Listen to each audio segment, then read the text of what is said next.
picture so I can see. February can't chase the days away. Yeah, away.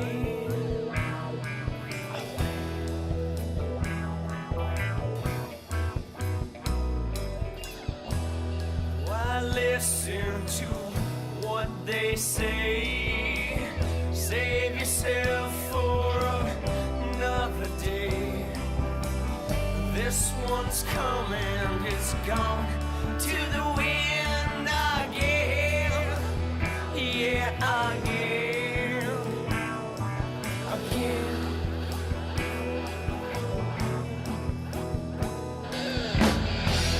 Just listen and make amends. You've been down for as long as you've ever been. This way's up, but you're down again. It's just like you to pull off what you thought you couldn't think today. The lost stranger, the wonder familiar face, broken hearts made of pieces that shake. I've had one too many of them. So now we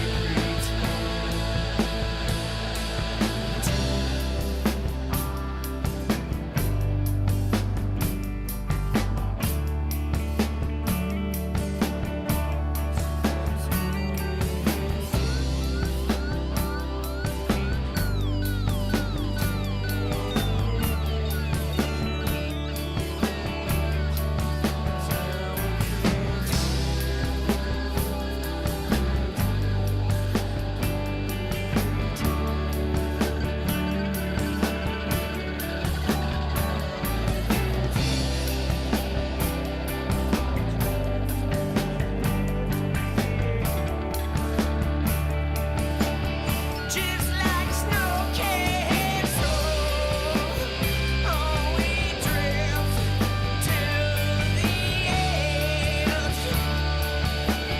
Just like snow castle, oh, we drift to the edge. Just like snow castle, oh, we drift to the edge. Just like snow castle, oh, we drift to the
Yeah, let's do it again.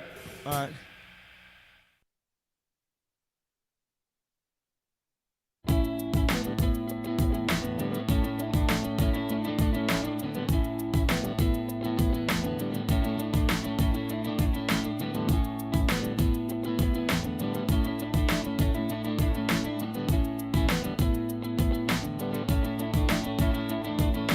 paint away day and night, 6 hearts hope I'm okay.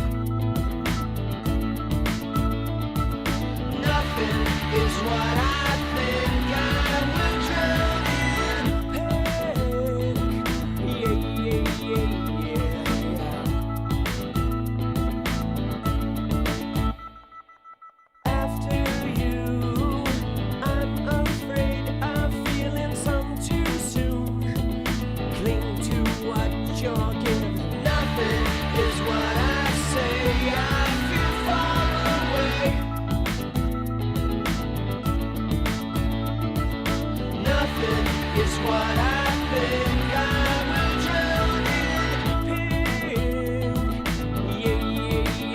Yeah.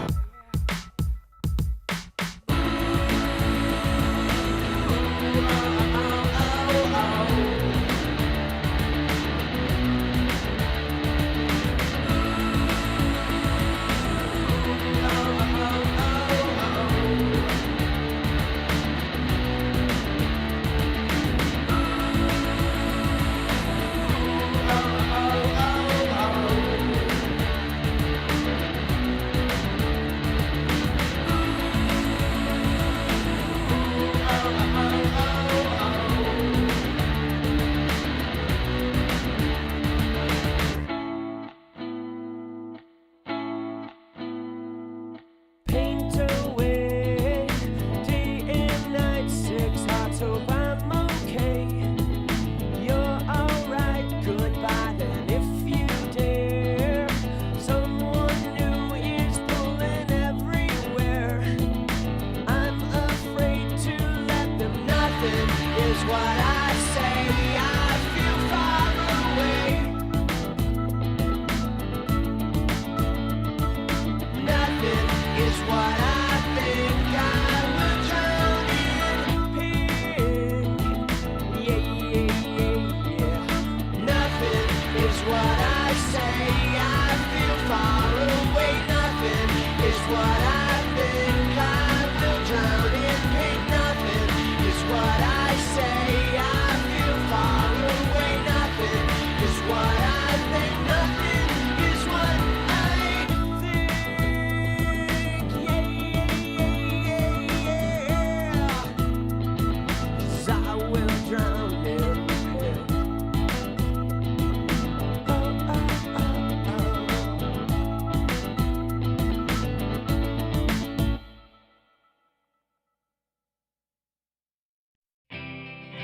Do you need anything like I need you? It's over. Do you need anything like I need you? Yo! What's up, people? Let's go! I've had a little trouble getting started today. I've got no place to be alone, my friend. Oh! There's your answer. You better save yourself or else. Nothing like success. I'm gonna try to wake up a little bit. Do you need anything like I need you? Soho. Do you need anything like I need you?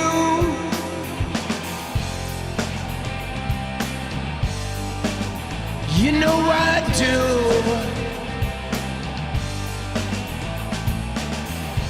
Yo!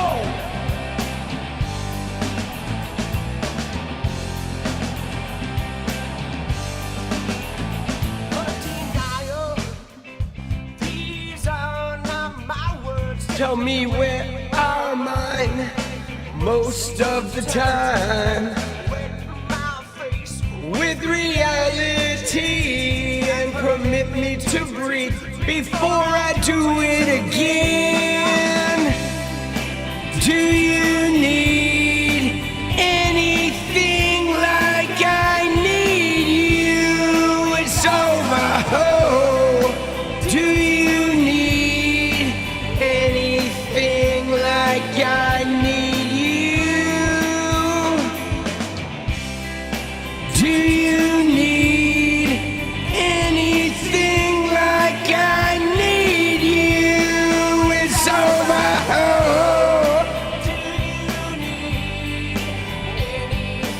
All right.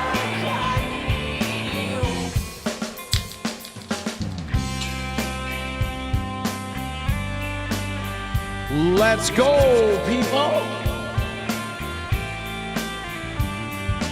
Oh, shit, boss. Ah.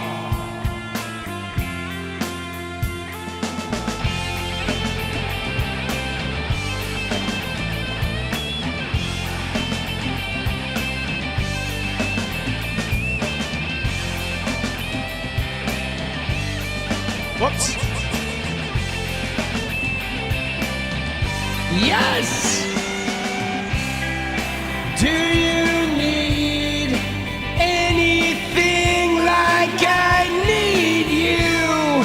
It's over. Do you need anything like I need you? Do you need anything? Let's go. It's over.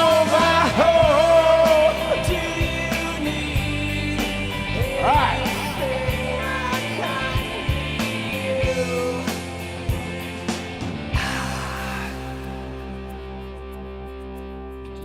Let's go.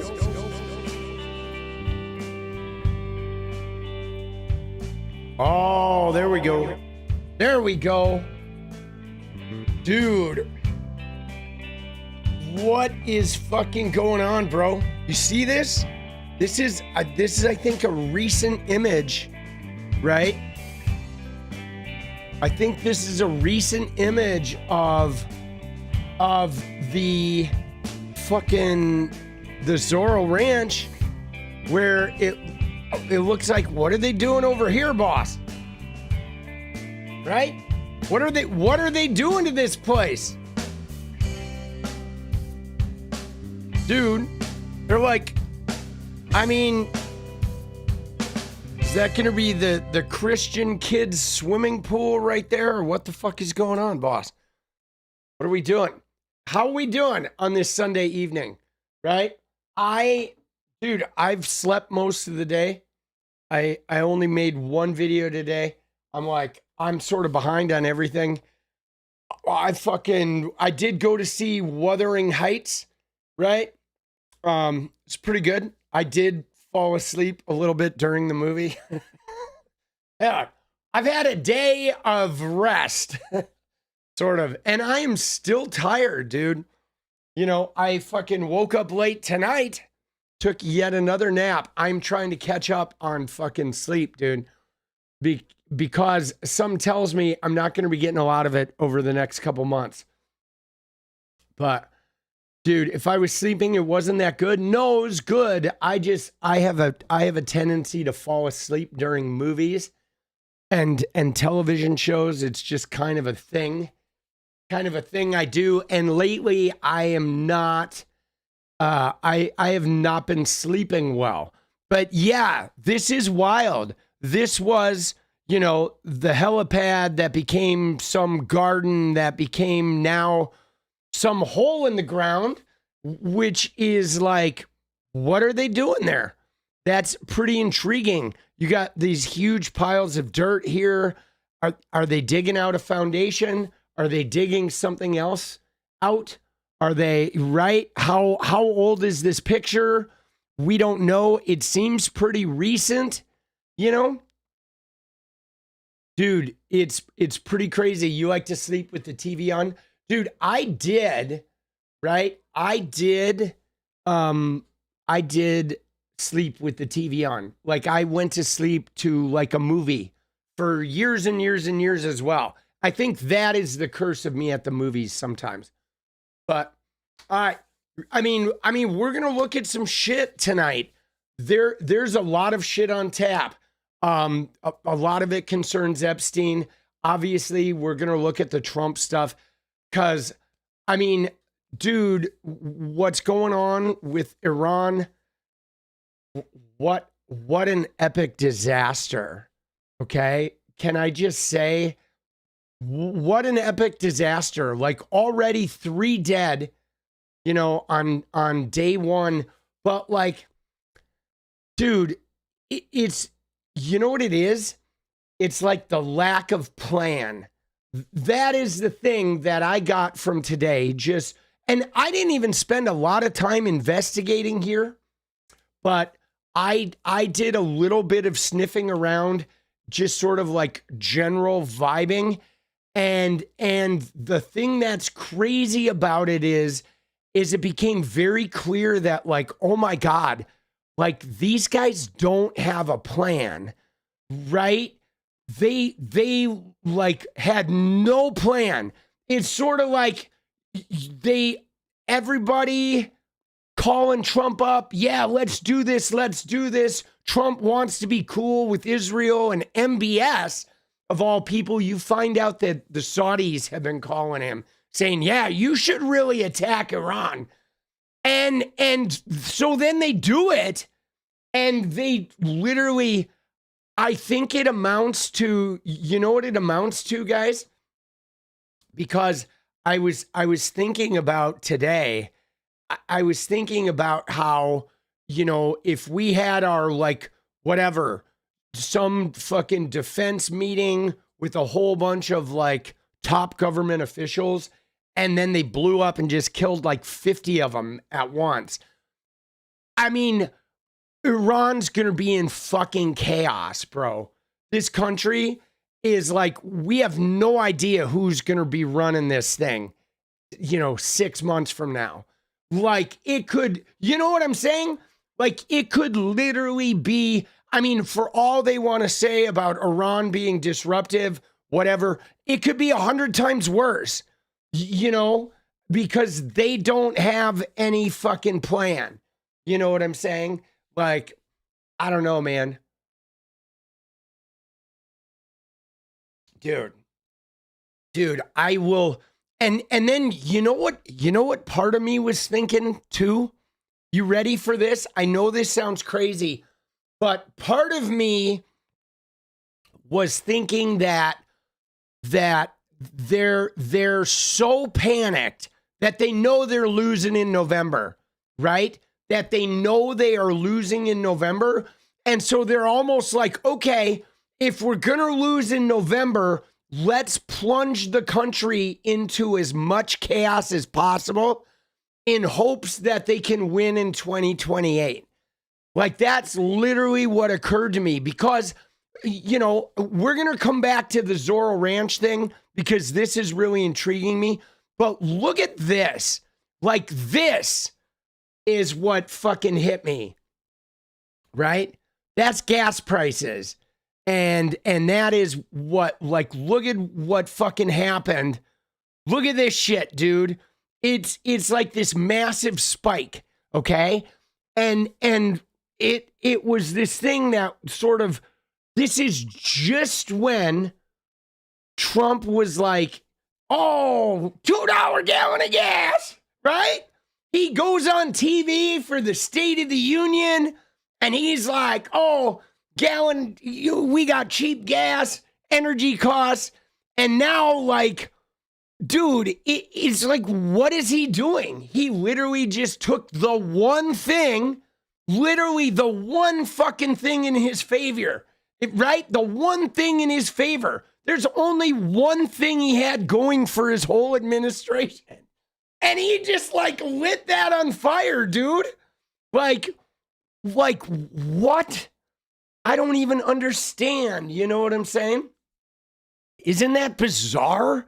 Isn't that fucking bizarre that, like, it's like literally, you know, it's almost like the State of the Union goes, he gets his poll numbers back, because look at his fucking poll. Let me find this thing. Hold on. Where is it? This thing, dude. You ready for this? This is crazy. Look at this poll. This Reuters poll. This is fucking brutal. And let me just show you what is so brutal about this. Gas never got to $2. It did get to $2 in a, like, right around there in a couple of, like, Gulf states, the people that were, like, right on Refinery Row, but, like, not like he was trying to say, like, oh, the whole country. But look at this poll, though, guys. Let me just show you that I think this is one of the most brutal polls, okay? This is one of the most brutal polls that I have ever seen related to a presidency. And I mean, look at this. Okay, so it doesn't look so bad here. Whatever, approval, 38%, almost seems high, right? But whatever, it seems like a normal poll. But look at the issues. Crime, -12. Now, we are literally sitting in the midst of like the lowest murder rate in 125 years, which he's been trying to take credit for. And right, lowest murder rate, 125 years. And they're like announcing this all over. Now murders really are down. Like I think I'm not exactly sure what's going on with the why crime is down right now. I think maybe people are just, they have too many jobs. Like they're literally struggling so much that they don't even have time to commit crime. Right? We're so fucked up. Everybody is so stressed out that like there's not even like even the criminals are like, dude, I don't have time to crime anymore. Right? I mean, dude, isn't it funny? Like, dude, he can't take credit for a low murder rate, but he's trying.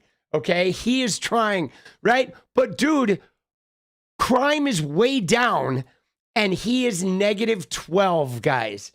He is -12 while crime is down. Now, the reason that this is so mind-boggling is because it sort of proves that like his messaging is like not working, right? And that used to be the Trump thing. That's what he always won on, was messaging. But like right now, crime -12. Look at immigration, his number one issue, -17. Okay, foreign policy, -21. Economy, -24. And look at this. Cost of living, -36, dude. Like, I don't know how you get any lower than that, bro. That is like so brutal. But you ready for the true like nail in the coffin? Look at this graphic, okay? This graphic is because look at this. Look at the strongly disapprove, okay? You see here on the Democrats, strongly disapprove is 86%, okay? But look at the strongly approve for the Republicans. In a healthy MAGA, in a heavily polarized fucking like the way things were, this number would be in the 80s. Maybe even normally with MAGA, it would be 90s. But like, look at it.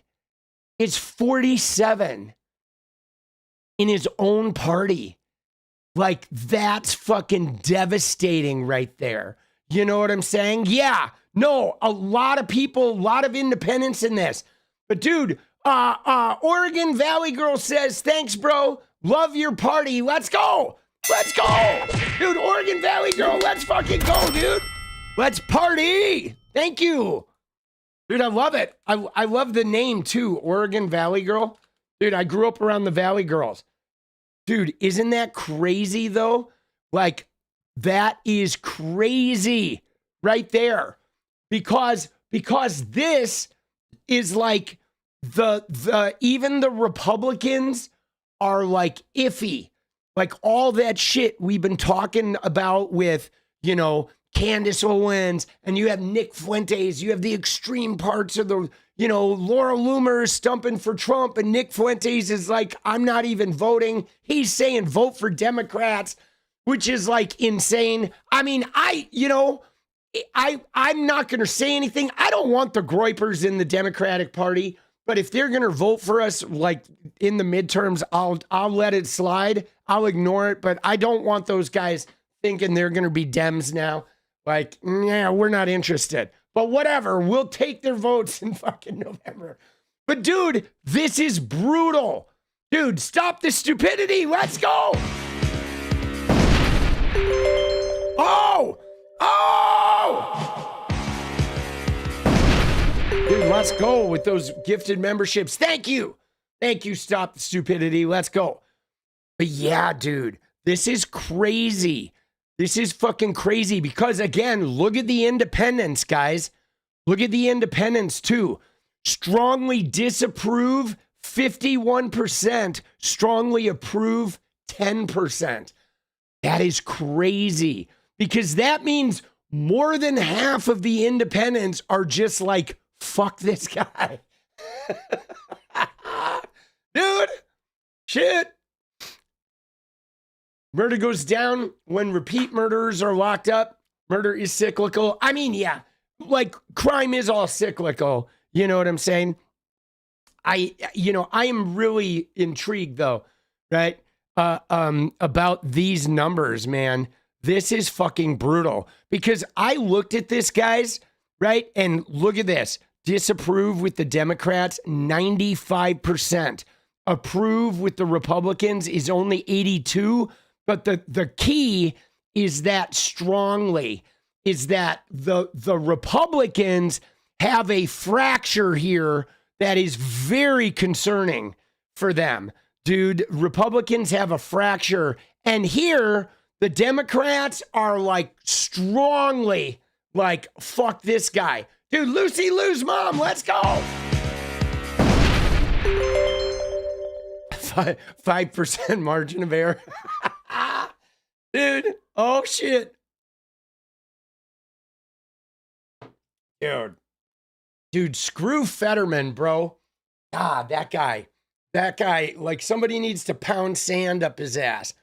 But yeah, so this poll, guys, is like so done, right?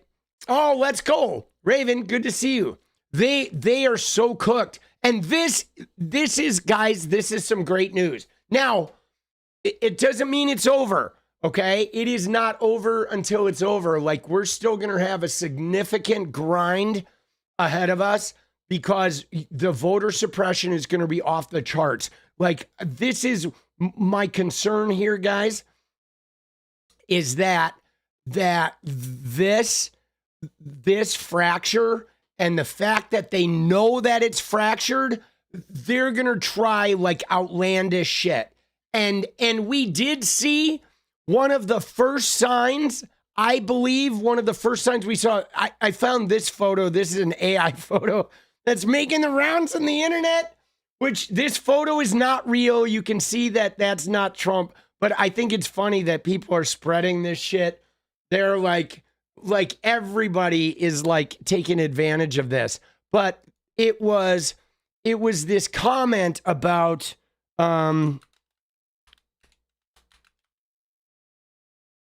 this comment right here. Okay. This is what I'm finding a little bit concerning. Okay. This is, you may have seen this Truth Social post, but he says Iran tried to interfere in 2020-2024 elections to stop Trump and now faces renewed war with the United States. Okay, this is an article that came out right from justthenews.com. Like, okay, dude, what news org is this, right? Justthenews.com, right? Like, dude, mygaragenewsdaily.net, right? The day after his Iran attack, it writes something saying, ooh, Iran tried to interfere in the elections. And Iran, now he's also like, Trump has been saying that it was Iran who tried to shoot him multiple times, right? So they're scrambling, okay? They are scrambling. Now, and dude, I don't see how this works out well for them, bro. Like, what is he doing? Like, seriously, how is it that every time he gets the tiniest, like, win, if you want to call it that, he immediately does something that explodes his fucking, right? He immediately does something that explodes his shit, bro. Like, what in the actual fuck, dude? I don't even understand, right? Because he's a maniac. I mean, he is, but it's like, it's just hard to process that. Really, is he that dumb? You know? Is he that dumb, right? Dude, this is crazy. And look at this. People are fucking, they're like mad, right? The Republicans are mad. Well, I'm just going to unfollow you. These are outright lies from Susan from Kansas. Dude, oh my God. Low IQ. Oh shit. That is like brutal. Okay? That is brutal. Yeah, the FIFA Peace Prize. Done. You know, done. But yeah, man. And guys, this going to be hugely problematic. Hugely problematic. Okay? This is like is going to be massively problematic. Dude, it's going up like as we fucking speak, bro. It's gone up like 1% in, you know what I'm saying? Since like 9 o'clock, dude. This is not going to go well for him, dude. Right? So the Strait of Hormuz, like it is. So here's the problem, guys. The problem is insurance. Okay. So there's shipping insurance. Okay. Shipping insurance is, you know, you're not going to bring like the Strait of Hormuz is notoriously like already has issues and shit. So, right, even normally there's activity in the, you know, in that part of the world that is a little bit dangerous. So now like insurers aren't even willing to insure ships that are going through the Strait of Hormuz. So pretty soon, if this conflict drags out, nothing's coming out of there, which could send this to like $150 a barrel or some shit. You know what I mean? Like, no joke. I mean, we could be looking at like, you know, $8 a gallon gas at some point, you know? Dude, it is like, I feel like this was a massive, like, gross miscalculation on their part. I honestly don't know what they're doing. You know what I'm saying? I honestly don't know what they're doing. See, I thought for a while, well, maybe they have some plan, but then Trump, like, I guess today, we're going to watch some clips, but I guess today he said, well, we accidentally killed, right?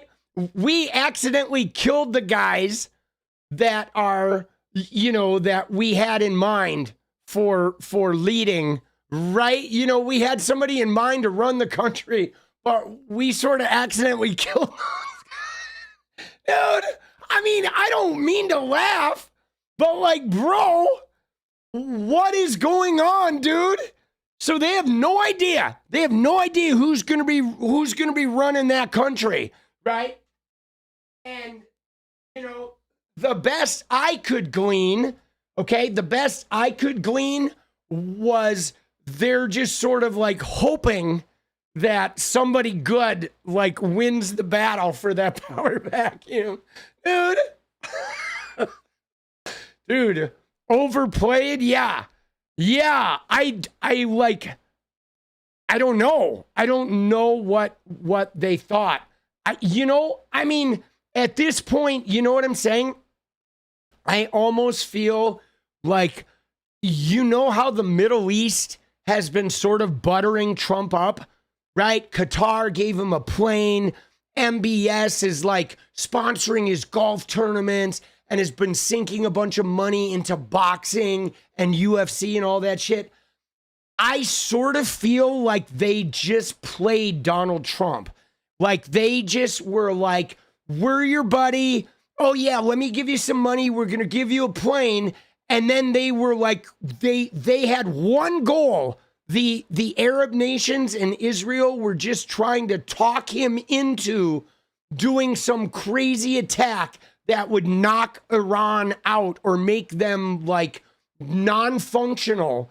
And then they just set him up. And they're like, okay, good. Thank you, Trumpy. And now he's like, what the fuck do I do? I just did what MBS and Netanyahu told me to do.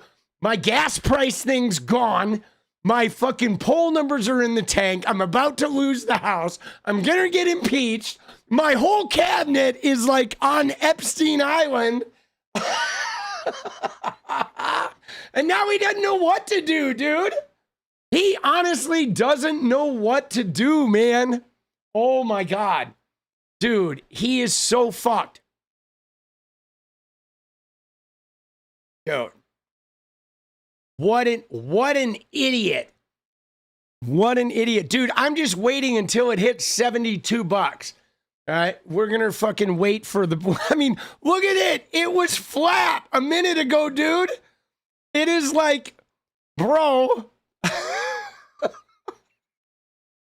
Dude, dude. Oh, it went down too. Dude, oh my God.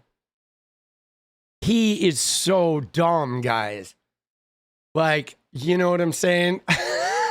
Dude, I don't know why it's so entertaining watching those numbers roll over. Like, what are we doing, dude? Goes down, goes up. Oh, shit, dude. Dude, yeah, we're going to check in, okay? We're going to check in on this oil price thing. We're going to keep this up because I have a feeling that we are watching like Trump's poll numbers are going to be the inverse. If you take this chart and flip it upside down, that is going to be Trump's poll numbers. It's like this way is the price of oil and this way is Trump's fucking approval rating. Dude, it is like his entire campaign in one chart. Oh my God, dude. I don't know, dude. It just fucking makes me so happy. It does. It just makes me so happy because he is such a fucking dumb shit, bro. You know, oh, here it goes. Dude, we're so close. Come on, baby.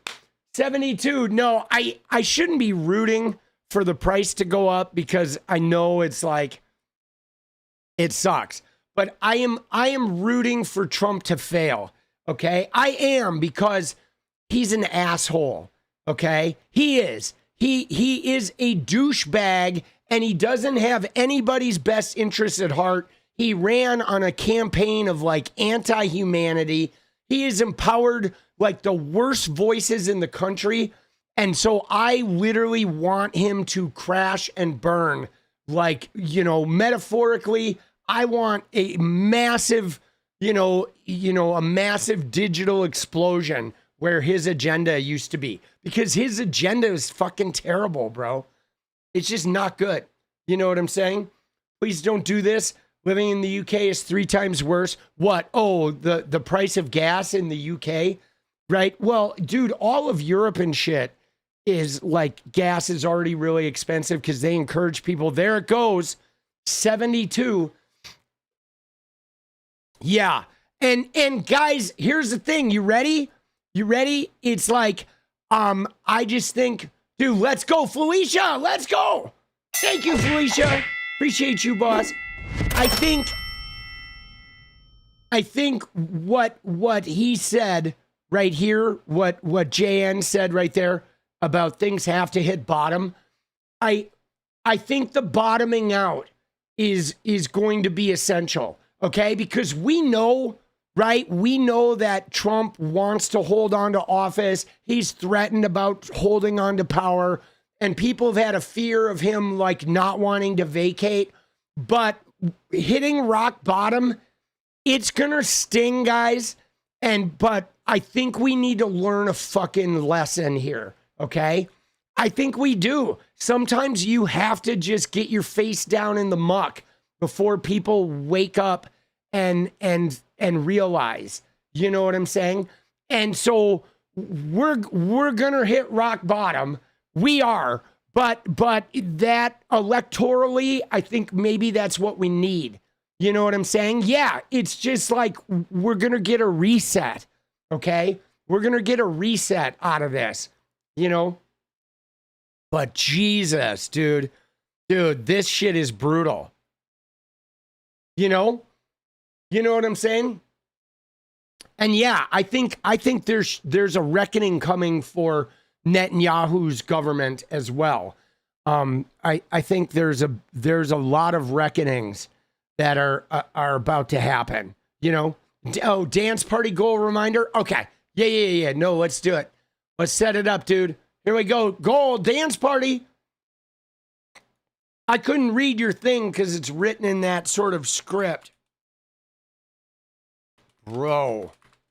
Oh my God. Good. We're gonna check in. There it is. 30 and 30. Dude, where are we at? Still at 72. 71.83. Oh, it's coming back down, guys. It's coming back down. Oh my God, dude. So look at where it was, though, guys. Look at where this shit was. Oh my God, dude. What is he doing? I honestly, I just don't understand. Right? For a thumbs up poll, what's a thumbs up poll? Dude, Pine Box Boogie, let's go. What is a thumbs up poll? Ozzy, refresh me.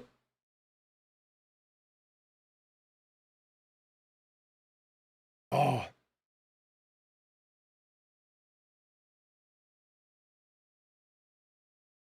Dance party set. Okay. Dude, you pay $571. So I paid let's go, dude. Nicole, thank you. Oh, to encourage the like. Yes. No, good job. Good, that's a good one.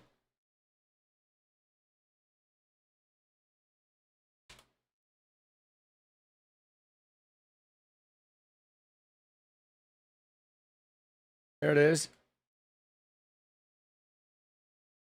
There it is. There we go. Have you liked the stream yet? Yes. That's what we're talking about.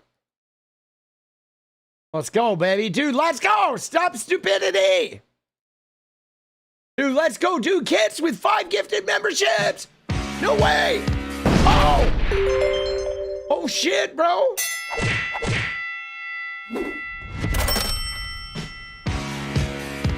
You liked it so hard? Good. Dude, let's go. All right? Oh, let's fucking go, boss. I will say this. You know what I've noticed? I've noticed recently on Twitter that I've had an influx. Now that I've been doing those gaming streams on Saturday, like gamer kids, frustrated gamer kids are starting to come into my Twitter again. And so I'm muting people on the daily, right? So that's interesting. We're gonna start. I guess we're gonna start seeing some negative attention on the Twitter, but not like negative political attention, negative like gamer attention that are like nobody likes you, dude. Oh, Trumpy. Oh, nobody likes me, Trumpy. Dude, let's go. Oh. Yeah, so I just mute them, though. I think some of them are trying to get blocked, right? I think they want to get blocked, but, like, I don't even want to give them the block because a lot of these gamer people, they think if you block them, they think they've done some amazing thing. So I'm not even blocking them. I'm just muting them, so I just don't even see their shit. right? Which is like, oh, it's fun. It's a fun game, dude. It is. It's a fun game, you know. You know, sometimes I just don't give people what they want. Nothing we can't handle. We shred the negatives on Twitter. Let's go. Yes, we do. We do. Ah, dude, the mute button, though, is amazing. It is. This is brutal, though, dude. Right? This is fucking brutal. Yeah. Very, very fucking bad. Right? Dude, this is so crazy. See, look at this, though. These people are dumb, right? This poll expects me to believe that people don't like Trump's immigration policies. It's not that people don't like Trump's immigration policies. It's like this poll is that Trump is losing the battle, okay? Because Trump is like, you know, said the border was closed, but like all there is chaos, okay? The border is closed, but okay, the border is closed, but there's no mass deportations. They're the people they are deporting are not like, you know, making their rent cheaper like he promised, right? He just promised so much. And I guess that's the death knell, right? Is when you think about it, that the way Trump eked his way into office was riding the racism that he is known, okay? He rode the racism horse that he's always like always fucking ridden, and he promised the world, okay? He promised the world, and there's no way he was ever going to be able to deliver it, right? There was no way that he was ever going to be able to deliver everything he promised. I mean, dude, there's just no way. No way that MAGA turns on him. No, because there's still like, if you look at this, like even overall, there's like, you know, the MAGA, the hardcore MAGA aren't going to turn on him. Well, Trump MAGA. Some of MAGA is turning on him, but they're morphing. Some of MAGA is becoming like the America First MAGA are turning on him. And the Trump MAGA, the ones that are like Trump is like Jesus, those people aren't going anywhere. But he has lost. He's lost the America First MAGA. He really has, dude. I mean, and that is like, yeah, like MTG, fucking Nick Fuentes, the Groypers, okay? Even I would say probably a big chunk of the Charlie Kirk fan base that aren't, you know, turning into like Netanyahu ass kissers, okay? But he is, right? He is fucking, you know, he's lost like a good chunk of the America Firsters, right? He has. The America Firsters are like, they are like done with him, okay? No mass deportations, and, you know, no, like no restriction of money going overseas, and now fucking like starting a war, dude. Like, bro, he is so shit canned. He is so shit canned. Right? And so the thing about this though, guys, is they don't like the Democrats. Like none of these MAGA defections are going to ever like us or support us. But what they're gonna do is they're not gonna vote. Okay? They're not gonna go to the polls in November. That's what's gonna happen. They're gonna sit out. Okay? They're going to be like, fuck this. I'm not going to support this guy. And then they're going to let it burn. I think a lot of them are going to not vote. A lot of them are just going to not vote. They're going to be like, screw this. And part of this though, I think is about the jockeying for power. Okay? Because, you know, when you look at somebody like Nick Fuentes, okay, he's a really good example, okay? And why is Nick Fuentes a good example? Because he's not entirely being like, he's not being honest with his Groyper fan base? Because sure, on the one hand, he's trying to say like, oh, Trump said America first, and now he's not coming through on the bargain, so we need a boycott. But he is jockeying for power, okay? He wants power. He's trying to elevate his standing now that Charlie Kirk got killed, and there has never been, guys, I swear to you, I don't think there's been this big of a power vacuum in the Republican Party since like Richard Nixon.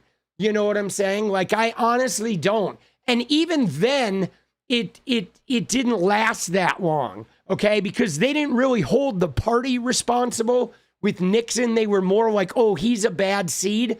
But like, this is like, man, we probably have to go even further back, even to around, 1964 when the party shifted. Like, because the whole party became Donald Trump. And now he's ineffective. He can't control the narrative anymore. He's lost a significant portion of his base. Okay. Now there are a lot of people are even looking at him like Biden, where he has that thing where Trump is saying, well, this is happening. And people are like, no, it's not. What are you talking about? You're saying like, you're America first, but like, why are we bombing Iran? Did we send $40 billion to Argentina? Right. And they're all fighting over fucking, the money to Israel and stuff too, which like they used to never fight about Israel. The Republicans never fought about Israel. They were always just everything we give to support Israel. But now they're fighting about it, like money to Israel. And they're fighting about this shit. It's crazy. And so now they have a massive power vacuum. Like, I hate to say this, but you ready? You know what they just did to Iran? Where they like blew up the supreme leader and they killed like 48 other leaders, so they have no idea who's going to be leading Iran. I feel like the Republican Party looks just like that right now. That Trump is like the supreme leader that is getting fitted for a pine box, and they have no idea who's going to take his place because it's not really a fillable position because it was riding on Trump's star power and his uncanny ability to literally like eke himself into every segment of the spotlight. He would just soak up the whole light. And they cannot replace that. Like, there's going to be a huge void in the middle of the Republican fucking thing, right? And guys, I can't help but think about the Lindsey Graham tweet, dude. You know what I'm saying? I can't help but think about the Lindsey Graham tweet. Is that his only account?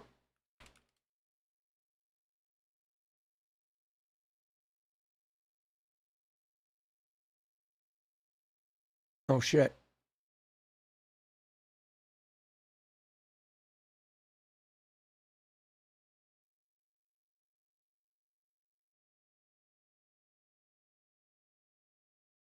Okay, so yeah, no, it is from his main one.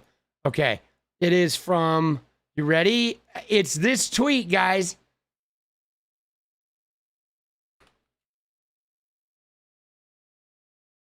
Right here. There it is, dude. Right? We nominate Trump, we will get destroyed, and we will deserve it. I know everybody thought this was going to happen in 2016, and people thought, oh, 2021, yeah, you got destroyed, but like, I really think this is like 2026 to like 2032, boss. This is like, it is like the Piper is standing at the cash register waiting to be paid, right? It is coming now. Oh, I told you, Lindsay. Yes, dude. Huge gaping hole, boss. Oh my God.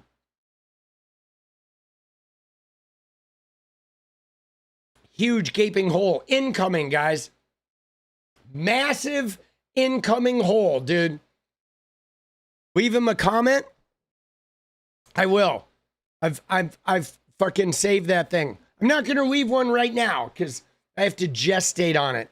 But I think I'm probably gonna leave the comment on November 4th of 2026. Okay, that is when I believe this is going to become incredibly relevant. Is right. This could be one of the biggest fucking power shifts, right? You know what I'm saying? And Alchemist, yes, I made a video about that. There's a video right now on the channel about that poly market money. Let's go. Dude, this is crazy. Crazy shit, guys. So they're so fucked. Dude, brutal. Oh, man, dude. Oh, man, bro. Just not good, dude. Not good. YouTube censoring? Yeah, YouTube's been doing a lot of censoring, guys. All right, I'm moving along. Let's go ahead and look at some of the clips, okay? Because I did save some of these clips. I got my bookmark game going on today, okay? Like right here is interesting, right? Trump says the U.S. identified possible candidates to take over Iran, but they were killed in the initial airstrikes. And he says the attack was so successful, it knocked out most of the candidates. It's not going to be anybody that we were thinking of because they are all dead. Second or third place is dead. Dude. Dude. What the fuck, bro? Yeah, winning, I guess. Like, dude, it's not going to be anybody that we were thinking of because they are all dead. Dude, like, what an idiot. You know what I mean? Like, what a fucking idiot. Bro. Like, is that not the quote? Okay, so let's get in here, dude. All right. First, we got to start with this one. Okay, this one is fucking crazy. But he had a press conference today. I don't know, guys. I don't know if you noticed this, but like, there's something happening with Trump where he's like, dude, he's not like landing anymore. You know what I'm saying? You know, like, even when he's talking about what he just did, he's literally just reading off of a teleprompter, but he's not like landing. Do you know what I'm saying?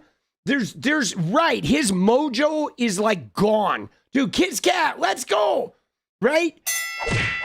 I mean, he used to have this sort of preternatural ability to take whatever was being said and to kind of go off the script and sort of do his little whatever reality TV charm, if you want to call it that. I don't find it charming, but he used to be able to like just spin things, you know?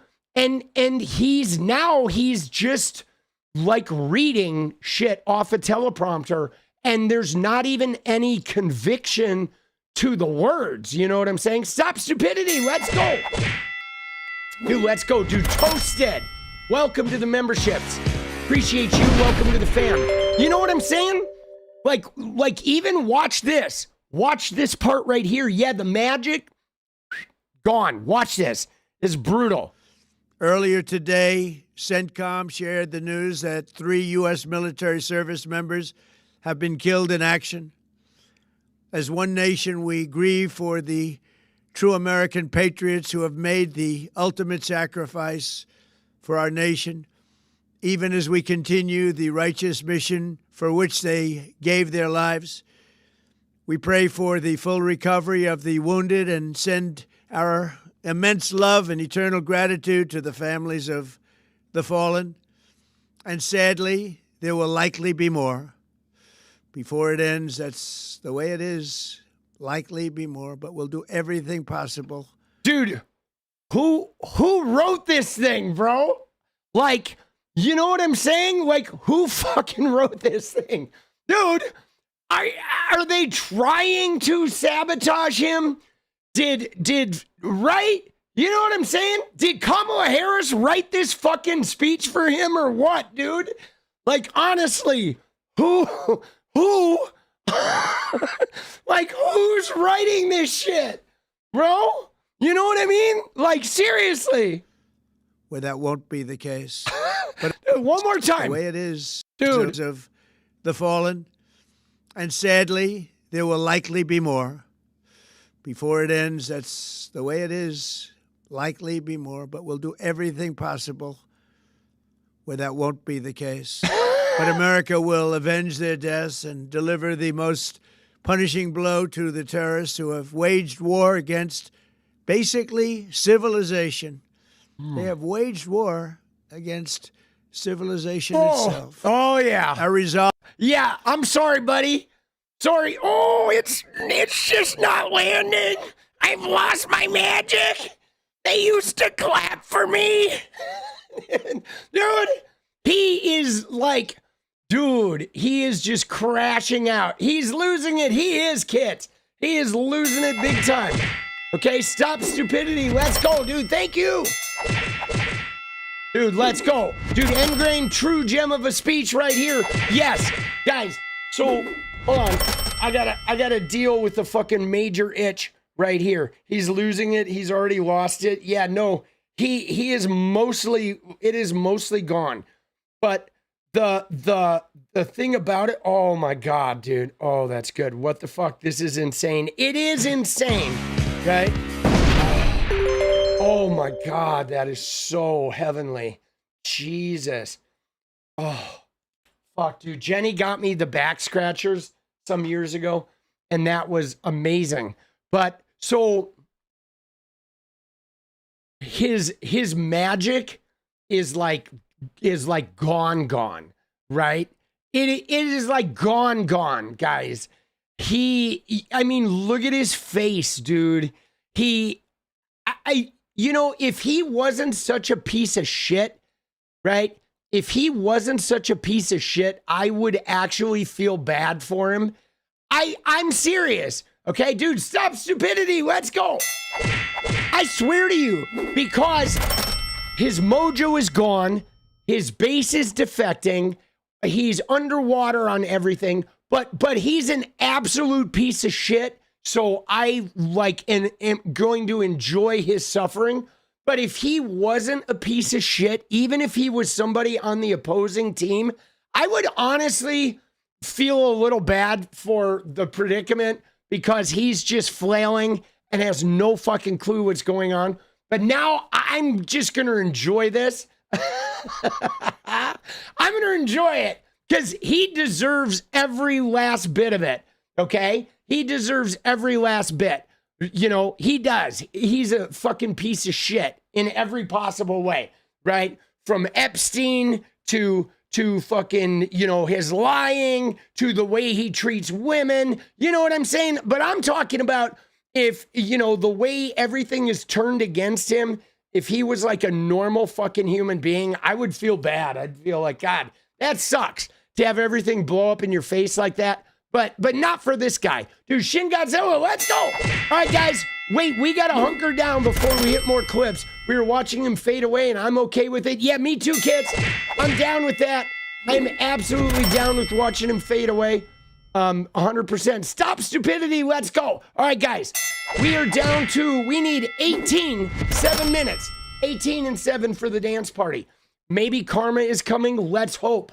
Let's hope karma is coming. So let's check out the Poly Market house, okay? Because the house results were 85% Democrats.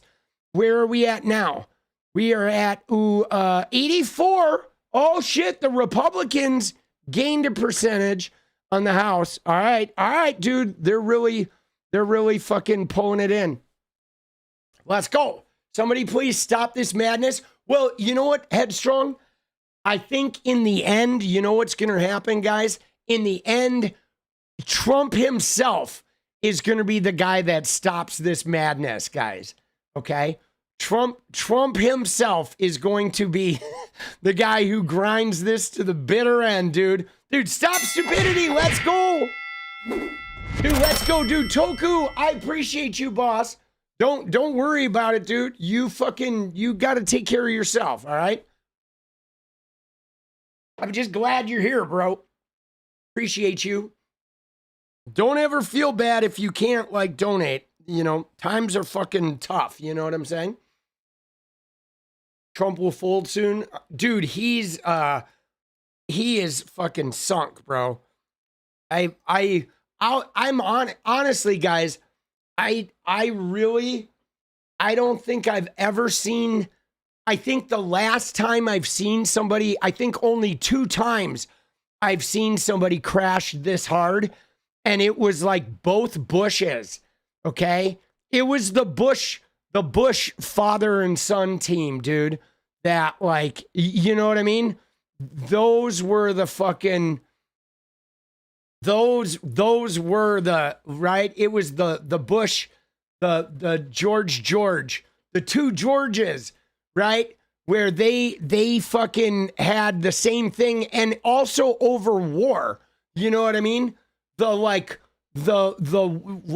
you know, especially Bush 2 after his second term, right before Obama came in, which, you know, so maybe we're going to get some goodness back, right? Maybe we're going to get that ripe opportunity because, you know, with the financial crash and the war and the overreaction in 9/11, all of that shit blew up. All right, we got 4 minutes. I really have not seen anything like this in a while, dude. Oh, hey, let's go. Let's go, baby. Dude, stop stupidity. Let's go, baby. Dude, we got LFG Pine Box from Lucy Lou's mom. Oh, hey, NSA's another one. Let's go. Stop stupidity. Let's go. All right, 4 minutes. Down 12-4. We got this. Oh, shit, bro. He is super crashing out. Super crashing out. All right, we're going to find more clips. Let's go to more Rupar. I'm going to save that. I do want to look at a little bit of more Rupar while we're here. I'm going to save that. We're going to fucking Rupar here. Dude, let's go. Dude, Shin Godzilla, let's go. Yes. Dude, stop the stupidity. Let's go. Let's go. All right. Dude, Trumpy. I do love watching the crash. I do. I enjoy watching him crash because he deserves it so much, dude. Hillary Reckoning, let's go. Let's go. Thank you, boss. Oh my God, dude. Slurring, fucking can't speak, just grinding his shit away. Dude, this quote, that's the way it is. This one's just gonna haunt him.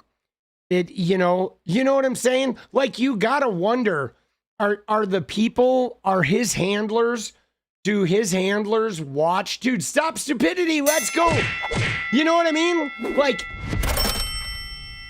every time Trump gets in front of a mic right now, you feel like his handlers are like a team with a terrible NFL quarterback. Every time the guy drops back, the fans are wondering if he's going to throw an interception, right? You know, every time he steps in front of a microphone, his handler's got to be like, oh, fuck, how many seats are we going to lose in November? because of him, dude. He is like, dude, who is like the worst? He is like the Jamarcus Russell of politics right now, dude. Just so bad. F Trump. Let's go, sinful. Stop stupidity. Let's go, boss. Oh, we got 1:38. Oh, 5 away. 5 away, guys. Stop stupidity. Let's go, dude. Carly Sue. Let's go. Dude, hey, you. Peace. Let's go, dude. Kids. 125. Incoming. Dude, we got Petrozzi coming in hot. Let's go. Stop stupidity. Quarterbacking. All right, I think 3 left. 2 left. 2 away, baby. 2 away. And then dance party secured. Dude, so bad. Here we go. 1 away. Let's go. Stop the stupidity, please. For the love of God. Somebody stop it. Oh, my God. Dude, so brutal. So brutal. And there it is. Stop the stupidity. Oh, shit, bro. Everybody fucking came in at the end, dude. Stop stupidity. Dude, we got Sinful. We got Oh Hey NSA. Let's go. Dude, we got Carly Sue coming in with the membership. Dude, we got Freddie McRae saying we're going to war and we're going to die a lot, but oh well, that's life. DJT, worst motivational speech ever, dude. Yeah. Dude, I'm telling you, all of his mojo, dude, is just gone. Like gone. Like gone. He is in the tank, bro. Dude, Trump is a walking facepalm. He is indeed, dude. 𝗙ecie𝗶𝗃𝗧𝗏, let's go. Dude, it's so crazy. Your name, 𝗙ecie𝗶𝗃𝗧𝗏. It's really good. There was a place I used to play in Medford that was called like Interstar Studios or something like that. That was actually a really good place run by like some really good people. And so your name just sort of took me back for a minute. But all right, I want to see a couple more quotes of fucking Trump because this press conference was a disaster. And it didn't get any better with the morning talk shows. Like, you know, I gotta say, guys, I have mixed feelings about Sundays. Okay, I do. I don't know about you guys, but the Sunday morning talk shows normally piss me off because normally what happens is a bunch of Republicans go on there and they do some kind of spin to like polish Trump's knob and to like let him off the hook. And this morning, I feel like everybody who went on a talk show just inadvertently like buried him without even trying. They all made him look bad. Everyone who spoke like buried him in a way today, especially the Ted Cruz one was particularly damning. Let me see. Is that the only, it looks like that's the only piece we have of that one speech. All right. That's all we got. But dude, the Ted Cruz one was unbelievably this one right here. You ready? Oh my God, dude. They're all like stepping in it right now. Okay. But where's the Ted Cruz one? This one was brutal. Right here, dude. Look at this. Oh my God, dude, what is up with Ted Cruz? Does he look like a pedophile or what, dude? Dude, look at him. Does he look like there's a restraining order? You know what I'm saying? There's a restraining order out for him. Like he can't come within like 1,500 feet of a grade school. Like, dude. Dude, look at him. Like, bro, did he get a new chin implant or what, dude? What's going on with his fucking chin, dude? Dude, homie went in and was like, dude, he's like, give me the fucking eyes wide shut chin. But watch this clip right here, dude. Can you tell us now if you believe that there was an ongoing nuclear weapons program? One of the top arms control experts out there, David Albright, has written there should be an immediate priority on rapid response operations to secure Iran's nuclear stockpiles right now. Can you assure the public that it will be secured? And if so, who is doing it if there are no Israeli or U.S. forces on the ground? So there is no doubt that a year ago, Iran had an active and ongoing nuclear weapons program. We took out the vast majority of that at the end of the 12-day war. Where that Israel U.S. had taken intelligence out assessment was not made public, if that is what was briefed to you. We launched targeted bombs at the end of the 12-day war, where we dropped the equivalent of about a third of a nuclear weapon on those underground facilities like Fordo, which was built the empty bunker. This was last to the summer. base of a mountain. The bunker buster bombs we use, Israel doesn't have those bombs. No other country has those bombs. He's like, they dropped 500 of my chins on this bunker. We took them out last year. The Iranians were still hell-bent on rebuilding them. And one of the things we are doing right now is taking out their missiles, in particular, the southern missile belt. Right now, Iran is building roughly 100 missiles a month. They're actively building missiles to threaten their neighbors. They're firing some of them right now at their neighbors. Yeah, at our allies. They're illustrating powerfully. They're attacking virtually every Arab neighbor that surrounds them. They are firing missiles at. It's almost like they want to illustrate to the world just how malign they are. But in terms of containing the risk, who's securing the nuclear material that you say still exists within Iran? Who's doing that? Look, the quantity of nuclear material, I didn't say anything one way or another on that. What I said is they were building nuclear weapons a year ago, and our bombing took that out. They also had an ongoing desire to rebuild them. I don't have present-day intelligence on what progress they had made towards rebuilding nuclear weapons since we bombed their facilities. I have no indication that they were anywhere close to getting nuclear weapons because our bombing was devastating. And Margaret, that's one of the reasons I urged President Trump, now is the time. You know, dictators. Dude, do you see that? Like, but think about that, guys. He doesn't even realize how he fucking stepped in it there. Okay? Because their whole thing was like, dude, they were going to have nuclear weapons in like 2 weeks. That's why we had to strike them. And Ted's just like, he was sort of backed into a corner. And he's like, look, I have no indication that they were anywhere close to even getting this. And it's like, oh, really? Oh, that's interesting. Because then you're saying that the reason why you guys did this was all a bullshit lie. And like, oh, it was regime change? Oh, but wait, you blew everybody up. So now there's not even anyone to do regime change. Okay, so why exactly did you guys do this again? Dude, they're so fucked, bro.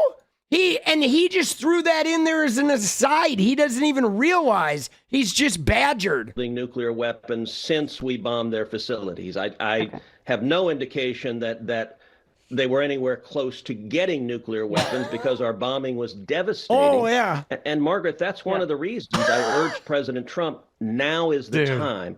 You know, dictatorships survive because they're perceived as invulnerable. And in this instance, Iran decisively lost the 12-day war. That weakened the regime and set up what the president is doing now. Yeah, set up what the president is doing now, which is like a fucking disaster. What the president is doing now is he just detonated like all of the Republicans' hopes of surviving these midterms, bro. And I'll say this. Right now, they're clamoring for the SAVE Act. I'm going to say right now, if the SAVE Act if they don't figure out a way to actually get that crammed through, if they don't get that voter suppression bill, this could be one of the most explosive like midterms ever where they might lose the House and the Senate.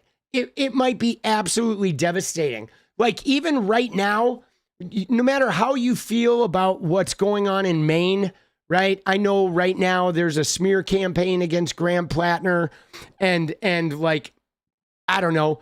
He seems to keep doing shit that like the smear people are feeding on, but whatever.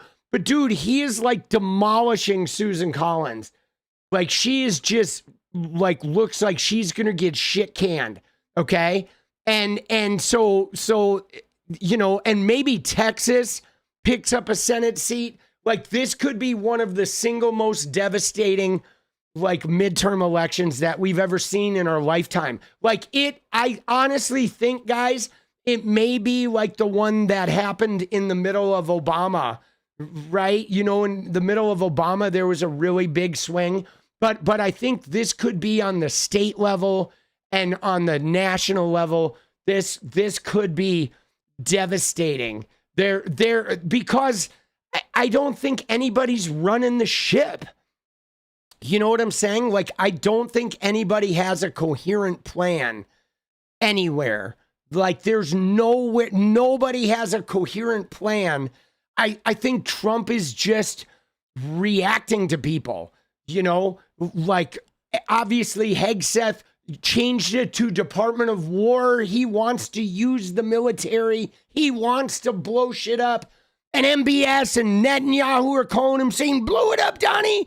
And he's like, okay, I'll blow it up for you. Right? And now he's like, oh, fuck. Dude, oh, shit. Dude, gas prices are going to be like $100. Dude, right? Gas is going to be $10 a gallon. And it's going to like, he is set to perhaps, dude, he is set to perhaps have like, I think by the end of this, Trump could have the highest gas prices that any president has ever seen, dude. Dude, you know what I mean? Like, Mr. Gas Prices may very well be, like, yelling at reporters, like, what do you mean gas is $8 a gallon? Dude, somebody sent me here that it's only $2.50. They're like, yo, homie, no, it's like $9 a gallon, boss. Like, they're sending you memes, dude. Brutal. Oh my God. I think, you know, the only thing that is beneficial at this point is that, like, you know, we're, you know, heading into summer at least.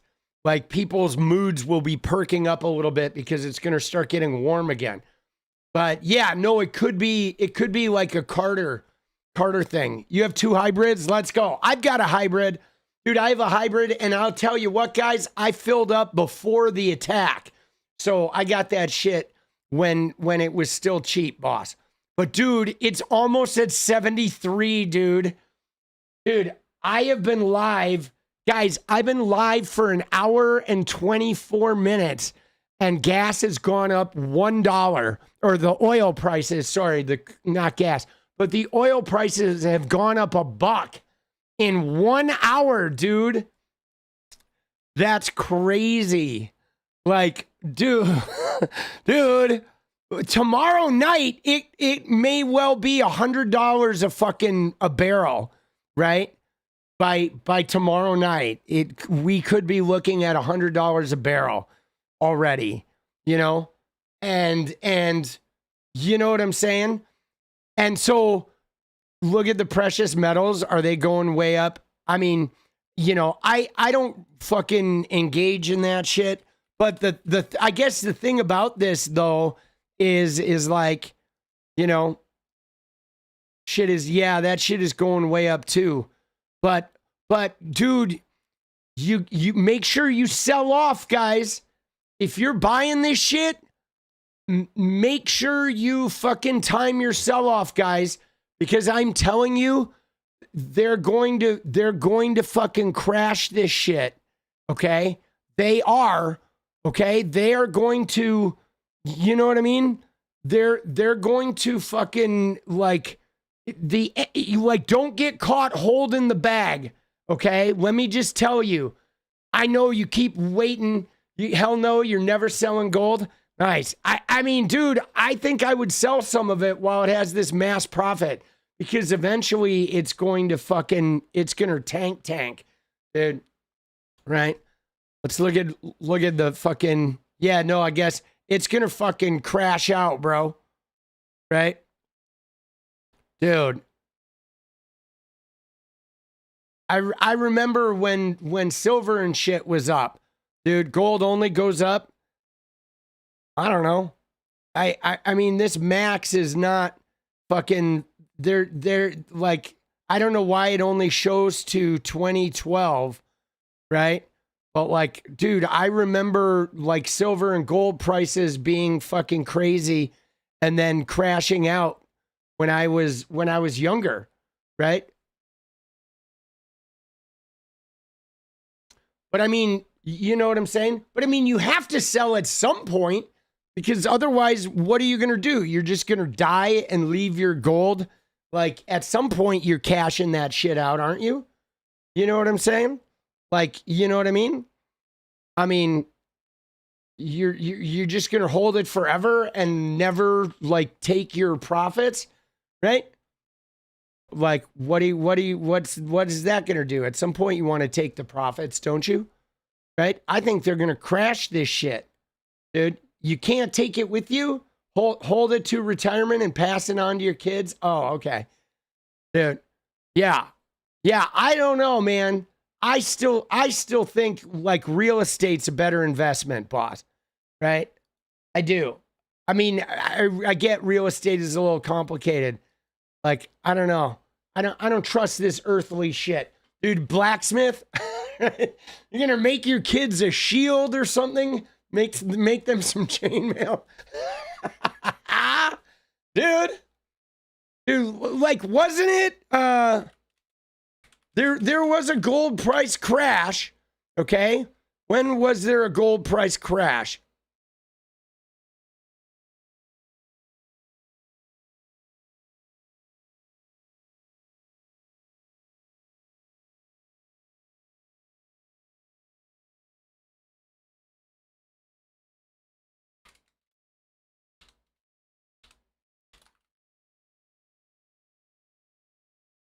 Because I remember, I don't know if it was gold or if it was silver, but there was a big crash when I was a kid, I feel like, right? 4 major crash areas. Okay, so in 1980, gold went from $850 to $474 in 2 months. By 82, it was down to $300. All right, now again, though, guys, when you say you're going to hold it for retirement, like some people may try to, it depends on like when you retire, right? If you retire and the shit crashes, and then it looks like in 2013, there was a little one. So yeah, maybe that was the only one. Maybe that was just back in the early days, right? Got it. I see. So yeah, it really is only that one in 1980, right? So maybe that's pretty fucking solid. All right. I'll give you that. I remember though this fucking big crash, like, so that was right around the time that Reagan took over. And you know what's funny though, guys, is you know what precipitated this crash right here? This is what's so crazy. That was Iran, guys. That was fucking Iran, 1980. That was the Iran takeover, the hostages coming out of the gas crisis. It was fucking wild, bro. You know what I mean? It looks like it crashed in 2011 too, for a little bit, right? Silver also fell out in 1980. Isn't that funny? That's crazy. Crazy. All right. Yeah. Dude, I'm not fucking buying gold though. I'm not paying $5,000 for an ounce. You're gonna buy an ounce of gold? Dude, I feel like that shit. Dude, what if they sell it all off, boss? Right? You know what I'm saying? All it takes is somebody who's got like $1 billion worth of gold that decides they want their billion and then fucking, right? Somebody who's like 85 and he's got $1 billion worth of gold that he's been holding since 1970. And now it's worth $1 billion. And he's like, oh, I'm getting ready to bounce. I'm getting ready to bounce from the planet and I want to give all this shit, right? And he's just going to fucking sell it off. You need a job? Dude, it's Bitcoin, but real. $1 billion is peanuts. Dude, Oh, that's funny. All right. All right. Oh, shit. That shit's going up. Dude, as long as it don't crash, you guys have it made, right? Let's go. Oh, shit. As long as it don't crash. Oh, dude. We're about to hit 73. Do I hear 73? Do I hear 73?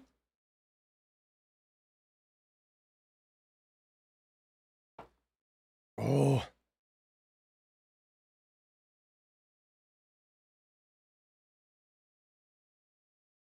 Going once, going twice. We're gonna do 2 more spins, and then we're moving on. All right. Dude. Oh shit, bro. Dude, I guess I just don't understand. Right? Like, you know, because I don't understand what they were thinking, guys. I honestly don't, because like the thing is, right? The thing about this is, like, now Iran is like, fuck it, right? They have nothing to lose. You know what I'm saying? Like, they literally, it's like, you killed the supreme leader who was pretty old. He was probably going to die soon anyway, right? They kill the supreme leader.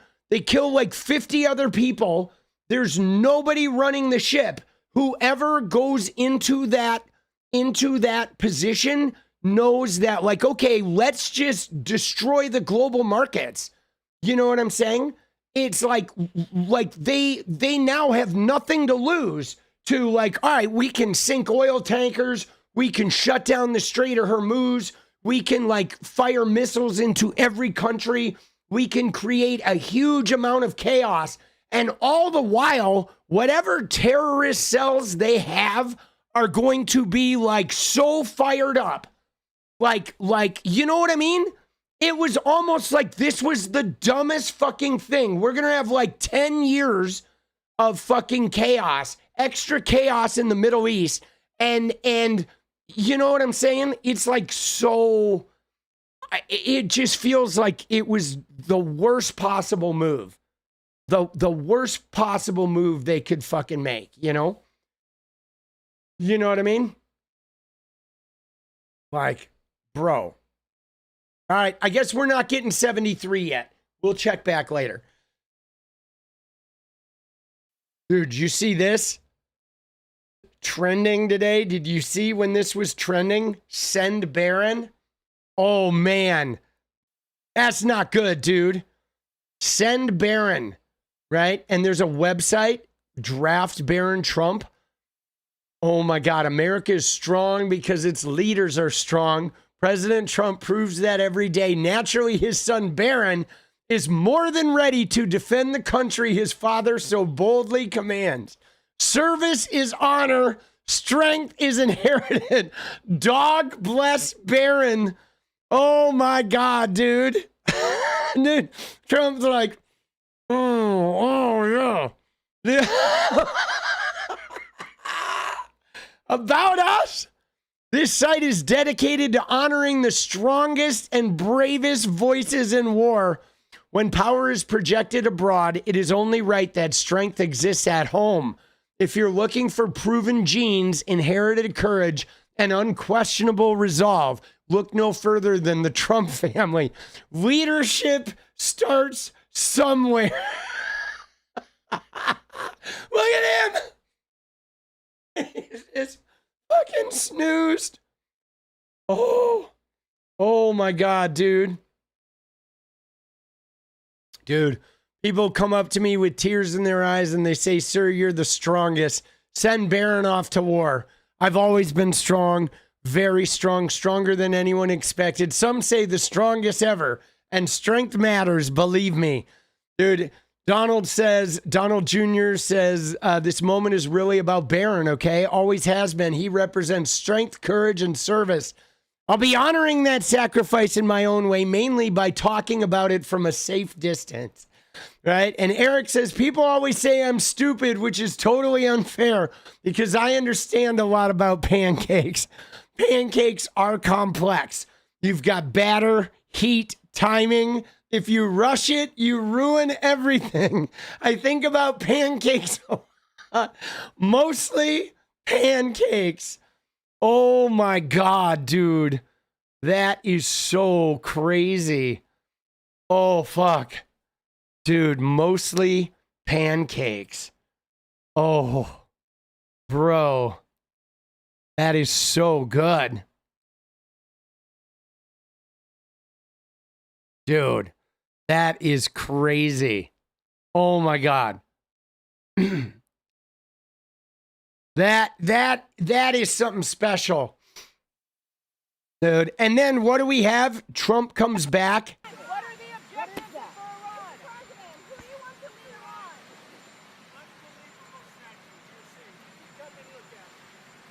Mr.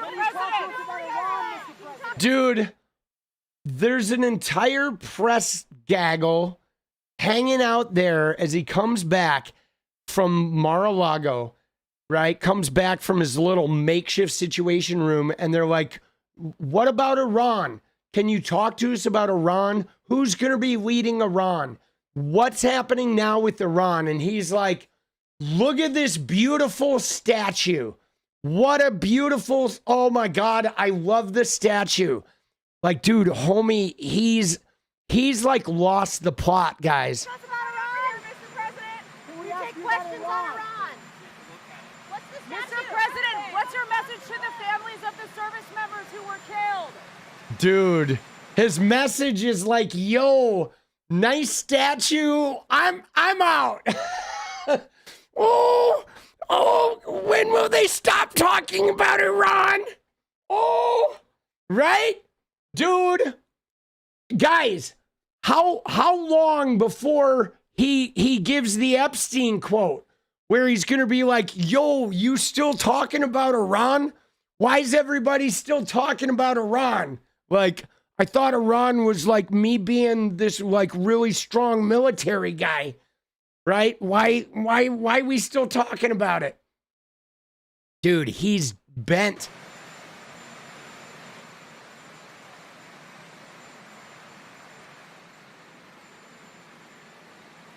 Dude.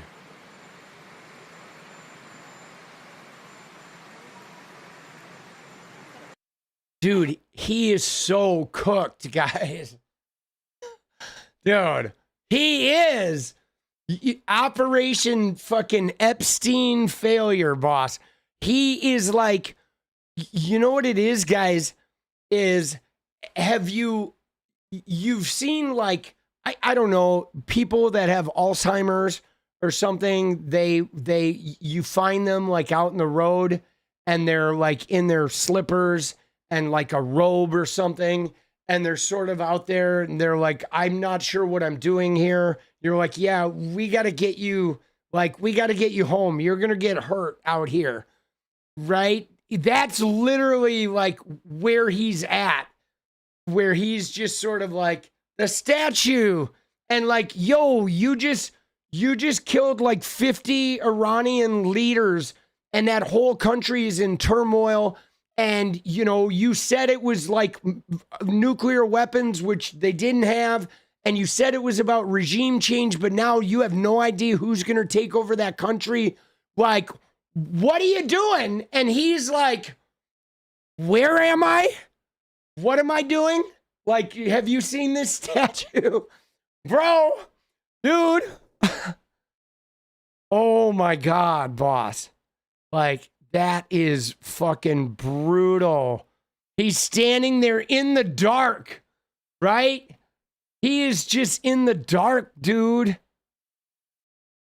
And look at him. He's like, yeah. Like, dude, I don't think it's working there, Trumpy. Oh. Bro, that is some bad news. And now, look what else is going on. Look at Lindsay here. You ready? This is another great quote. Is President Trump finished the job that President Reagan failed to do. I am a big admirer of Ronald Reagan, but I'm here to tell you that Donald Trump, in my opinion, is the gold standard for Republicans, maybe any president, and when it comes to foreign policy. Maduro, everybody talked about him. Well, Donald Trump's got him in jail. Cuba's next. They're going to fall. This communist dictatorship in Cuba, their days are numbered. The Iranian regime, the mothership of international terrorism, is about to collapse. The captain of the ship, the Ayatollah, is stone cold dead. Dude, why does he think it's about to collapse? You like, what does he think? Do they think that like all the people in Iran are like a bunch of like, you know, people disconnected from the whole world, like living in fucking huts or something? Like, dude, they have a lot of money. They have a lot of natural resources. They have terrorist cells in every fucking country in the world. Like, you think with the number of people that are after them or threatening them that they don't have a like some sort of strategy for what they're going to do if everybody gets knocked off? Like, I guarantee they do. They're not like, you know what I'm saying? It's like these guys act like every other country is just, you know, a bunch of MAGA inbreds or some shit. You know? Like, give me a fucking break, dude. And there are so many, you know, there's so many militant fucking, like, I don't know. They have a lot of militant, very religiously devoted, you know, people in the fucking inner workings of those like terrorist cells. Like it's like you think they're not going to mount some type of like aggressive payback for this? Like, you know what I was thinking, guys? When I woke up today, I was thinking, when are the next airplanes going to slam into a building? Essentially. That's what I was thinking, that, you know, the attack might look differently. But I was like, when is another 9/11 going to happen? You know, because like this was just, you know, it's like, what the fuck, bro? And you know, I mean, because my thing, you know, it's like this tweet that I fired off to Nancy Mace, okay? Because Nancy Mace was crowing about this. She's acting like she called the shots here. But it was, you know, where I was like, you know, putting it into terms that maybe she would understand, but maybe not. I don't know if she even sees the tweets. She probably doesn't. And I don't even know if she can read. But she said right here, look what she says. She says, Iran is not Iraq. And anyone saying otherwise doesn't understand Middle East geopolitics. The Iranian people, their neighbors, the diaspora, the Iranian people hate this regime. The Gulf states hate this regime. The world is safer without this regime. Now, here's the deal, though, is it's not about whatever, if they're safer without the regime, but like they don't know what's replacing the regime, okay? They don't know what's replacing it. And that's the fucking problem. Because what I was hearing was like this, right? A lot of the world hates the Trump regime. So you're saying, oh, it's cool if they come in and just clear out the whole Trump regime and plunge America into chaos for a decade? Like, would you be cool with that behavior? Because, right? You know what I'm saying? Like, that's the thing. That's what we did. We went to a country that had done nothing to us right now. Okay? Trump was talking about what they did in 1979, or that they probably had something to do with a destroyer getting bombed 20 years ago, right? But the thing is like we went to a country that did nothing to us right now, and we literally just exploded like all of their government officials, unprovoked. unfucking provoked, man.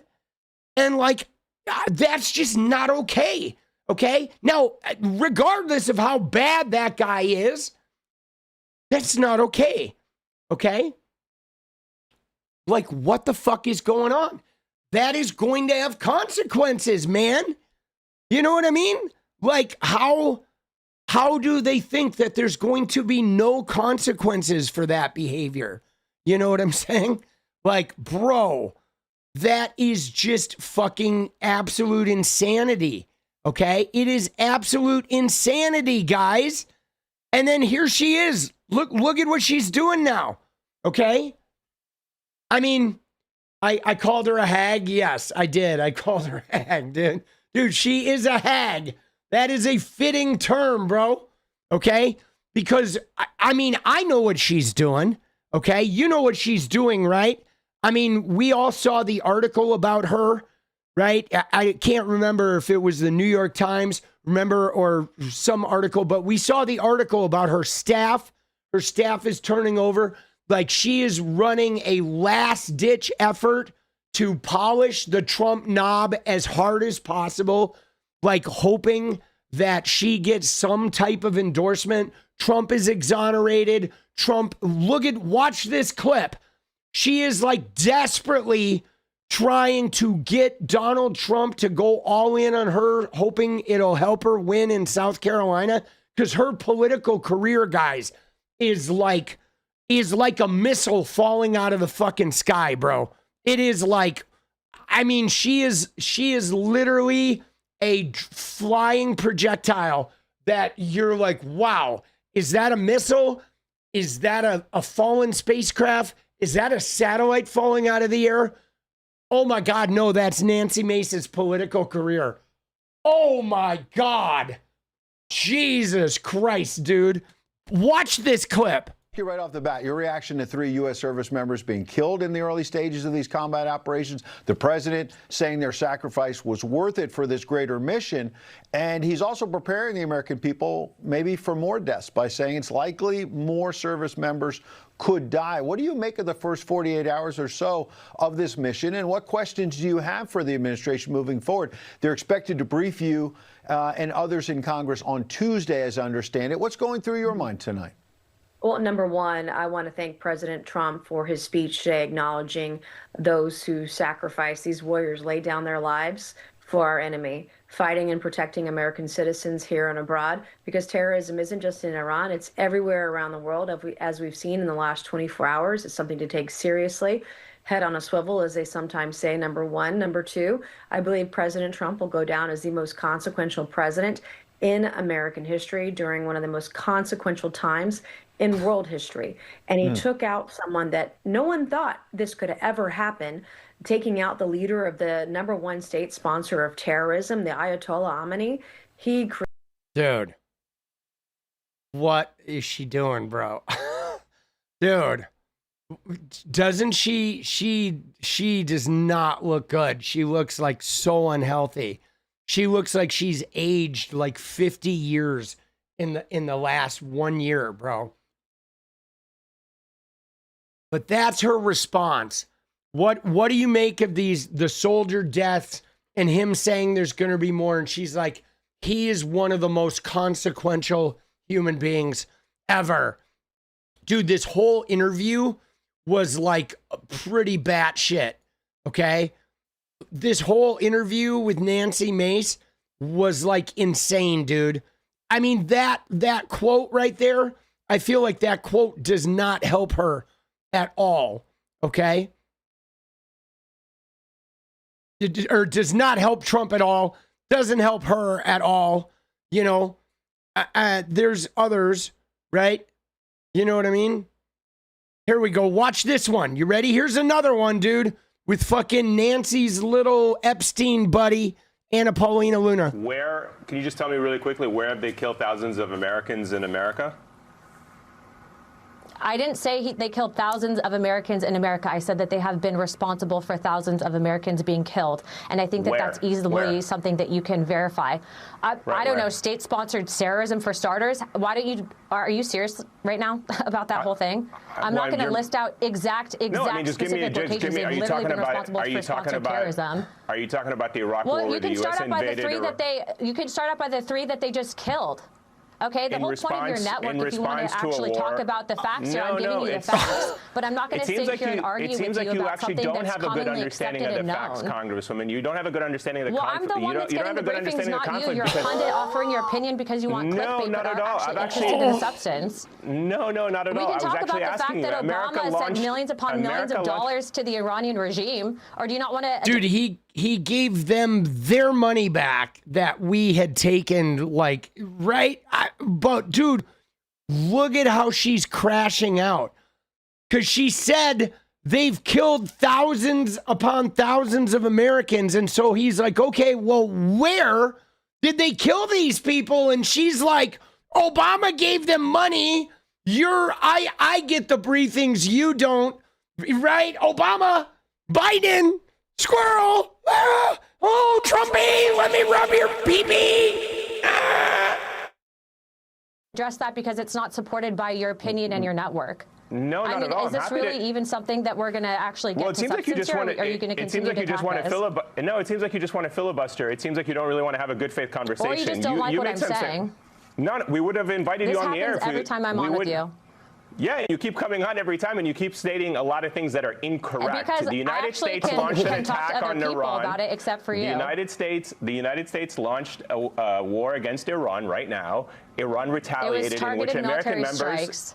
You can call it whatever you want to call it, but at the end of the day, the Iranians responded and killed 3 American service members. So what we're trying to get at is you make an assertion on this air that it's not an invasion when America sends fighter jets and Israel sent fighter jets into another country. Boots on the ground are not going to happen. Congress will not vote on war with Iran because that is not something that we support, and that is not something that the administration supports. That's actually what the Constitution says that in Article 1, but I guess you think Article 2 is more important, so it's up to you. Article 2 is when the U.S. citizens and our military are in direct imminent threat, the president reserves the authority. Yeah, well, he hasn't made that. Yeah, but that's just it. What's the direct imminent threat? Right? That's the crux of this shit. Where's the direct imminent threat? They hadn't killed any U.S. citizens. Even in Trump's speech, he talked about nothing in the last 10 years that Iran had done. They haven't done shit to us, guys. I mean, they did in the 70s. In 1979, they took some hostages and created a whole ordeal, okay? Do they sponsor terrorism around the world? Sure. But so does Saudi Arabia. So does Qatar. So does fucking North Korea. So does, I mean, Putin is invading one of our goddamn allies right now.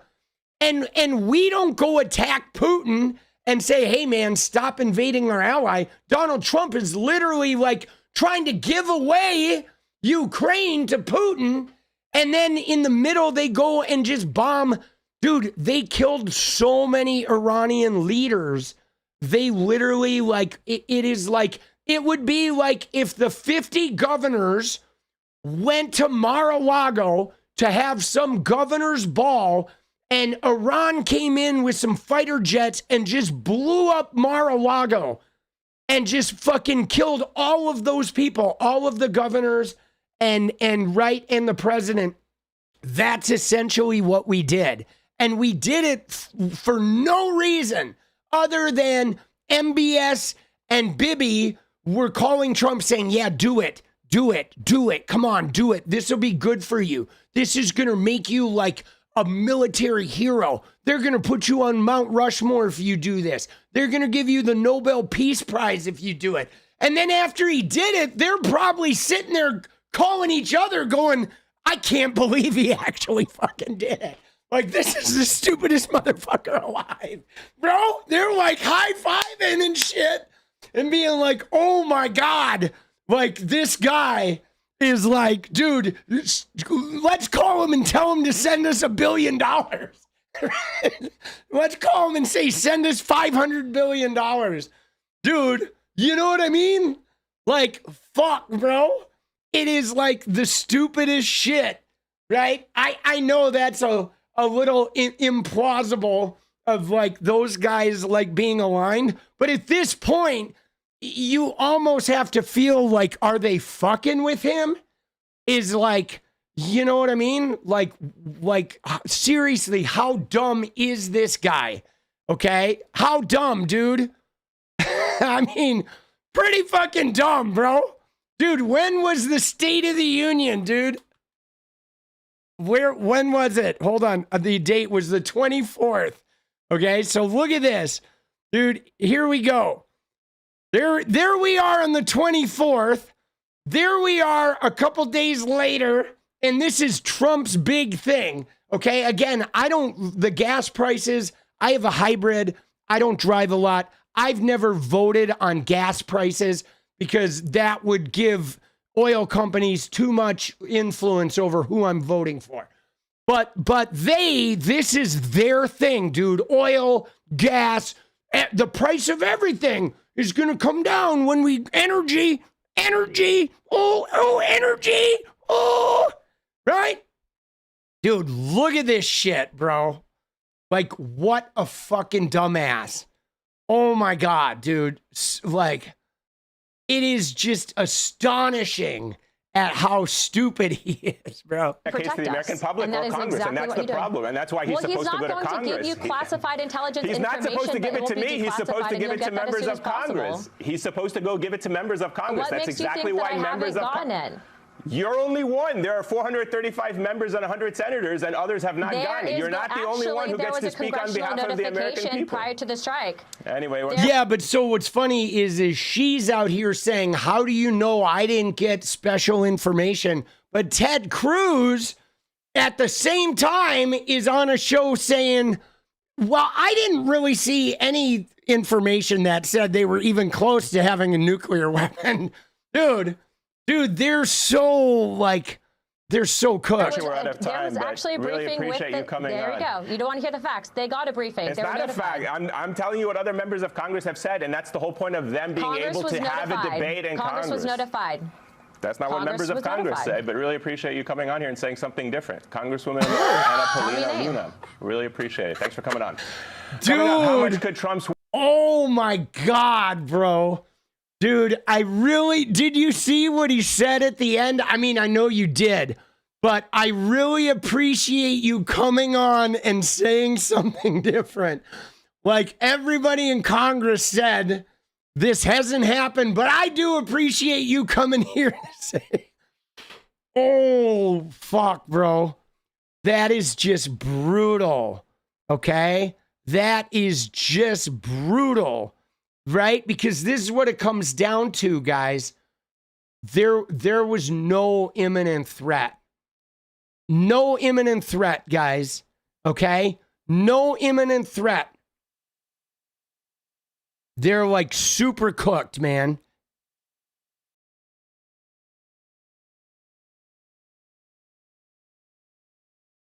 Brutal. Brutal, dude. I just want to watch this clip too, dude. Look at him.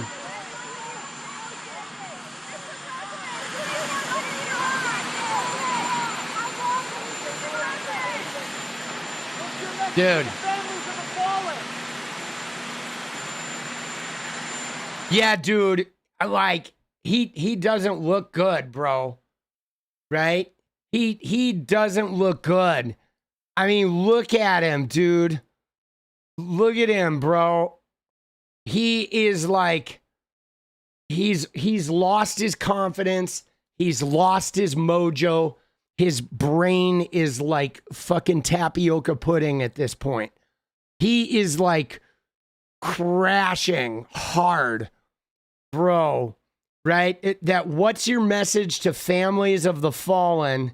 And he's just like, my message is I'm fucking getting the hell out of here, bro. That is my message. My message is I am out. Dude, I'm out. Dude, this is brutal. President Trump told me tonight the U.S. had identified possible candidates to take over Iran, but they were killed in the initial attack. The attack was so successful, it knocked out most of the candidates, Trump told me. It's not going to be anybody that we were thinking of because they are all dead. Dude, second or third place is dead. Bro, like, dude, right? Like, what is that? So that's just it. We have no idea. I mean, what I heard was that there were 48 military and government leaders that were killed. It was like some giant cabinet meeting at the Khomeini's mansion, okay? And what's crazy about it is they weren't planning this. It is my understanding from what I read today that they weren't planning it, that there was some giant gathering and Netanyahu found out about it and called up Trump and was like, we need to step it up right now. Like, everybody's together. We can, right?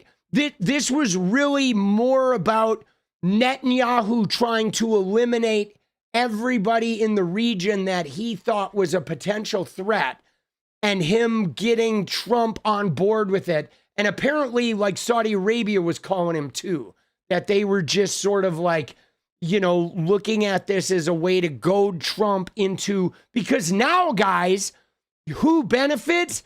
Bibi benefits, Saudi Arabia benefits, right? The other, like, the two major whatever superpowers there that have all our weapons and shit. But, like, who's going to take the fall for this, guys? America. You know what I'm saying? America, we're going to take the fall for this, right? We're going to take the fall, you know, most assuredly, dude. We're going to be the fall guy that, like, is like all the fallout is going to land on us in some way. Dude, like, just so brutal. Dude, what an idiot. What a fucking idiot. Yeah, no, Dubai is, like, fucked, right? The airport is shut down. Okay, it's like, and the other thing that I saw about this, which I think was saying that, like, and I didn't realize this. Okay, I didn't realize this, but I think it's right. It's UAE, like, a huge part of the population are people that aren't from UAE, right? That it's like millions of people that do international business live there. But now they're like, there's no reason for them to stay, right? Everybody that, like, is going to leave, right? You know what I'm saying? That, like, everybody is going to fucking bounce because they're like, oh shit. Like, you know, as soon as they can get on a plane and get out, they're going to be like, you know, there's no reason for us to stay here in the middle of a war. You know what I'm saying? You know what I mean? Like everybody is just going to bounce, bro. So dumb, dude. Dude, I know they can't right now, right? There's no airport, but as soon as that airport is running, I think that whole country is about to fucking flee, dude. Never mind the fact that Iranian commandos and Kurdish militias wiped out ISIS. I thought the United States was all about the war on terror. Yeah, dude. Dude, no, I just don't get this. I honestly, dude, I honestly don't understand, like, what the fuck they were thinking. I feel like Trump got played, guys. Don't you? Doesn't it feel like that? It feels like they played him. Like they, you know, were like, all right, yeah, come on, Trumpy. Come on, dude, do this for your legacy, buddy. Right? Mount Rushmore, Nobel Peace Prize. This is going to be how you get it. And Trumpy's like, let's go. And now he's like, oh, fuck, bro. Dude, what an idiot. Right? What a fucking idiot, bro. Dude. Yeah. Dude, be that guy. Dude, yeah, they're like, no, you are that guy. You are that guy. You think they paid him? Yeah, it doesn't matter. Dude, even with them paying him, like, dude, he literally controls the U.S. Treasury right now. He doesn't need their money. He's looting from so many different fucking locations. I bet they appealed to his ego, right? Because he's looting everywhere, dude. At this point, money's not even an issue with him. I feel like they fucking big balled him. You know? I think they big balled him. I think that, like, they're trying, I think the Middle East has been making him seem like he's part of their club of, like, whatever, oligarchs or, like, tyrants, you know? Because, I mean, they're all, like, all of those leaders there are kind of, like, super authoritarian. And, you know, Trump is, like, a pocket authoritarian, but he keeps getting cucked by the courts and shit. I think they literally were like, yeah, this is how you be a good dictator. This is what you do. This is going to, like, win it for you, right? It's going to, all your people are going to get back on your side. Dude, what a fucking moron, bro. It's like, underestimate his greed. Yeah, no, I mean, but dude, they have so much money now. Like, dude, they have like an endless supply of money, right? He's going to be dead in a few years too. But, you know, at like, you know what I'm saying? All right, moving on though. What a fucking dink, bro. Jesus. Iranian leader 𝗙cie 𝗶𝗵𝗃. I have coworkers stuck in Dubai flight crew. No way, Paula. That sucks. Yeah, I honestly, guys, I wonder how long they're gonna be stuck. Okay, and yet another disaster, right? Oh yeah, no, the globe. I do remember that.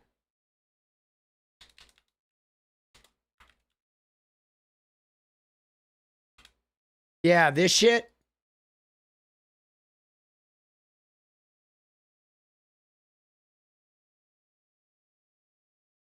Dude. Fucking dumbasses. Right? Because, I mean, dude, they benefit. Saudi Arabia benefits. So does Bibi. You know what I mean? Those guys, right? I mean, they just want to make sure that nobody is able to challenge their power. Okay? What is that? It's some weird globe. Trump went to fucking Saudi Arabia and fucking, this was in his first term, right? Some weird shit. Some weird fucking crazy shit. All right. But dude, what is this, bro? A fighter jet crashed? Oh yeah, do you see this? This is crazy. شوف لا والله حربية طيارة حربية طيارة حربية شوف شوف شوف شوف شوف شوف شوف شوف dude شوف dude لا والله حربية طيارة حربية طيارة حربية شوف شوف شوف شوف شوف شوف شوف شوف just falling out of the sky, bro. Right? You know what I'm saying? Like, right? Just falling out of the sky. Let's dance party. Yes, Linz. Let's go. Thank you, Linz. No, we're going to be dancing in a little while. That's one of ours. That is a U.S. jet that just fallen out of the sky, guys. Okay? You know, I mean, you know, it's kind of a Trump thing. They had one fall off a boat into the ocean, right? And that thing just falls out of the sky. Yeah, I don't know where it landed, right? I don't know where it crashed. I didn't see anything explode, like, but they have it on the ground. They found the pilot, okay? And so I don't know if it landed in some water or what, but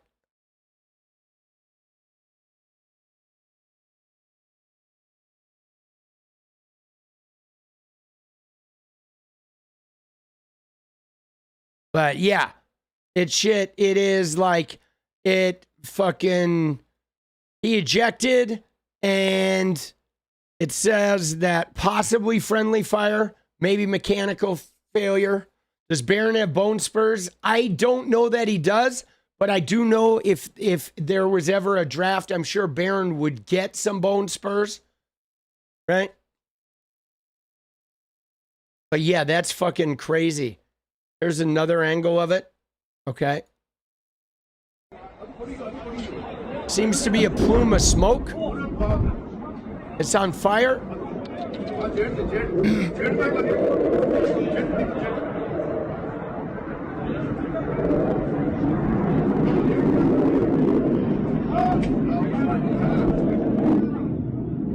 There goes the pilot. Dude, yeah, that shit is crazy.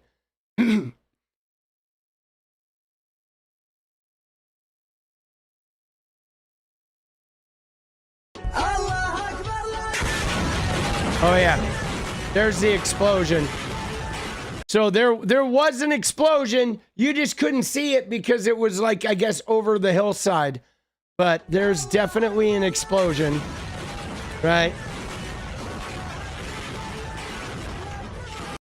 Jesus. Dude, Ella! Boss, late to the party. Glad to see everyone about the airplane. It was a friendly fire accident. One of our 15's pilots ejected safely. Love you all. All right. But yeah, so there was definitely an explosion. That shit crashed. Again, you know, friendly fire, mechanical failure, and probably the fire. Not a good look. I mean, those planes are expensive.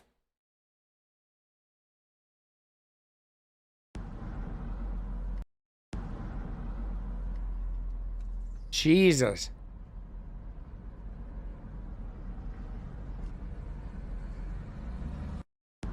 Dude. What the fuck, bro? No bueno. So it was shot down. It's shot down by our own people. Right? Here's the fucking pilot.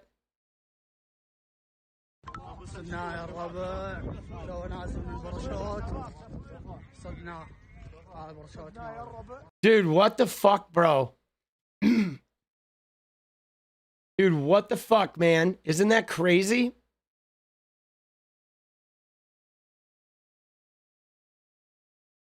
Oh, that's old.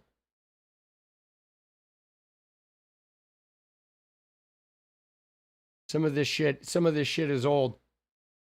Brutal, isn't it?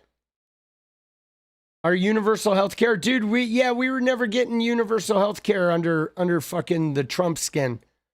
Jesus, bro. So crazy. So do we know how these guys died? Like these soldiers that died, do we know? We don't know, do we? We don't have any idea like how these guys died, do we? They haven't like released anything.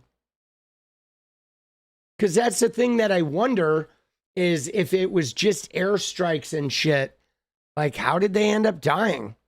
You know? You know what I'm saying? Like, right? Did they get shot down? Right? Or, you know, I mean, supposedly we didn't have any ground troops, you know, and this guy, and Trump is like running away.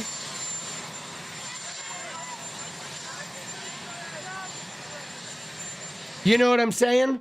I mean, you know, because like normally in this situation, right? This is where Trump would come up and gloat, right? You know what I'm saying? Trump would get off the plane and he would come up and be like, right, we just took out the supreme leader. We're winning this thing. But dude, he's like afraid. He's afraid to talk to people. He is like scared, boss. He is scared. Was it from one of the missile attacks? Was it from a retaliatory attack? Right? I mean that's what it probably had to be, right? it had to be like somebody that, yeah, when they attacked the airbase or whatnot, brutal, right? And like they show them blowing up a plane or whatever. Like, dude, there's a plane parked.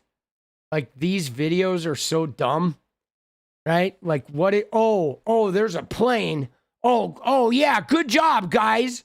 Oh, you exploded a plane, an empty plane sitting there parked on a fucking runway somewhere. Dude, Trump says his potential candidates to lead Iran have all been killed. Oh, man, dude. Dude. Like, what an epic disaster, right? Yes, a school got bombed. A girls' elementary school got bombed in Iran. Like, a bunch of dead kids. Yes. And you know, now soldiers are getting, you know, attacked. I mean, I posted this thing right here, guys. This is really, we should watch this clip, okay? This is in Jerusalem after the attack on Iran. These are people just at an apartment in Jerusalem, but watch this.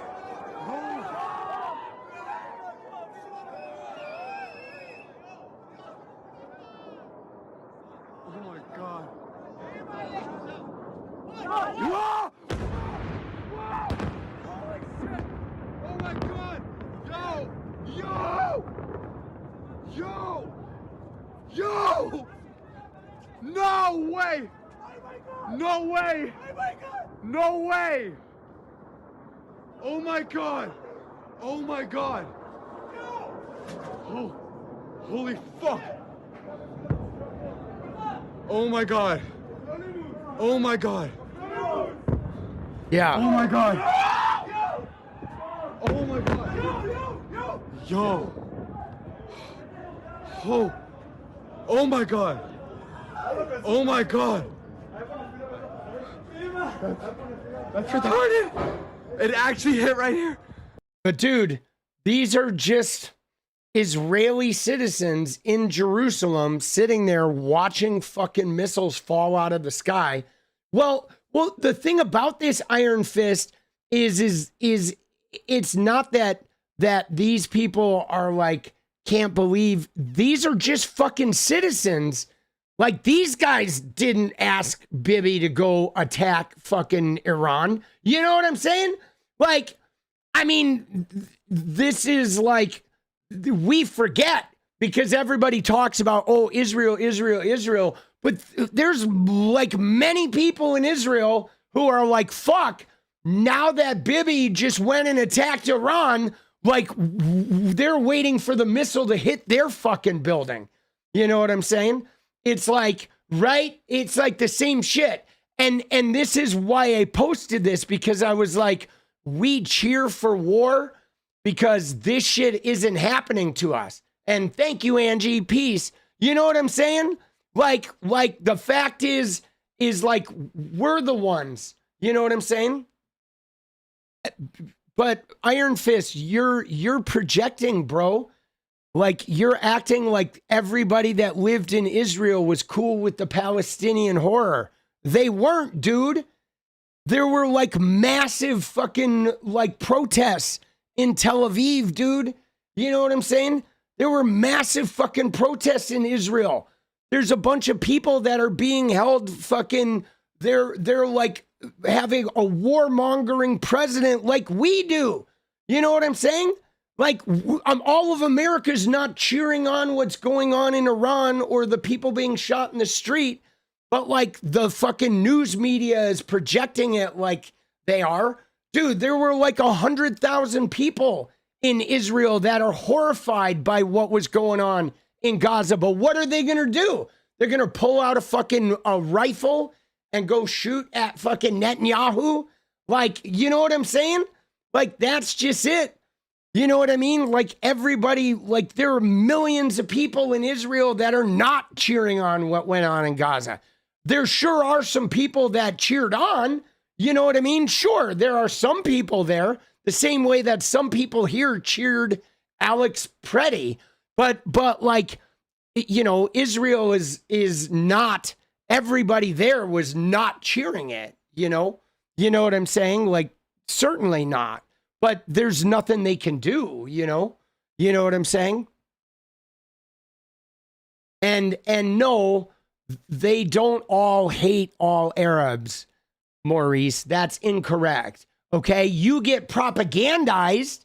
Okay? There are people that are going to propagandize you and try to tell you that everybody in Israel fucking hates all Arabs, but no, they don't. You know what I'm saying? There certainly are people in Israel that hate all Arabs, right? The same way that there are fucking white people in America that hate black people or hate all immigrants or whatever, hate all LGBTQ people. But there are certainly like many, many millions of people there that fucking want that shit to stop too. You know, it's like, again, Israel is not one thing, you know. This is kind of like why I make this point about, you know, the fact that we treat Israel like it's all one thing because we're being propagandized because they want our money, right?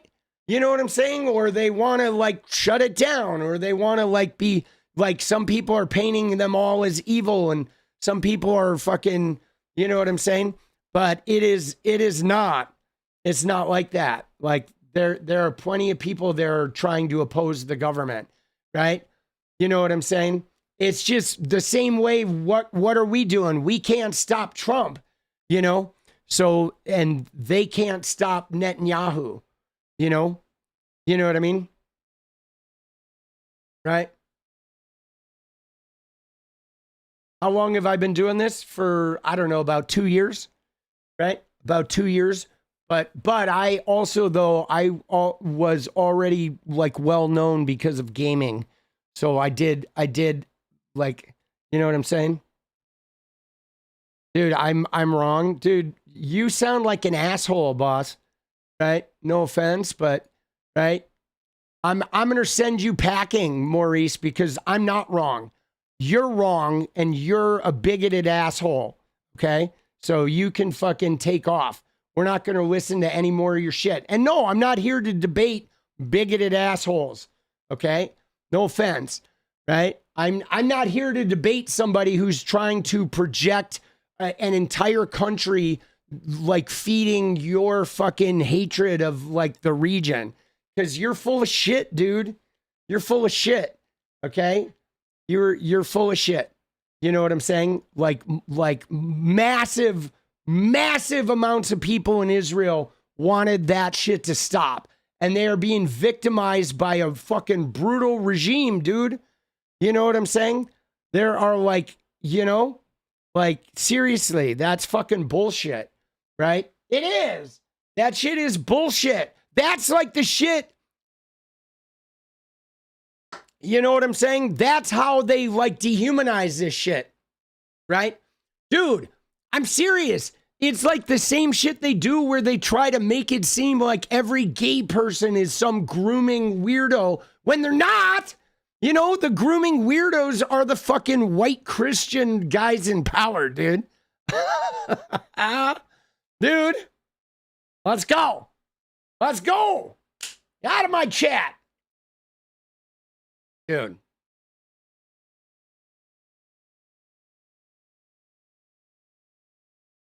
Little fucking eucalyptus. Dude, let me tell you about Jesus. The Jeebus. Dude, it's fucking bullshit. Right? Dude, we already looked at that, boss. Let's go. Oh shit. Dude, there's a lot of, man, there's a lot of like misconceptions about that. I mean, I'm not going to pretend like there's not a contingent of people there that are like rabidly, you know, like, you know what I'm saying? Like they definitely have a tremendous amount of regional racism there. But like, so do we here in America. Like, my God, dude, you know what I'm saying? You know what I mean? And there are a lot of Arabs, yes, that live in Israel, but like this idea that everybody there just hates everybody and are all like wanting to kill them all is such bullshit. It is like such bullshit. There's like so many people there that like want all the chaos to end. And what's more though, guys, you ready? The thing I want to ramp up though too is even when you look at the people there that buy into the regional idea of like, you know, being anti-Arab or whatever, they are being propagandized from the time they are born that like all of these people around us are trying to kill us. So therefore, we have a mandatory, you need to go in the military, right? I mean, even the people that are being raised in that environment by that government, much like we are, yes, are being propagandized to be militant. And now it's starting to change because of the internet. Like they have access to more sources of information.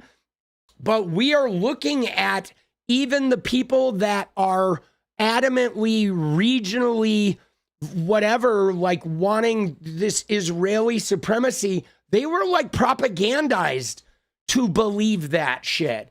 But pre-internet, to believe that the whole world was out to get them and that it was just like an extension of the Holocaust. I mean, there's a lot of propaganda forces that go on, like the same way that we were propagandized to believe that it's okay for us to drop atomic bombs on people or to invade countries, you know, just because, to lie about weapons of mass destruction and to invade. Like, dude, we did that and get away with it because we're taught that, like, yeah, it's okay for us because we're the good guys. We're the fucking guys that are spreading democracy, right? But we're not. I mean, we're spreading Coca-Cola and Lockheed and fucking, you know, Chase Manhattan Bank and, you know what I mean? And you know, dude, it's just fucking crazy. You know, it is fucking crazy, man. You know, and so the thing is for me, guys, I will actively like support resistance and animosity towards the Israeli government and towards Benjamin Netanyahu and the IDF and all of that shit, right? But I am not on board with the idea that all of the fucking 10 million people who live there are buying into that bullshit, okay? Because they are actively having an internal revolution there now of people that are sick of their government shit too. And the fact that they are paying the price, that Netanyahu goes and wants to invade Iran and then they have to watch missiles fucking land in their neighborhoods. And believe me, every missile that lands like this, there are more young people in Israel that are being like, dude, this is fucked up, right? Like, we shouldn't have to live like this, you know? You know what I'm saying? We shouldn't have to live like this, right? Dude, it's like, you know what I mean? It's true, man. Not everybody buys into it.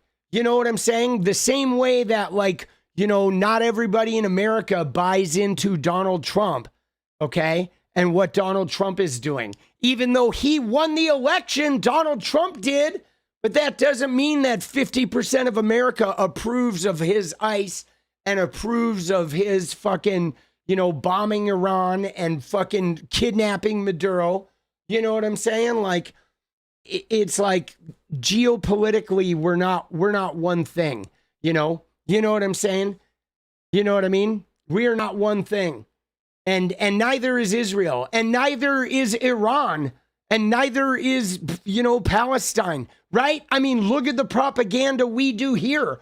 where they want to make Gaza, they make it seem like all of Gaza is Hamas, right? Or Hamas, like whatever militant terrorist people. But it's not true, man.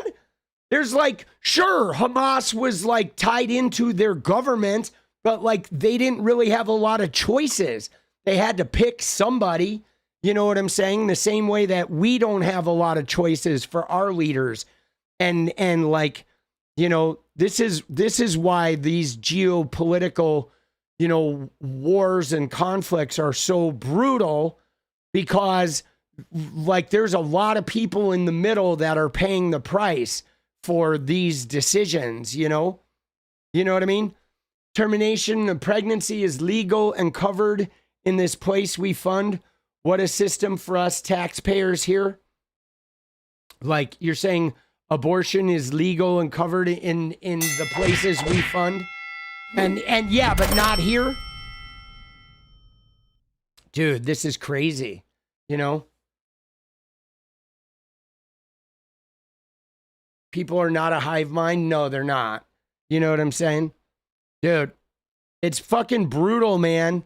You know, when I saw this, it was brutal, because the thing that's really shitty is like, we don't have to pay this price. You know what I'm saying? We don't have to pay this price, right? Yes, not every Israeli is like Netanyahu. Not at all, right? You know? Yeah, I just don't know, right?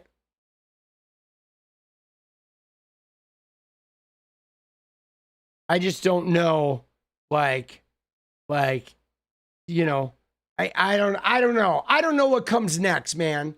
You know what I'm saying? I don't know what comes next, right? You know, I mean, dude, you know, like, it's, you know what's really crazy, guys? Here's my take on it, okay? My take on it is if you go to all of those states, okay? If you go to Israel, you go to Lebanon, you go to Syria, you go to Saudi Arabia, you go to UAE, you go to Iraq, you go to Iran, you go to Jordan, there's a whole bunch of people that just want to be left the fuck alone. Okay? They just want to fucking pray and worship and live and earn and have a life. And they are like goaded and indoctrinated by their leaders, by their religious leaders, and they are turned like Muslims are turned against Muslims, Arabs are turned against Israelis, and right? And there are people with vast amounts of power, okay, and more money than you can imagine, that are busy cultivating animosity for everybody to create a constant state of like regional turmoil that is really making some people like more wealthy and powerful than you can imagine.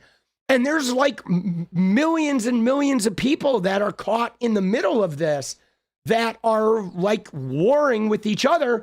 And we're starting to experience it here, really, but ours is different. Ours isn't like the Arabs against the Israelis, again, right? Or the different factions of Muslims. Ours is like the Democrats and the Republicans, the gay people, the trans people, the homeless, the immigrants. But we're starting to faction out like this more too, and become much more divided. But like, they're really, if you boil down to it, there's a lot of people that just want to be left the fuck alone. And everybody around them is telling them that everyone's out to get you. And it's like a lot of like, I don't know, chaos tension, you know, where that I think the internet is starting to create some real factions, you know what I'm saying? That the right, And what's hard is because there is so much of the primary natural resource of the whole world exist in that region.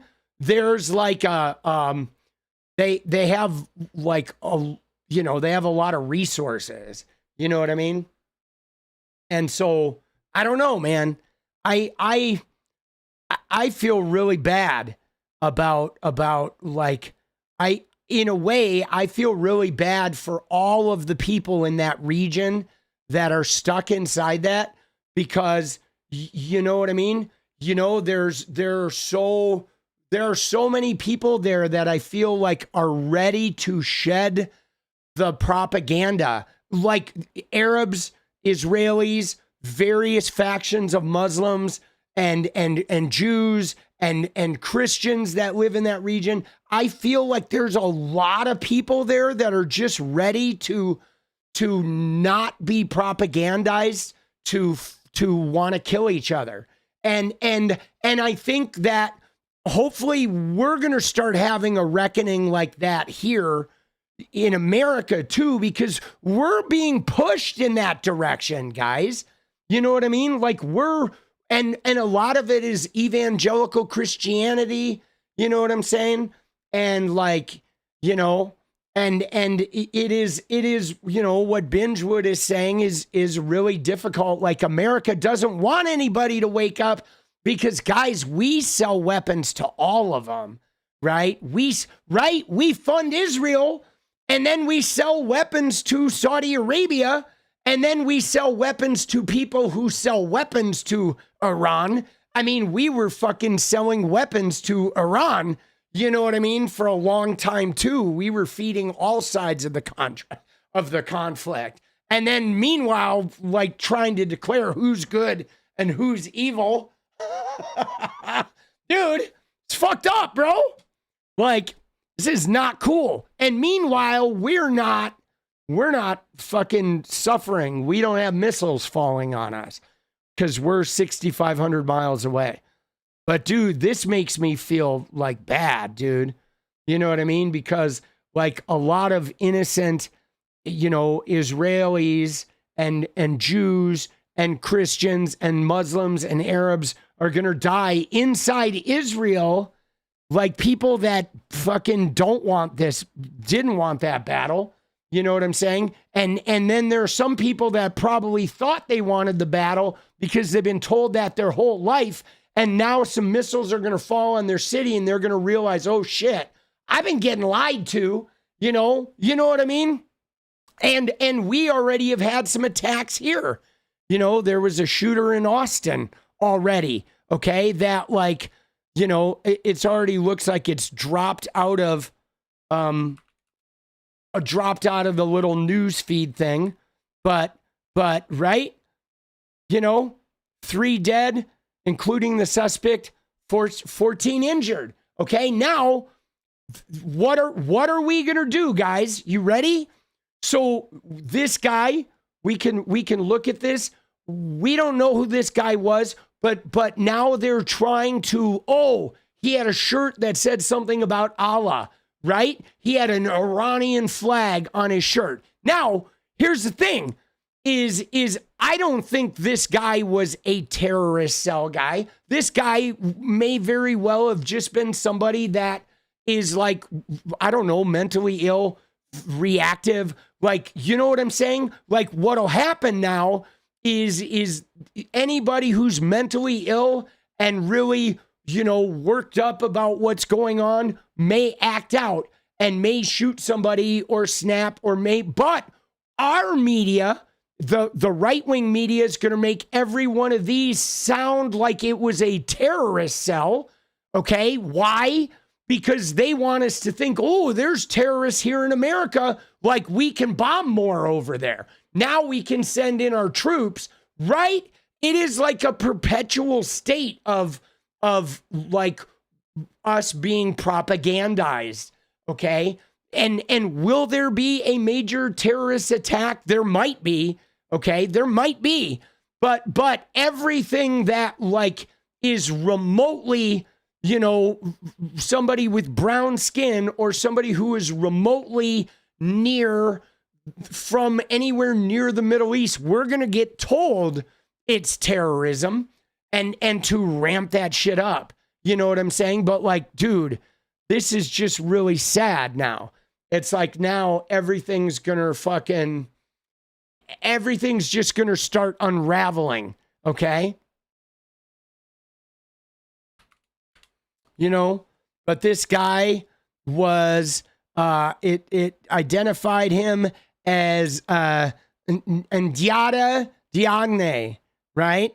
Okay, right? And it says, you know, surveillance video of him wearing a t-shirt that says property of Allah, right? With an undershirt referring to Iran. But like, you know, is he an actual terrorist cell person, or is he just a mentally ill dude that is like, you know, going out there and doing this shit because he feels personally attacked by this thing? Like, we don't know, okay? No, he's not Iranian, not at all, right? But anybody who's mentally ill, though, and a devout, you know, Muslim could look at this attack as something that they take personal, right? And they're just going to go crazy out there. You know what I'm saying? Right? But he was a U.S. citizen, okay? But this guy, Randy Fine, of course, degenerate, calls him a Muslim terrorist, right? He's fucking calling, you know, like trying to dehumanize them and shit. But he's a 53-year-old West African person from Senegal who was a Muslim. And like, I don't want to watch that video, all right? I'm not getting into the video. But he is a Muslim from Senegal that was obviously having some type of mental health crisis, right? And so this is what's crazy, is this shit is gonna happen, you know? And yet they're gonna try to like, ooh, terrorism, like they're attacking us, you know? It's really fucked up. Dude, Randy Fine is like so dangerous. That guy is like so dangerous. And you know the thing that I don't like about Randy Fine, okay, is like innocent Jewish people are going to get beat up, shit on, and killed because of fucking Randy Fine, okay? You know what I'm saying? Like, he is the type of person that makes it so, like, you know what I mean? Like, he makes it so, like, Jewish people are less safe because of that guy. Like, what the fuck is that guy doing? You know what I mean? That guy is, like, running around, like, weaponizing the worst aspects of humanity. You know, the same way that, you know, like, these fucking, I don't know, dude. That guy is just so shitty. Like, when I see him, I'm like, oh my God. Like, you know how many Jewish people are just like, oh my God, please, what is this guy doing? Right? So brutal. He's like so brutal. And the whole time he's like wearing a yarmulke and fucking running around like he is the voice of Judaism. And he is like so bigoted, like so like hardcore, like rotten. You know what I mean? He is like the most hateful Christian. You know what I mean? He's like the Westboro Baptist Church of like Judaism, dude. Dude, you know what I mean? Like fucking so brutal. You know what I'm saying? You know what I mean? Like so brutal. Like, dude, where do we get these people? Did I dial up the commercials? I have not.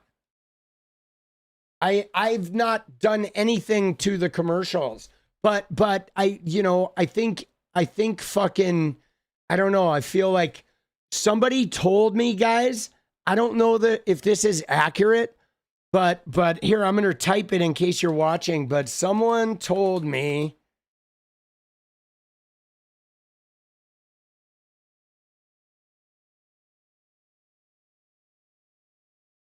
right? somebody told me this, that YouTube is stacking left-wing streams with commercials, that they're specifically targeting left-wing streams and just bombarding them with commercials as a way of like soft silencing them, you know, a way of sort of like punishing the left wing and trying to monetize it.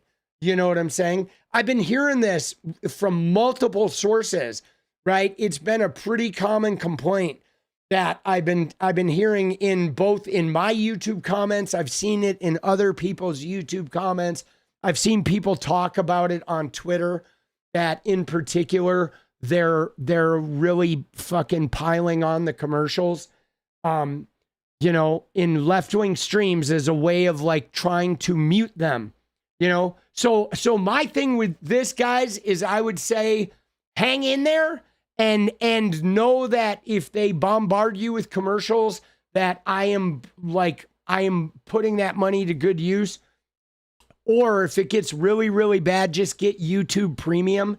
That is a good way to avoid it. If you do a lot of YouTube, I think YouTube Premium is worth it. And like content creators get paid from YouTube Premium. And you ready for this, guys? Let me tell you a little hidden secret. You ready? YouTube Premium, you get no ads. But the other thing about YouTube Premium, guys, is if they demonetize my shit, if my shit gets limited ads, we still get paid for YouTube Premium. So if you have Premium, you're paying content creators that YouTube tries to silence through limited ad monetization, because that's what they do. Like when I cover a lot of Epstein shit, after a couple of weeks, it gets demonetized, but YouTube Premium still pays me. So if you get Premium, you're supporting us when they silence us, like with ad money. And so it's cool. YouTube Premium actually benefits us when we cover that shit that they silence, right? You know, it's pretty wild, right? So there you go. And to the person who said you use ad blockers, I get it, you using ad blockers, but if everybody used ad blockers, like all of our channels would shut down. You know what I'm saying? Honestly, if everybody just used ad blockers and blocked all the ads, like we wouldn't be able to have channels, you know? So, dude, I mean, I hate ads too, but I have Premium, right? You know, I got Premium, and especially part of the reason why I got it was because my son uses a lot of YouTube too. And so, right.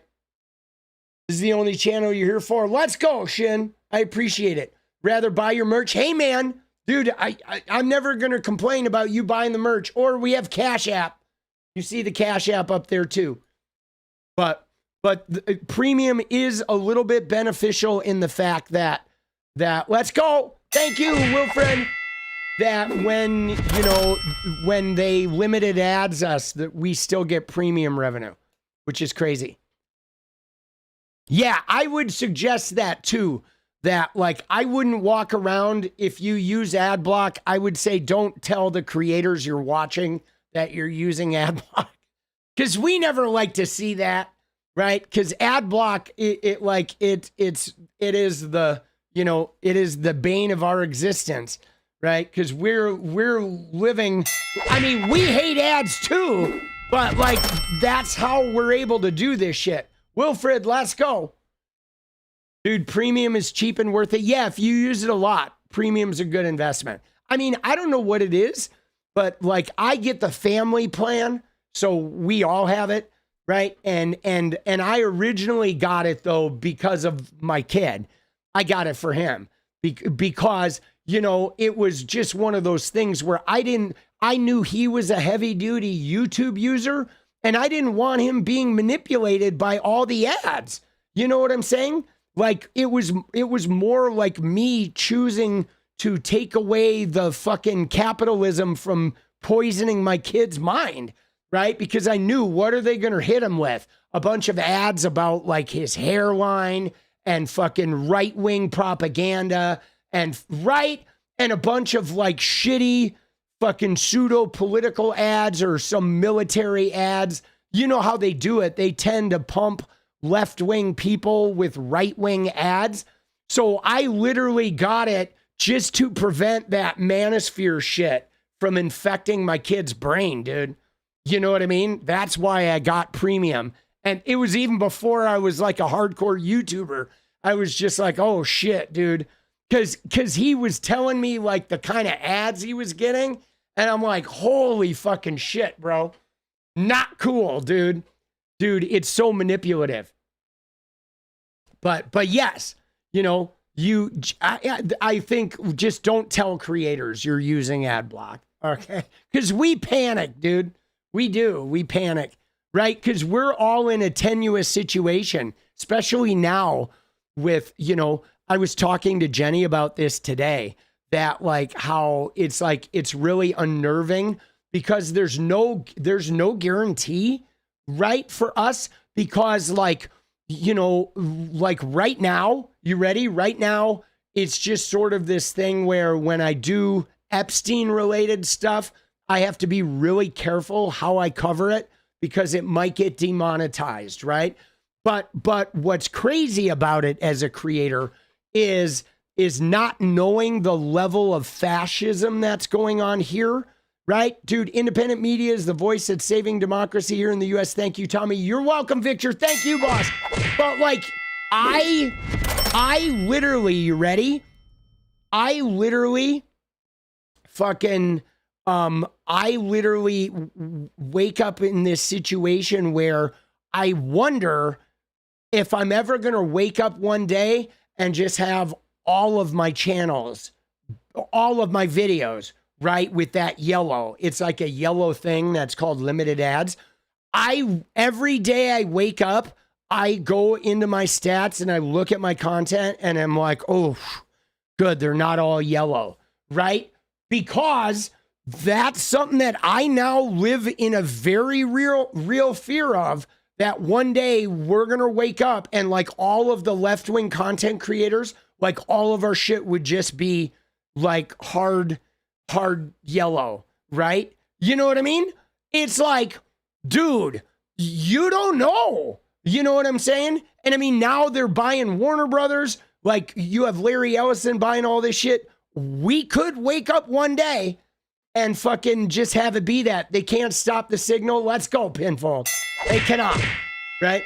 You know what I'm saying? So what that means is there's a thing called limited ads where when they decide your shit is too racy or whatever, they mark your shit as limited. But now when your shit is limited ads, they're still running ads. They're just not paying you, is what happens. Your shit still gets ads, but they say, well, your content is like a little too racy. And so what it is, guys, is in particular, it's around child SA, okay? So YouTube has made it now that if you talk about child SA, child trafficking, they can demonetize your shit like instantaneously if you mention it, okay? Now in a 3-hour video in a live, it's like a percentage thing. It's about what percentage of your video is covering this.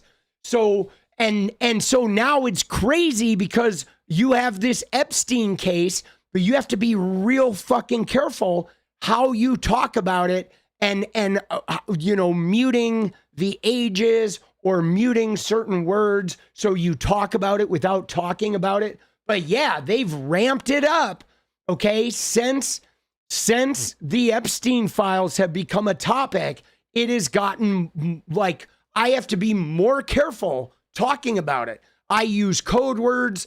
I don't show things on screen. I mean, I've gotten pretty good about about, like, I've had so many videos get demonetized that I've gotten pretty good about doing it. Now, you ready?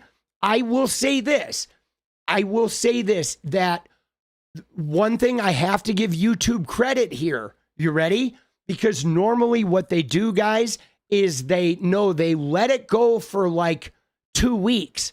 So they don't ping me right away. So my video gets out, the word gets out there, it blows up for whatever, a week or two, and I do make money off that. And then 2 weeks later, they'll ping it. Okay. So YouTube does let us have the initial push, which is really awesome. Okay. Like TikTok shuts you down right out of the gate. Okay. You know what I'm saying? But YouTube will give us the fucking push. You know what I mean? And you know, that self-censorship, no, it's not, because if it was self-censorship, I wouldn't be making the videos at all, right? What it is they're protecting themselves from the Trump regime, and then you just have to learn the algorithm of like how to cover this shit without getting silence, okay? Because if it was censorship, I wouldn't be making the videos. You know what I'm saying? You know what I mean? Like it is algorithmic manipulation is what they're doing, right? And we live in algorithms, you know, because guys, obviously, you know, you like, we don't have direct freedom of speech. I mean, you know what I'm saying? If I started shouting the fucking N-word, I would get removed. You know what I'm saying? Like, there's always limitations on speech.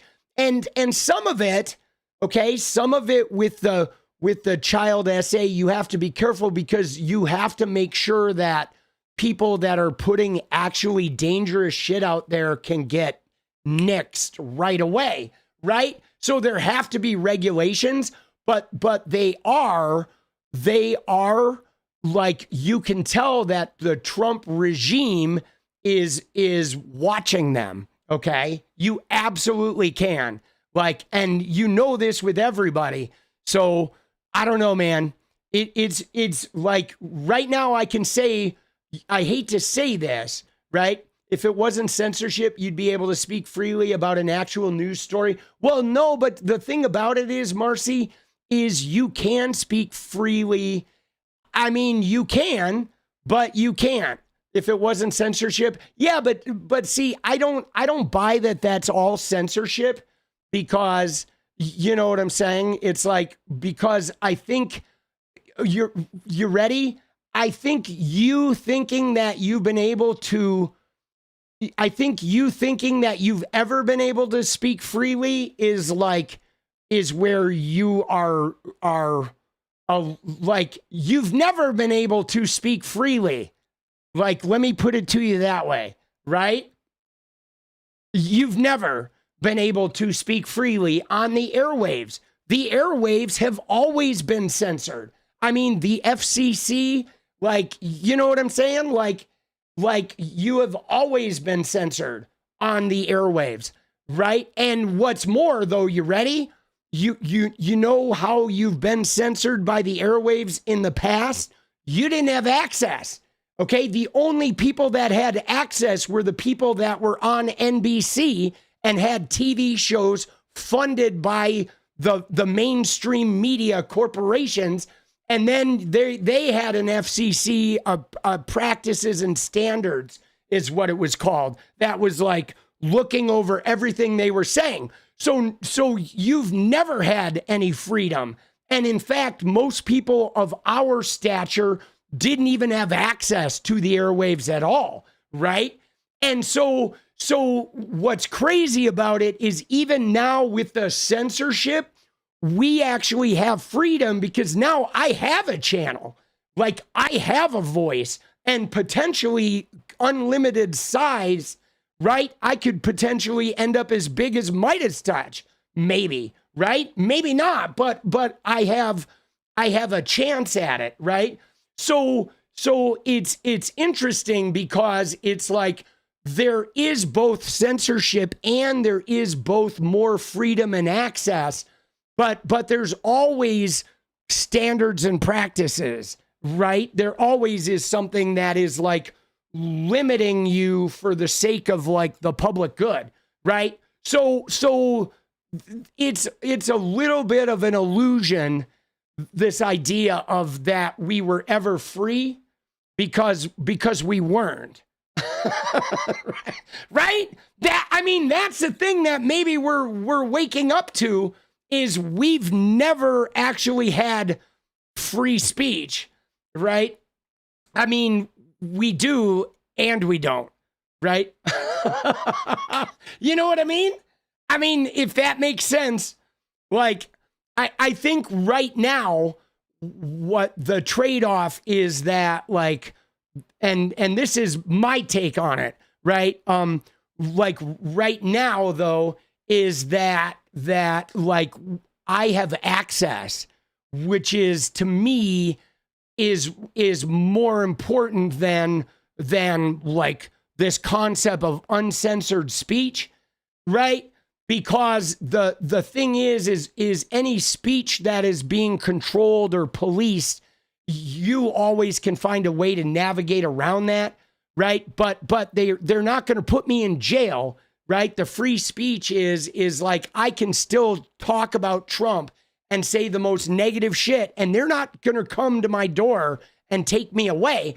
But there are, what I think it is I think there are so many people talking about like child essay now because of Epstein that they're being real careful about it because they don't want to get sued. They don't want bad actors to be manipulating this shit, right? You know what I'm saying? It's like, it's becoming, it's becoming complicated because of the amount of light that's hitting it. That's what I think. I don't really feel like I'm living in a fascist regime speech-wise. I just feel like we live in an all-access media world now, and it's getting more complicated because so many people are sifting through this shit. Right? We shouldn't just accept and explain away censorship. Well, I don't think I'm accepting and explaining away censorship, Marcy. I think you're, I don't know where you're getting that, right? Because I've never had more access to speech tools and to having a voice. And yet, because of the Trump regime, like, we're all having to deal with his attempt to police us. And so I don't, like, if I was accepting it, and I would not be covering it. So I don't know what you're talking about. I think you're out of your wheelhouse here because you're not, you know what I'm saying? I'm just saying I am not accepting it because I am continuing to cover the shit, and I am also, though, like, waking up where if one day they do actually censor to where I wake up one day and the monetization is gone, I'm preparing backup plans for what I would do if I did actually deal with, like, large scale censorship. Because right now I'm not, but I do worry about it because I know that Trump wants that. I mean, I know they want it, right? They definitely want it. But I myself, personally, I'm thankful to have access because off grid, let's go off grid. But dude, it is like, at the end of the day, the thing you got to realize, guys, is this. You ready? Like, think about this. And this kind of, like, I don't know, I feel like this ties into our political discussions because, guys, it's YouTube's platform, okay? Like, YouTube made a platform. They're not like, it is not like, they're not required to let us do whatever the fuck we want with their platform. I mean, you know what I mean? Like there's a weird ownership thing that goes on. And I mean, we do this politically when we argue about like the Democratic Party, right? Like the Democratic Party is not required to just give a bunch of random strangers the keys to their political apparatus. They're allowed to have their own agenda, and their apparatus gets used for their agenda. Like, you know what I mean? It's like if I want my own goddamn freedom of whatever, I should go build my own fucking YouTube. Like YouTube and TikTok and Instagram, they're not required to just let us do whatever the fuck we want with the things that they create. And I don't know where we like start thinking that because YouTube gives me a space to create a channel, I should just be able to do whatever the fuck I want and run roughshod over their like guardrails. You know what I mean? Because I mean, like, I have guardrails in my personal life, and people don't get to come in and just like do whatever the fuck they want in my house. You know, they do have to respect my guardrails when they're using my home, right? Right? You know what I mean? And like, and so like I don't look at that shit as like I get to dictate everybody else's boundaries. You know what I mean? And YouTube was the wild, wild west, but it almost got destroyed, guys. You know what I'm saying? Dude, yeah, I know. If YouTube had no guardrails, it would be like Kick, where people are just screaming the N-word in their chats, and it's their stuff is like filled with the F slur and shit. You know what I mean? I mean, I kind of appreciate the guardrails. You know, I do. It's like I do. You know, dude, Kick is so bad, right? But again, though, I don't think the most important scandal of our time is off limits. You're projecting something, right? You're projecting. The most important scandal of our time is not off limits. It is just about a really dangerous and sensitive subject that you can't let everybody just come in and say whatever the fuck they want, because you're going to end up having people that are going to like go off on their like Jewish cabal conspiracy theories, or they're going to be showing images of CSAM, or they're going to be like talking about, you know, outrageously descriptive things that is then going to be like shit that weird predators are going to watch and get off on. Like, you do have to be careful about how you allow child SA to be talked about online, because there's a lot of creeps out there, man. But it is like, my God, it's being covered. Like, you're super projecting that, like, you like, again, I think you have in your eye and that they're like, oh, they're trying to silence the people covering this.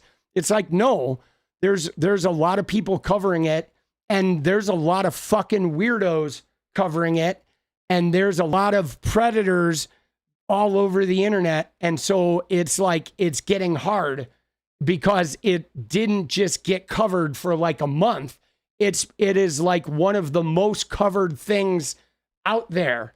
That's literally, I think right now, the Epstein files is one of the most covered news items, where literally I think 1 in 3 pieces is like dealing with it.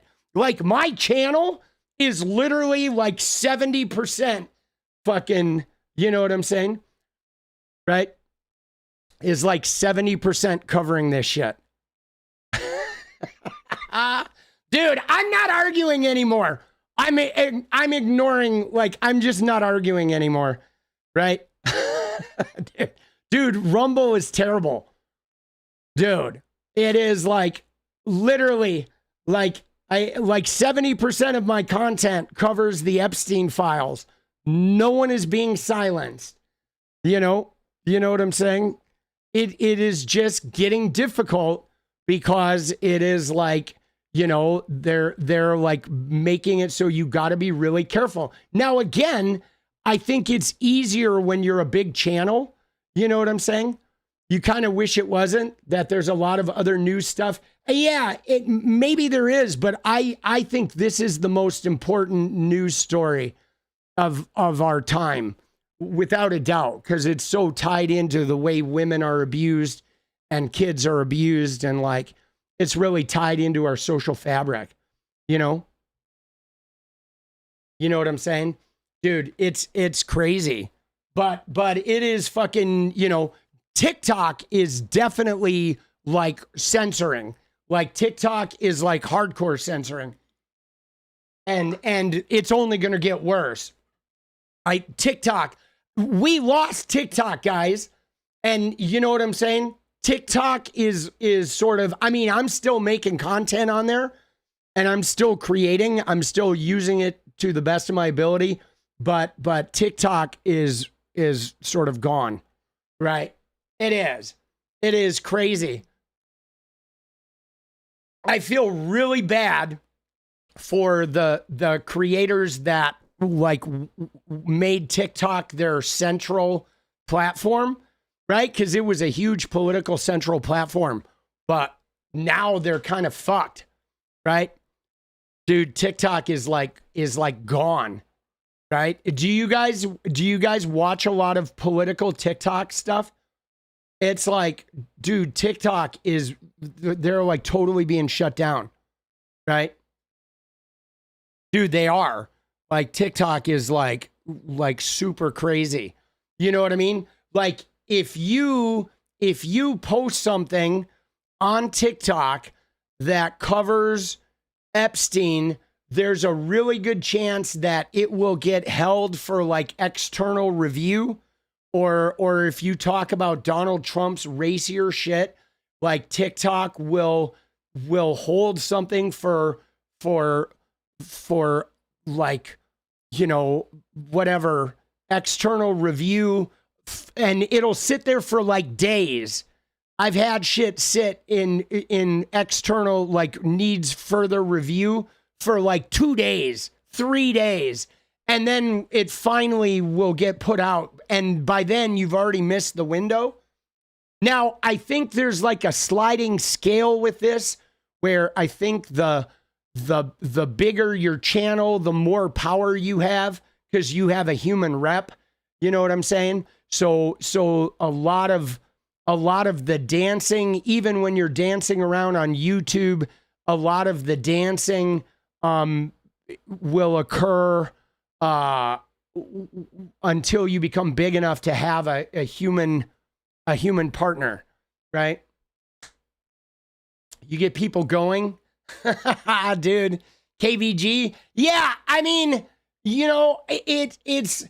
Let me just tell you, right? You ready for this? When I don't know what it is, guys, but when you look at like my YouTube stats, right? My view stats are pretty normal, or like normal to low on the views. And the rate that my subscribers are growing is like normal to low. Like we're growing consistently, but slowly. Okay. We're not like boom viral, but we're growing consistently, but slowly, but like really dedicated, right? Obviously we see the same people here, like night after night after night. We have a real community and started to grow in Discord. But when you look at my stats, the stats where I am above Brian Tyler Cohen, I am above Midas Touch, I am even above Keith Edwards. And you know what it is? It's comment rate, right? Comment rate. I have one of the highest of the political channels. I have one of the highest comment rates of like all the political channels, right? Which is like, for whatever reason, like people watch my videos and they get into the fucking comments, dude. It's crazy, right? It is fucking crazy. Change the picture? You don't like Ben? Come on. Dude, you don't like Ben? All right, what do you want? Here, I'll give you this. We'll give you Zorro Ranch since we're about to go into Zorro, right? But dude, comment rate. it is like, dude, people like they get reacting. Dude, let's go. We're gonna have the best chat in history. Let's go. Dude, it's crazy. It is crazy. Right? Hold on. Let me show something here. I'm gonna show you the magic, guys. You ready? Because like Keith Edwards is the de facto, okay? He is the de facto guy, all right? Of as far as views go, his stuff, you're a relatable guy, humor matters. It does. It does. But like, let me just show you something here that is pretty amazing.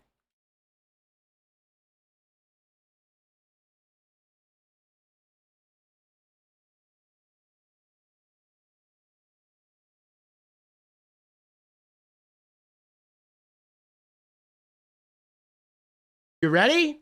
So look, these are some deep YouTube stats.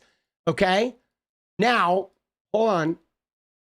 I'm gonna show you. This is what is great. Okay. So there's a thing called Playboard that is like has some YouTube stats that are like these are like deep nerd stats. Okay. But now, this is my channel. Okay. Right. And you know, we're growing good. But like one of the things here is like my average views is like around 10%. But a lot of this, guys, is like this is very low because it's compared to like regular YouTube channels that are doing one video a week or a couple videos a month. All of the news channels generally have very low. Like I think Brian Tyler Cohen and Midas Touch are probably hovering around 8% or whatever, because we're putting out like 5-6 pieces of content a day, 10 pieces of content a day, right? You know what I'm saying? And so, but look at my like rate, almost 10%. And look at this comment rate, 1.36%. That's insane, right?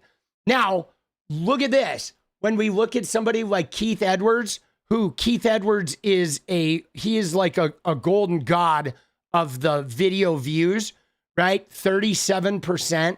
That's huge for a news channel. But look at that, dude. My comment rate is higher than his, right? Which is crazy because we're like a small channel. You know what I'm saying? Isn't that wild? That's like crazy. That's where our bread and butter is. Okay. That's where our bread and butter is, you know, is in the comment rate, you know? And that's why I think we get active in here. You know what I'm saying? Because we interact and because people react. You know what I'm saying? Like when I start talking about something, like people react to it. You know, and then I will interact with the reaction, right? I interact with the reaction, which often, I guess the way I interact with the reaction, sometimes, you know, there's more reaction. Dude, I'm sorry. When I go at you guys in chat, I swear to you, I'm not attacking you. Okay. I hope you know that.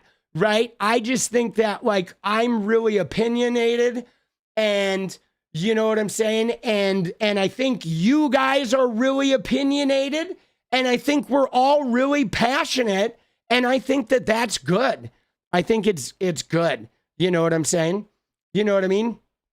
It is. Come at me, bro. Let's go, dude. Come at me, bro. I love you guys. I do. I mean, you know, and I don't think there's anything wrong with that. You know what I'm saying? Because guys, let me just tell you, you know, the shit we get into, like how we'll go back and forth with each other over a topic and you know, oh, you don't fucking understand what I'm saying. No, you don't understand what I'm saying.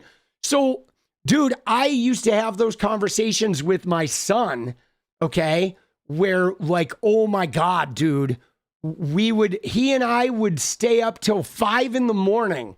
about shit. And he would be like hammering away at me about like Palestine or the presidential candidates or whatever, you know. I know that it's definitely, I wish I could see your guys' faces and tone. I think it would be better. I'm at a disadvantage for sure. You know what I'm saying? I'm at a disadvantage because it's really hard for me because I can't see your guys' tone, you know? And that bothers me because sometimes I feel like I think my side of it would be easier if I could see your faces and have a little tone. You know, I'm just seeing words. And dude, bruv says, my face, you're a cyclops. Dude, let's go. Oh shit, a giant video chat, that would be crazy, right? I'm just trying to get my stats up. Dude, I get accused of that. I swear though, I don't really purposely try to get the stats up. I mean, I will very directly say shit, but I'm not just trying to get like clicks, right? I'm not, you know, I'm trying to cover important stuff. And I think I'm trying to give my audience what they want. You know what I'm saying? Like, I don't want to take you guys down a bunch of roads that you don't want to go down, right? It's like, I think what's sort of hard about like what I do, and I saw somebody mention Hassan, I think it's challenging because of the live streamers. I think the live streamers have it a little differently, right? Because like I have two different audiences on YouTube. I have you guys that come in here every night that watch the lives, but then I also have audiences that watch my videos, but they're very different. Like the shit we talk about in here is different than what the people who watch the videos want to see. It's like very, like, it's hard, right? I'm like, oh dude, I'm like, you're trying to feed multiple audiences. It's crazy. You know, dude, belly dance. All right, dude, if you pony up some cash, I'm not opposed to belly dancing. Right now though, I'm going to go get some water and then we're going to talk about the Zorro Ranch real quick.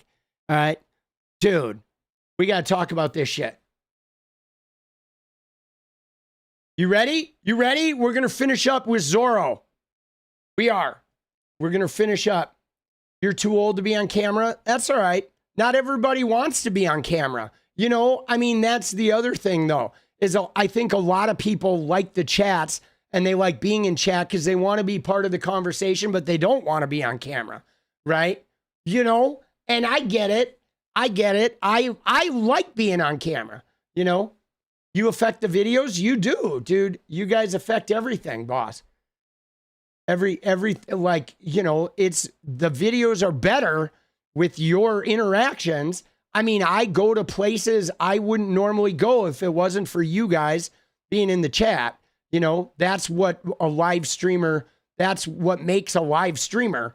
You know, when I look at, like, I sometimes get jealous of BTC and Keith Edwards and those guys because they're just YouTubers, right? And so the YouTubers get to sort of just make their video about a topic and shit. But like, I'm not good at that. I mean, I can make a YouTube video, but I am better when I'm in front of an audience. That's just how my personality works. You know, I feel the vibes when you guys are in here challenging me and or attacking me and shit.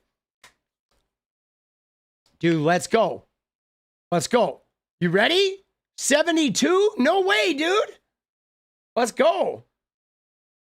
Aren't your vids excerpts from our lives? They are. But that's what's very hard though, is crafting a live video into a YouTube video is super challenging. It's like hard. It's a lot easier to just make a video where you design it with the beginning, the middle, and the end, and you write it and you deliver it.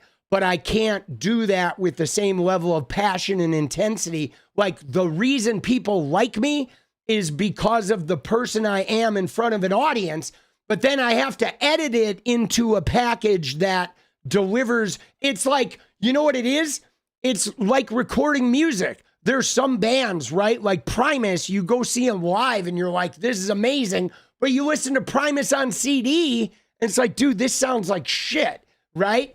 And like, that's what streamers have to deal with, is we're great live, but then when our recorded albums are like, people are like, oh, you got to try and make it feel the same. And it's fucking hard, dude. It is. Like, sometimes it's easy. Sometimes it takes an hour, but sometimes it takes 8 hours, you know? And, you know, mostly it depends on how long I talk about the subject. If I talk about a subject for 2 hours, that video gets real hard to make. Dude, I gotta like zip it. Dude, I gotta zip it. All right, hold on, I'll be back. Who knows you're on blue when every bruise looks good on you? You found out that nobody is perfect, and you doubt that anything is worth it. Look around, the world is a circus, you're on blue. So provoking, I forgot to mention, are you joking? I need some attention, and nothing's working to change your direction, you're on blue. Who knows you're on blue when every bruise looks good on you? Tell me who knows you're on blue when every bruise looks good on you. Why won't you All right, let's go. So dude, I saw somebody mention 𝗙PAC earlier, and like, I don't know, they were talking about Keith Edwards or something like that. And I've heard people talk about 𝗙PAC and Chorus and Brian Tyler Cohen and David Pakman and all this shit. And like, guys, I want us to be realistic about the road, okay? Because right now, everybody is getting so, like, I see a lot of people becoming 𝗙PAC hammers where they're constantly looking for the nail. And one of the things that I just want all of us on the left to understand, that do we need to rid 𝗙PAC money? Absolutely. But we also need to rid crypto and healthcare industry. And right, there are several lobbies that we need to tamp down, and eventually we need to overturn Citizens United, okay? But what I want you to be clear is that this is a 20-year process. This is not going to happen like before the 2028 election, okay? So I realize that in the primary, we should, if you have an 𝗙PAC thing in the primary, do not in the primary vote for anybody who even touches 𝗙PAC money, right? However, in 2028, there might still be some instances in swing states or important areas where we have to bite the bullet and we have to vote for an 𝗙PAC Democrat to beat a Republican. In 2028, there's going to be much less so in 2028 than ever before. And certainly in 2032, it's going to be even more less so as long as we keep going. But we do need to stop acting like there's this illusion that 𝗙PAC's going to be gone in 2028, because it's not yet, okay? Because we have an evangelical Christian problem here in America, guys. And I'm not sure how long it's going to be to root this out, okay? You know what I'm saying? And yeah, I think what Jen Cole says is it's like it's just dark money. It is manipulative money. It's 𝗙PAC, it's billionaires. It is like you know, you ready for this, guys? So there is AIPAC money, but I feel like there's AIPAC money, there's evangelical Christian money, and now there's starting to be Middle East authoritarian Muslim money that is entering the picture, where I believe that our lobbying dark money is now all three Abrahamic religions are getting involved in this. And I think that the evangelical Christian money and the authoritarian Muslim money are trying to make it seem like AIPAC money is the only problematic money. And I think we're getting manipulated by everybody. And I don't want to cover for AIPAC because AIPAC is a cancer, like without a doubt. But the evangelical Christians and the authoritarian Middle East Muslim money are now all putting their stakes down, and everybody is like doing that Spider-Man thing, pointing the fingers at everybody else. And I think the Abrahamic religions are all making an end run on us. You know what I'm saying?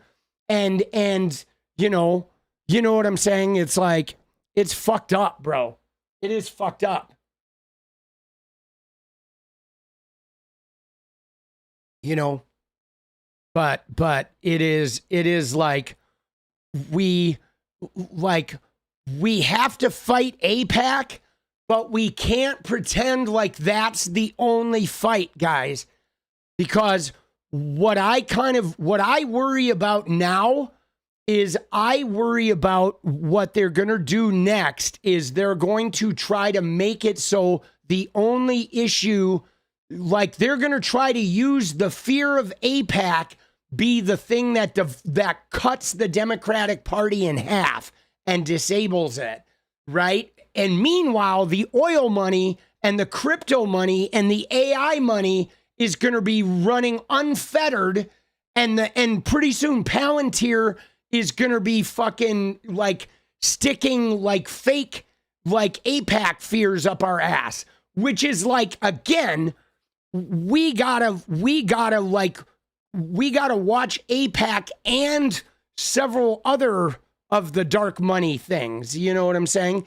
And we gotta be realistic about how long it's going to take to root that shit out. You know, because again, don't vote AIPAC at all in the primary, but be aware that unfortunately in 2028, there might still be a handful of areas where we have to vote for somebody who has taken AIPAC money to prevent a Republican from winning that race. And you know, it's not everywhere. It's not in a lot of the blue states. It's going to be in some races that are still in those sort of like deeply religious, like swing states. Okay. Because the bigger problem than AIPAC is the evangelical Christian power structure of America that is enabling AIPAC. You know what I'm saying? Like AIPAC is only here because the evangelical Christians are like, hey, AIPAC, if you give us a bunch of money, we're going to keep feeding the Israel beast, but you have to keep funding us. And we got to get the money out. Yes. Which means, though, we got to take power, and we got to take power with people that will be aggressive enough to reform the Supreme Court and do some crazy shit. But like the right wingers are going to say we're being fascist, like, and you know, we got a hard road, guys. Let me just tell you, we got a hard road, you know? So like, that's just it. Like, I want us, I like that you use the word blinded.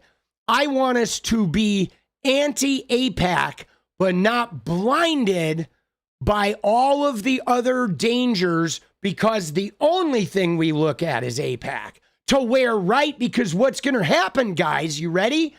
Is what's going to happen soon is they're going to, the oil people and the crypto and the fucking Palantir, the surveillance state people, are going to run non-AIPAC candidates that tout how I don't take any money from the Israel lobby, but they're going to be funded by all of the bad shit that is like everything that is not Benjamin Netanyahu's elements. And then 5 ways down the road, they're still going to be connected to that like Middle Eastern surveillance state, but it's going to be hidden inside their fucking tech bro shit. But they're going to start like wooing us by, hey, I am against AIPAC. And people are going to be like, oh, that's my candidate, right?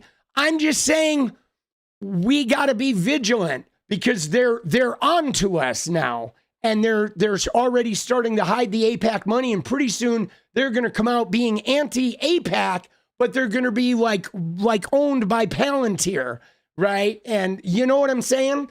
Like, so we just got to make sure we don't become AIPAC hammers, because then all they have to do is put an AIPAC nail out. And while we're doing that, they're going to be coming in the back door and bending us over, because that's how it works, right? You know what I'm saying? Right. It's like, oh, we don't take any money from AIPAC and we're all about BDS, right? You know what I'm saying? And then meanwhile, though, next thing you know, there's like a Ring camera in your fucking bathroom. You know what I'm saying? Like they're face scanning you every time you fucking sit on the toilet or some shit. Dude, it's fucked up, bro. Right? We just can't be blinded by like single issue, okay? Right? We just like make sure that we don't get blinded by single issue, okay? And that's dangerous, right? If you get blinded by single issue, you get real easy to be taken advantage of. And I mean, look at MAGA. Look at them. Look at how they get blinded by like, you know, transgender shit or abortion. And look at how now there's a bunch of evangelical Christians that are literally like following an Epstein rapist around like he's Jesus, because they only care about one issue, right? Don't do it. Okay? Stay diverse in your monitoring, okay? I swear to you, I tell this to people all the time. It's like you gotta keep your eye on like all of the moving parts. You know, it's really important, guys, because everyone is trying to manipulate us now. Everybody is, right? You know what I'm saying? It's crazy, dude. Yeah, don't get tunnel vision. Dude, what are they doing? What is going on with Zorro, bro? Look at this shit. Isn't that creepy? They've dug it out. Like, dude, are they building somebody said maybe an amphitheater? Are they building an amphitheater? Are they building a fucking, you know, are they building like, I don't know, a swimming pool? Are they building a lake? Are they going to create a lake? Are they removing bodies? I mean, yeah, we don't know, dude. Dude, the only issues that matter in this moment are fuck Trump, fuck ICE, resist, all in together. Let's go! Dude, I'm into that. Now you're speaking my language, right? Dude, let's go, baby. Oh, shit. God. All right, you ready? Let's look at this shit. All right, we're going to get some details here. And then we're going to watch this Midas Touch report, because this is really fascinating. And by the way, guys, you ready? I want to tell you something. So Jenny, you know how Jenny was downloading the Epstein files and they've been fucking with that shit? She found somebody who had gotten all of data set 10, and she's now using a thing that allows her to download a page at a time. So she is like she downloaded like 10 times as many files yesterday as she normally does. So she is like kicking ass. So we're going to have the whole thing like sooner than we thought, which was crazy, right? Dude, we have like, I don't know. We're still, guys, get ready because we are going to go in. We're going to look at all this shit, guys. Okay. I need to figure out a way for us to like, because they made it all PDFs, which don't handle well. I'm still trying to figure out the best way that we can go through these folders and just crank through, because I do want to I want to look through every piece. I want to look at every fucking piece of evidence they have. I do, dude. You know? Call it Islamist money. Okay. Yeah, no. All right. You know, dude, it's weird because every time I say Islam, people tell me to use Muslim and like now Islamist is the correct term because that money is from the, is that like Islamist? Is that like the evangelical? Like, is that like evangelical to the Muslim faith? Like we use evangelical to describe the extremist? Is that what it is? Why do you use the word Islamist versus I said authoritarian Muslim money, but is that what the Islamists are? Are the Islamists like the extremist? Like, I'm intrigued by that term, right? I mean, I suppose I could just look it up.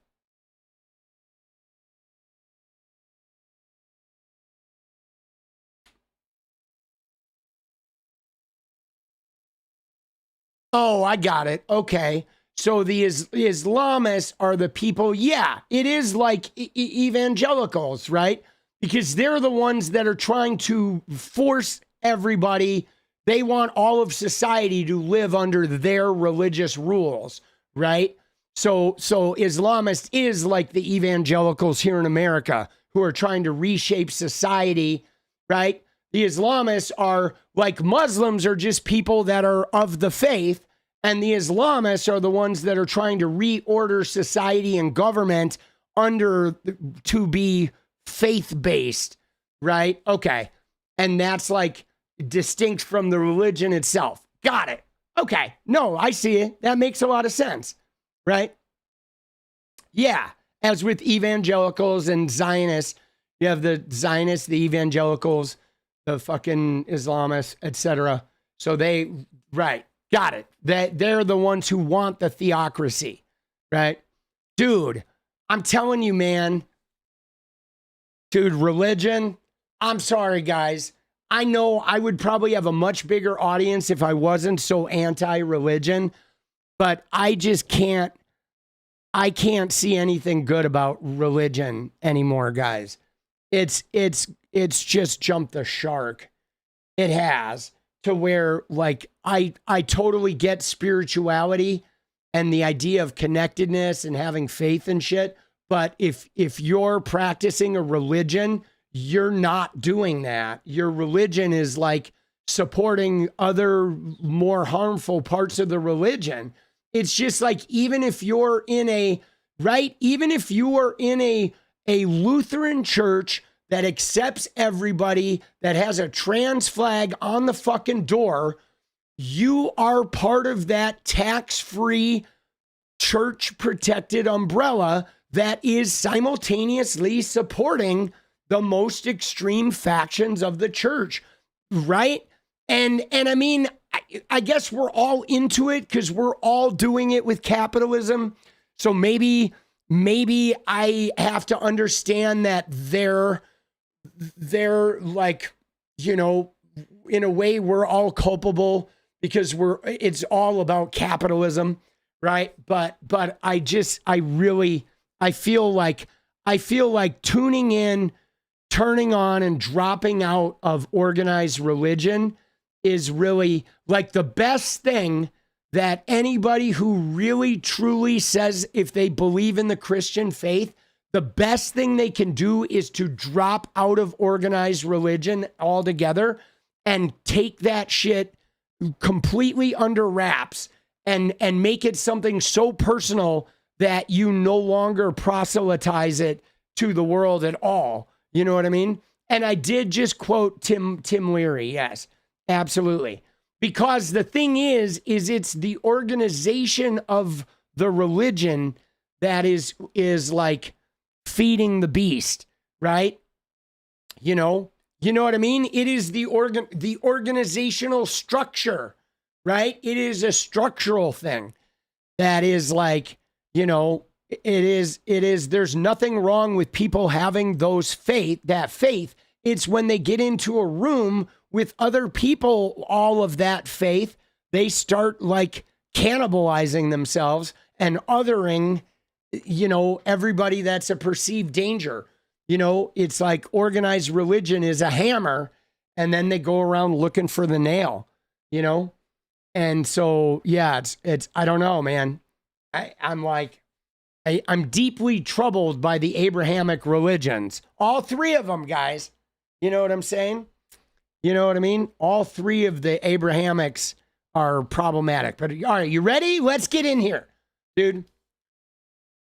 Most lefty political channels don't have big religious. No, they don't. But the thing is like there are like a lot of like people who go to church that are leftists.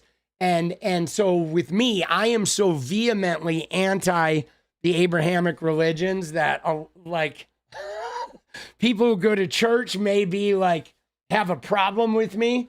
Because I am like, dude, that shit is the biggest danger to all of society. But it really is, dude. Organized religion is like, dude, it's brutal. Leftists have big dicks. All right. Dude, let's go. But hey, man. I'm on a crusade, right? I'm on a crusade to like get rid of that shit, dude. You don't trust Buddhists either? See, I don't really know a lot of Buddhists, so I don't know. Curious George, Jesus of Nazareth would want everyone to fight against the church industrial complex. Fuck Trump, fuck ICE, resist. Let's go. Oh shit. It's all religions, not just Abrahamic. Yeah, but I guess and I mean I'm not familiar. I've not seen the power structure of any of the other religions, right? That's maybe it. I haven't had exposure. Like if I went to a country, like if I went to a part of India where there was like a deep Hinduism power structure, I would probably say the same shit. You know what I mean? And like But the philosophy that I've connected to the most has been Buddhism. But again, I've never like followed it in a structured sort of way. I just, took the meditation of Buddha and I like some of their basic principles, right? But I don't, it just about it being about harmony, right? I think harmony is really important, harmony, like finding harmony with your life, your harmony with your job, your family, your friend group, your community, your generational trauma, harmony with the plants and animals and trees, your natural environment, harmony with whatever direction the energetic web is pulling you towards, right? And I think a lot of times we don't, especially in America, we don't learn anything about harmony. We get told that you're supposed to like blaze the trail, right? You're supposed to, but then we also get told that you better conform, right? Be a trailblazer, but conform, right? So dumb, bro.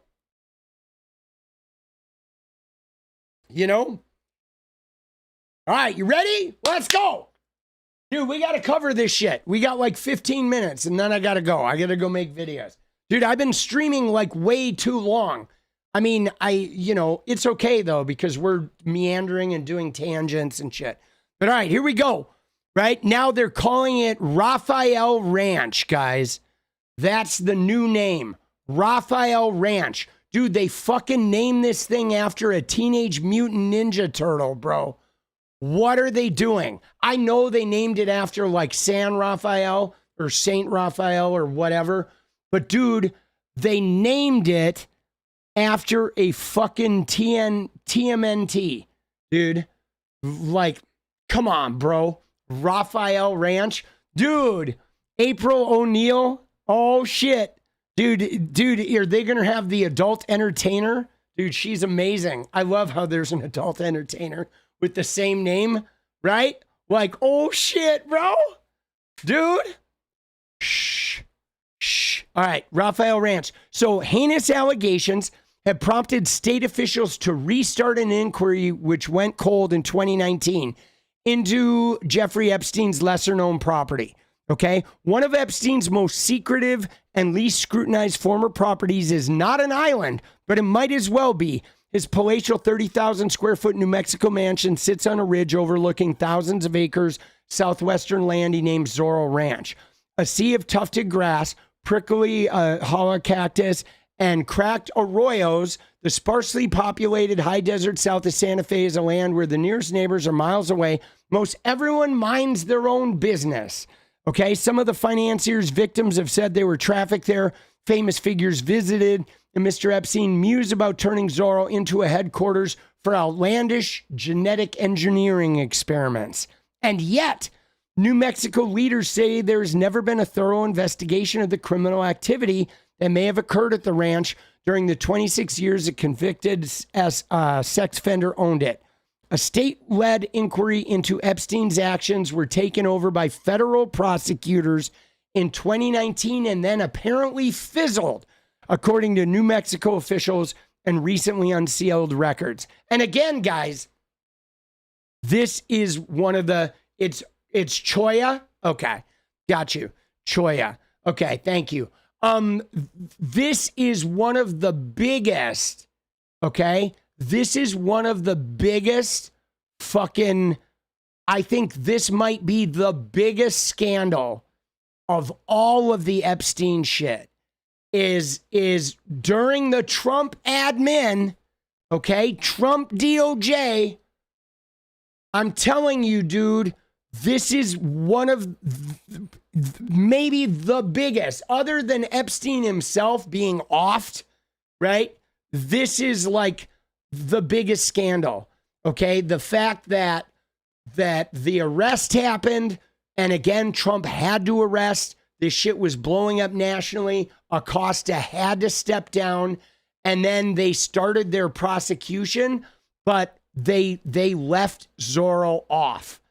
Zorro they put the radar on there, like, we're doing this, we're being devout, and then they took the camera off of Zorro, and nobody ever looked there. And I guarantee you guys, every piece of Epstein shit that disappeared from his fucking houses ended up here at Zorro Ranch. Not to mention whatever was already there, okay? And you know what, sure, he had some storage units around the country, but like this shit was like the epicenter of the cover-up, which is why I still think they need to get in there ASAP, and they have to fine-tooth comb this shit, okay?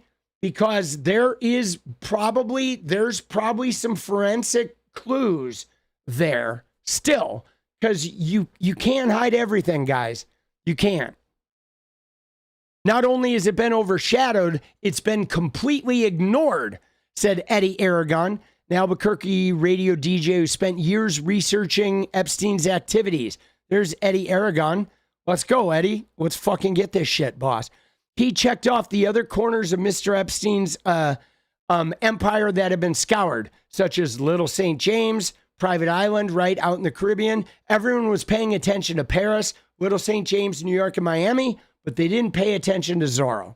Okay, last month, lawmakers in New Mexico, spurred by the Justice Department's latest release of Epstein documents voted unanimously to change that, impaneling a bipartisan 4-member Truth Commission in the state legislature, equipped with subpoena power to probe the sordid history of Zorro Ranch. The state's attorney general also announced he would reopen an investigation his office had closed shortly before Epstein's death. Now, of course, guys, the problem is fucking this fucknut, dude, right? The problem is this guy, all right? Fucking Don Huffines, all right? There's the problem. Jesus. Dude, every time I look at this picture, I am like so frightened. You know what I'm saying? Like, it's hard for me to look at it. I have to like avert my eyes, right? I mean, when I look at them, don't they look like aliens or something? Like him, but look at his wife, dude. Like, it's hard. Actual goblin. Yeah, dude. It is like hard. And they all sort of look like her too. They all look like they like consume babies, dude. You know what I'm saying? Like if there's anybody on earth that is drinking adrenochrome and like taking an IV of like baby blood or something when they go to bed, believe me, it is the people in this fucking room, bro. You know what I'm saying? Like, yeah, dude, Peter Thiel, he's got those same eyes. You know, so those AI creators have those same eyes, dude. But so he's actively like fucking just bulldozing this shit. So, I mean, I want the New Mexico, like, tell me when I can look at the screen again. Okay, get it. Say, dude, I seriously have to avert my eyes. I like Don Huffines' wife. She like frightens me, and I am also strangely intrigued by like what happened. Like what did they see that made them look like that, right? You know what I mean? Like, did they open a fucking door somewhere and just like poltergeist or some shit? You know what I mean? Worse than Erica Kirk. Erica Kirk is in the same neighborhood, but they seem like more advanced than Erica Kirk. Like Erica Kirk she's only looked in 2 of the doors and they've looked at like 20 of the doors. But Erica Kirk is going to look like that. And she's just young. Okay. Erica Kirk, right? If you look at it, Erica Kirk's here. Okay. You know, like how young she is, but Erica Kirk is going to look like this fucking, 20 years from now. After 20 years of like looking at the light, you know what I mean? This is where Erica is now. She's like, right? But pretty soon, dude, she's gonna look like that. She's gonna be just like she looks like she's on a roller coaster going at high speed all the time, dude. Dude, like she is traveling at light speed. dude, you know what I mean? Jesus, dude. Oh, man. It is wild. Dude, I crack you up through the nightmare. Good. All right. Dude, I don't know how else to process it, guys. Okay? But here we go. So they have the Truth Commission, but now the question becomes, guys, will this Truth Commission be able to get forensic evidence from this place before they just make it all disappear? Because they're trying to fucking make this place go bye-bye. Okay? We need to find out how he was able to operate without any accountability, says Andrea Romero, a New Mexico state representative from Santa Fe who's leading the Truth Commission. We have to understand what allowed this to happen. Now, guys, we know what allowed this to happen, right? Bill Richardson, right? What allowed this to happen was that the fucking government was in on this, okay? The governor of New Mexico was an Epstein, devotee, right? You know, that's why there was no accountability, because the people who should have been holding him accountable were diddling in the basement, right? You know, and money. Yes, that too. He had lots and lots of money, but I think they were diddling, you know. I mean, let's be honest. There were some people were diddling. That won't be easy. Since Epstein's death, the property has changed hands, potentially complicating the state's investigation. The new owner, a Dallas real estate magnate and former state senator named Don Huffines, is running for comptroller of Texas. An inopportune moment for investigators, though he has said he would cooperate with law enforcement. But the unverified claims and the documents have proved impossible to ignore. An anonymous tip from someone who claimed to work at the ranch said Mr. Epstein concealed the death of 2 abused girls by ordering them to be buried in the hills outside the ranch. It's unclear whether the FBI ever looked into that. The files include correspondence between Epstein's lawyers and federal prosecutors indicating investigators had not searched the ranch. How is this all real life? LOL, lizard people, man. I don't know, George. It's hard. We are in the worst timeline. The FBI declined to comment on the tip or to say whether the property had been searched. The year of Epstein's death in 2019 was also the year the trail went cold in the high desert. As a criminal case against Epstein gained momentum, the New Mexico Attorney General's office was interviewing witnesses about his possible wrongdoing locally.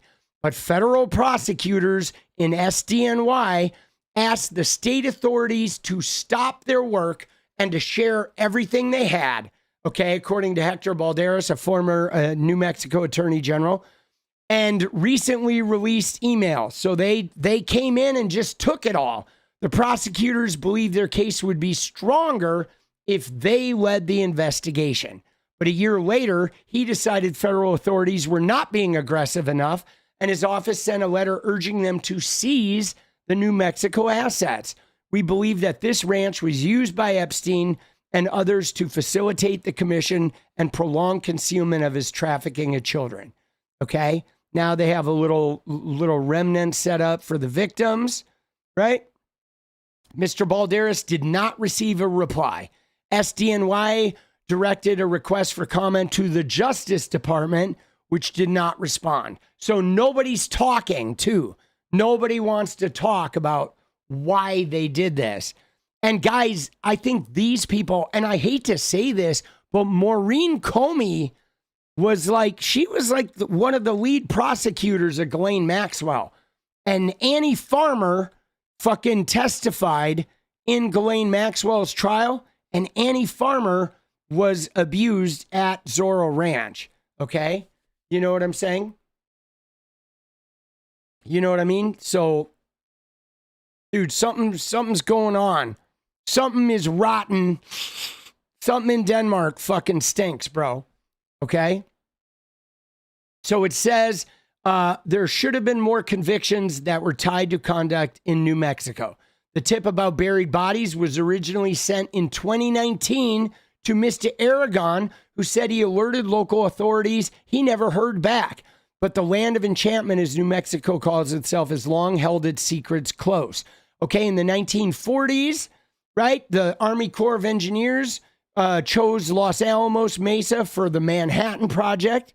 Researchers detonated the first ever atomic bomb on a missile range outside Alamogordo, right, and concealed it for weeks. In recent decades, the rich and famous have flocked there to purchase vast tracts of remote land with stunning scenery, etc.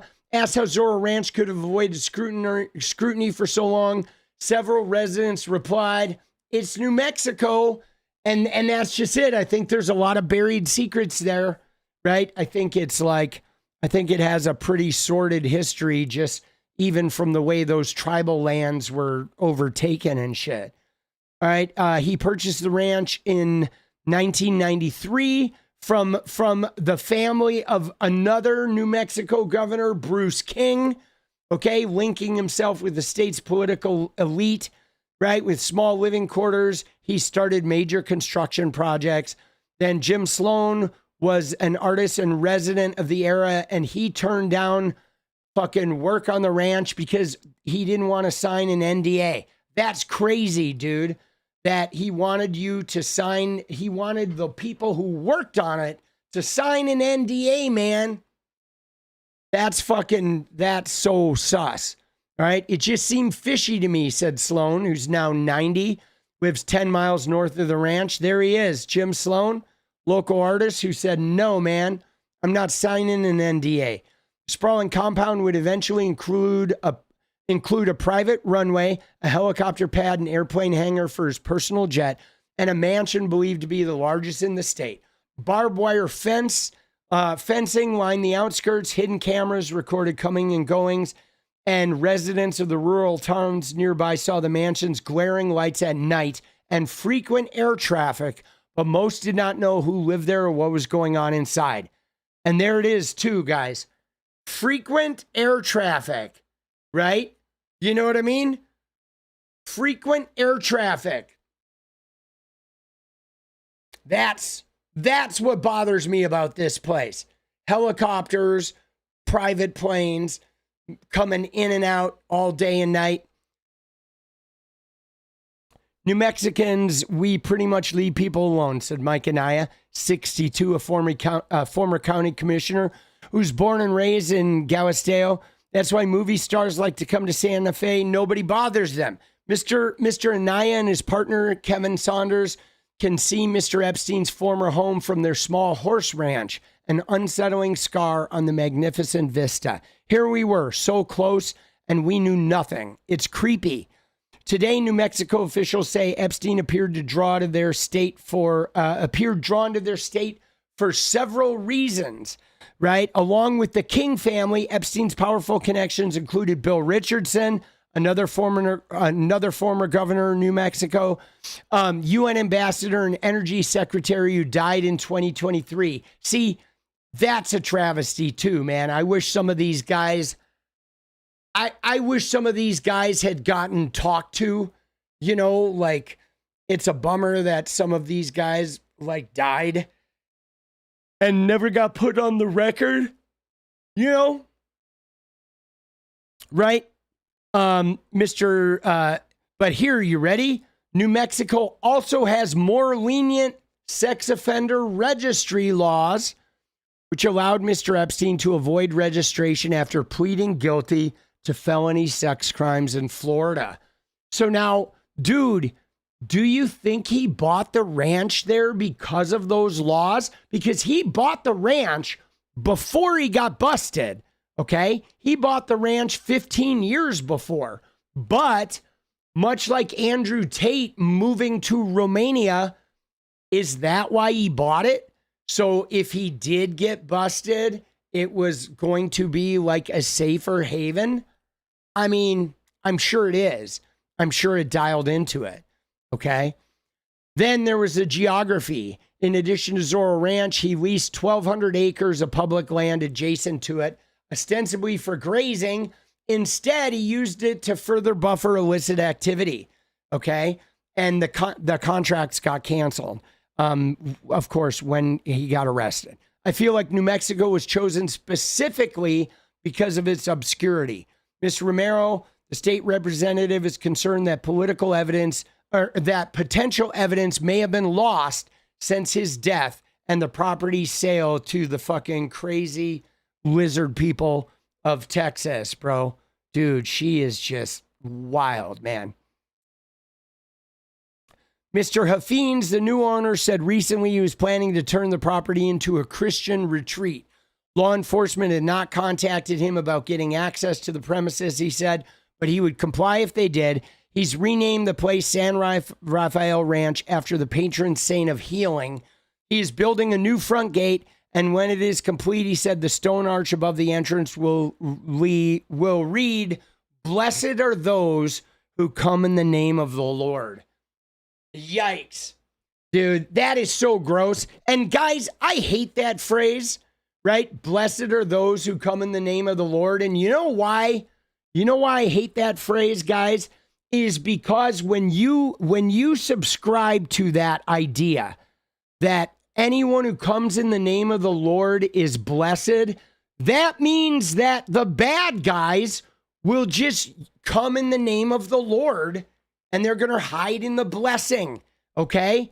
This is the problem of that, like, you know, it's like the hammer and the nail, right? You know, and the reverse is true too. If you say that, like, everybody who believes in Jesus is a good savior, a great guy, then all the bad guys just start believing in Jesus, and then you're helping cover for them, you know?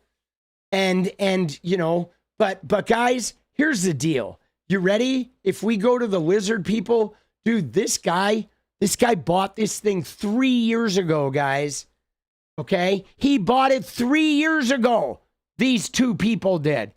And they bought it with a secret, anonymous, like LLC, a shell company, so nobody knew who it was. And the only reason he outed it now is because he knew it was going to come out because he's running for office. Okay? But now he's like, oh, nobody's contacted me. But it's like, dude, you hid this shit for 3 years. What have they been doing for 3 years? Right? Right? Like, what the fuck you been doing for 3 years? Dude, that kid definitely can crawl on the ceiling. Dude, right? Oh my God, dude. It's crazy. Bro. Jesus. All right, but look at this. You ready? Now, simultaneously, guys, okay? Simultaneously, while we have that going on, Don Huffines is like bulldozing this shit. Look at this shit. When the news broke that Donald Trump's Commerce Secretary Howard Lutnick was photographed on Epstein's pedo island, I immediately went to the Department of Justice website to search Lutnick. Here was what I found. No results found under the name Lutnick, so I searched Epstein. No results found on the DOJ search function for the Epstein Transparency Act when I typed in Epstein. Same thing for Trump. Same thing for Maxwell. The entire Trump, DOJ, Epstein Transparency Act website's search function was disabled and shut down for most of yesterday. So then I went... Dude, right? So that was when this came out. Where are we at? 72, 71, still holding. It was this photo, okay? Which is Lutnick on fucking Epstein Island. This photo comes out. Here's Howard Lutnick with a bunch of dudes.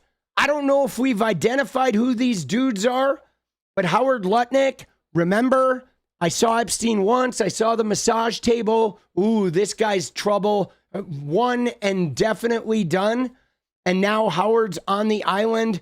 He's not eating lunch. He said he ate lunch, was there for half an hour. No, this motherfucker walked all the way up to the edge of the water with a bunch of dudes. They're hanging out. The minute this photo dropped, okay, are these his sons? I don't know. I don't know who these guys are. I think his kids were actually younger. I think his kids were teenagers. These guys are, I don't know. I'm still looking into this. But the minute this photo dropped, they shut down the search function, guys. So then, like, people went in to search, right?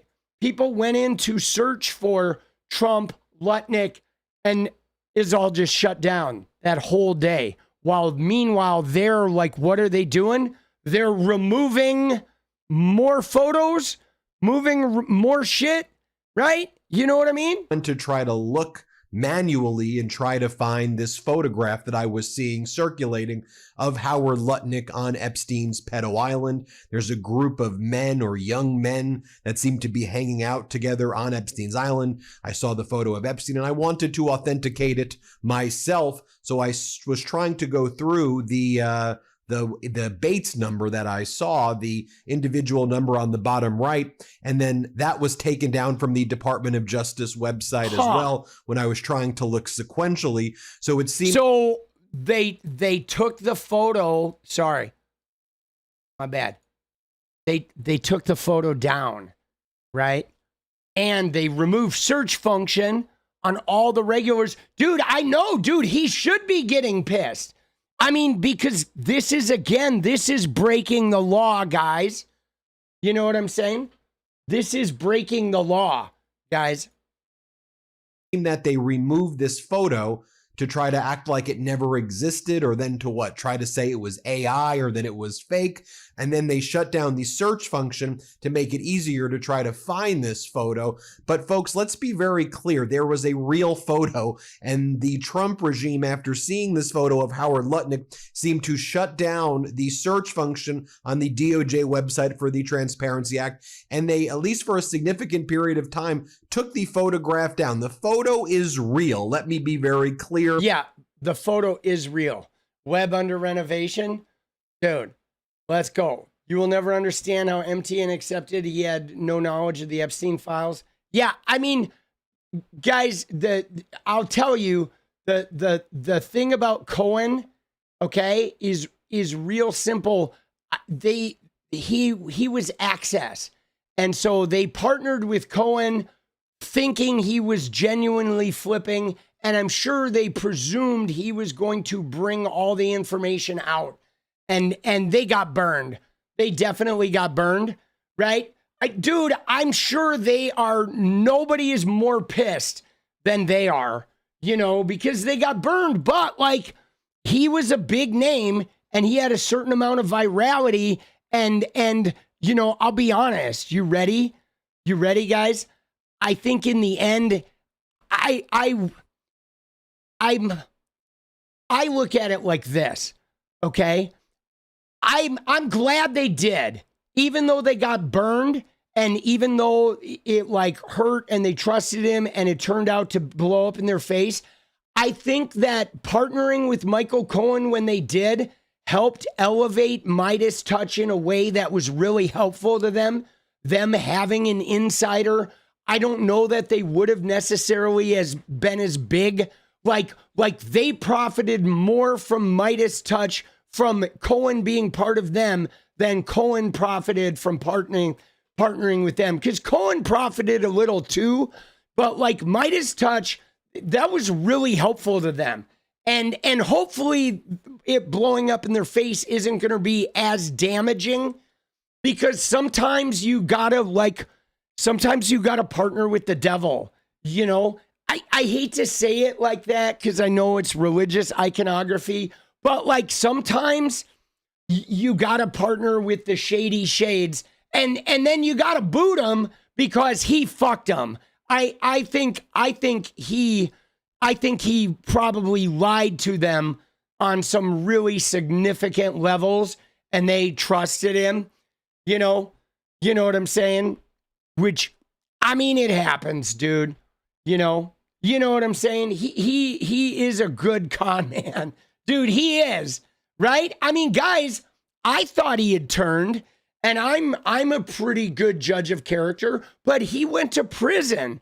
And so I really thought, I thought that was like, I thought he had turned, really. I did. I thought he had turned, when I started realizing he didn't, I'll be honest. When I didn't watch a lot of his shit. I would mostly see the Twitter clips because I mean, he's a Trumpy. I'm not going to fucking watch him all the time. I didn't like him. I didn't like his face. But when I realized he was super shady was actually during that 𝗙𝗪𝗪𝗏 interview. That's when I realized, oh, fuck, dude. Like, he really is a shadester. You know what I'm saying? I mean, I knew he was dirty, but I thought he was like gonna sell it all out dirty. You know what I mean? You know what I'm saying? Because I thought he was like starting to sell it all out, but whatevs. I mean, I have a philosophy, guys. You ready? Here's my philosophy. Okay. My philosophy is I'd rather be trusting and not jaded and just go in and get burned than to be so skeptical that you don't ever go in, right? because it's better to take a chance and get burned than to not take a chance at all. And I realize it's harder for like media companies because you do have a reputation and you have to worry about your, you know, there's a certain amount of integrity that you have to have, right? But, you know, I don't know, man. Yeah, it's tough. I'm sure, though, they are not happy, okay? They are not happy, dude. They aren't, you know, because he fucked them big time. I've been able to authenticate it independently. In any event, the great folks at J-Mail have been able to independently authenticate it, and J-Mail ingested all of the Epstein files, preserved it in kind of a Gmail format to make it appear like this is what Epstein's inbox looked like, but they preserved all of these files. And so you can see right here the Bates number, EFTA01230639.pdf preserved. Take a look right there. You zoom in and Howard Lutnick looks a little different there because this picture appears to be from 2012, but this is indeed what Howard Lutnick looked at the time. We have other photos of Howard Lutnick at the time. We have other cross-references from Epstein's Pedo Island to see exactly where the photo was taken. You can see the flagpole, the same things in the background. Oh, fuck, dude. Look at where they're at, bro. They're right at the temple, dude. I had not seen that, guys. They were at the fucking temple, bro. You know what I'm saying? The temple. This is the concrete pad of the temple. They're right next to the building. Dude, dub up. Whoa. Dude, Kim, in several live chats, I've tried to ask Michael if he got a pardon, would he still be on this platform? And Ben would never pick the question. Interesting. If saying if you're asking if Cohen had gotten a pardon, if they would fucking stay him. Cohen did know? Yeah, Cohen knew. But again, though, guys, you ready? I think even there, it's possible that they believed Cohen was going to divulge, okay? That if, right? I mean, people do like turn and then they come clean, you know? And I think Cohen divulged enough here and there that they kept trusting, because the thing is one of the things that's interesting here is this, we weren't really paying attention to this. You know what I'm saying? We weren't, okay? And Orphan, I love your thing there. I do, though. I have to remove that comment. Dude, you're not wrong. But that comment, the chat's not moving fast enough where I can leave that comment sit on the screen. Right? But yes, dude, some nefarious shit's going on. But like, guys, we weren't, like, even me, okay? Epstein was, for me, this was a big deal in 2016 when he was running, and I was first starting to find out about this, and this became a big deal in 2019 after Me Too with the Julie K. Brown and the arrests and shit. But then, I'll be honest, once the pandemic hit, I wasn't even really thinking about this for a lot of years. And I was busy getting famous as a gamer, right? You know what I mean? It's like, dude, yeah. No. Orphan, yeah, put the interview in Discord. I love it. Make sure you ping me next to it. But I don't think any of us were really talking about this as the forefront until... Really, I think it's weird how Trump brought it back. Isn't that weird? That like Trump brought it back? Like why did he do that? You know what I mean? Did he honestly think he wasn't in there? Did he honestly think none of these people were in there? Like, is he stupid? I mean, he keeps doing stupid shit, right? Look at what he just did to his precious gas prices. Like, what the fuck, bro? I know, you know what I mean? Like, but no, I mean, Trump like started campaigning on this. Trump was like, I'm going to release this shit. And Elon dropped the big bomb, right? That for sure was like Elon fucked him over. But like Trump literally like campaigned on this shit. You know what I'm saying? And I guess maybe was he just pandering to his supporters? Maybe that was it. But like, what did he think? Like, you know, it's like, what did he think? Like, even with Iran, did he not see this coming? You know what I mean? Like, did he honestly think that he was going to attack Iran and kill the supreme leader and it was not going to affect the gas prices in America during a fucking election year? Like, Trump, are you stupid? Are you trying to lose the goddamn entire fucking government, dude?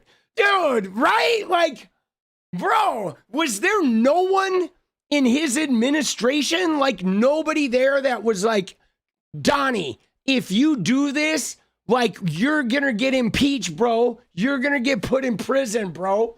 Like, what are you doing, man?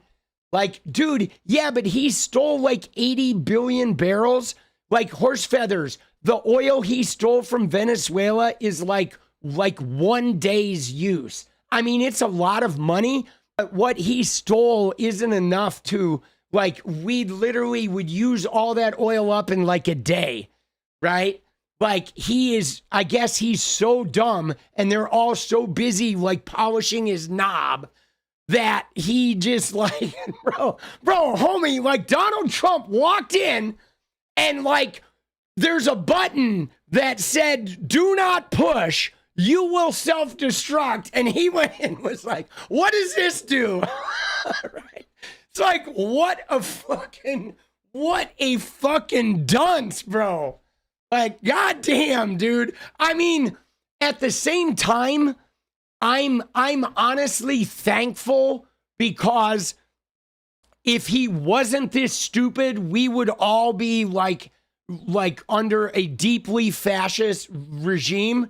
Like, the fact is he's just so fucking dumb that like we're safe, right? But like, bro, I mean, honestly, I've never seen anyone that is more self-destructive. But guys, that is crazy. That is insane that they are literally, like, you can see the concrete, guys. You can see the temple concrete is literally right here in the picture. And there's a fucking tree right there. Like, hold on. I want to get a close-up of this.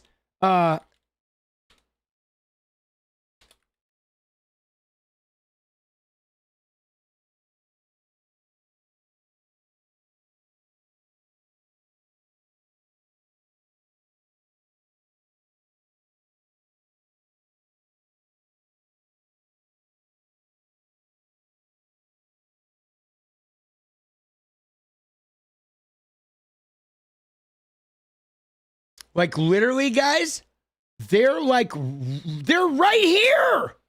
They're right fucking there on that bench, dude. Let me find a clear image of that. Oh my God, dude.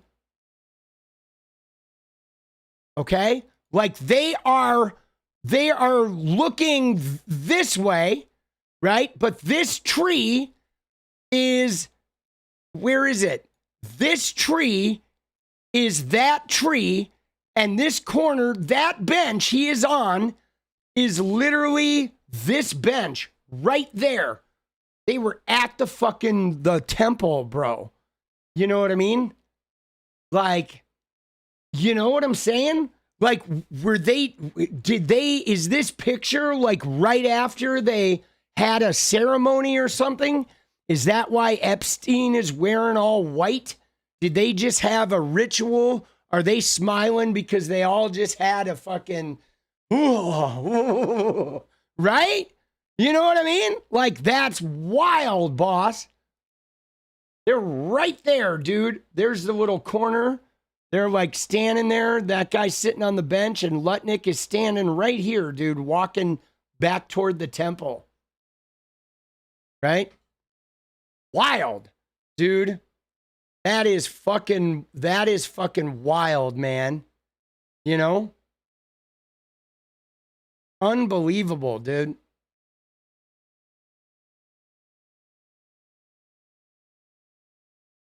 That we know from overhead satellite images of Epstein's pedo island are there. That is Lutnick with a few other men there. Those individuals do appear potentially to be his children, 16 years old at the time. The guy there to his right may be a guy named 𝗙𝗪𝗡. You go through the... So the two on the left are potentially his kids?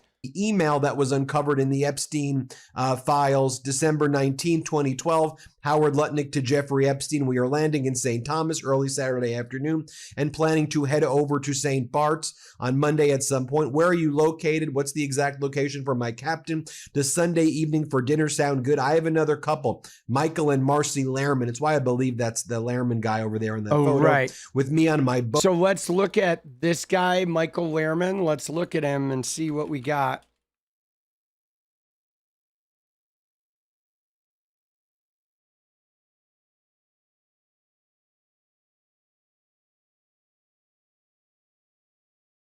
Oops. Yeah, I can see that. That looks like him, right? If this is the guy.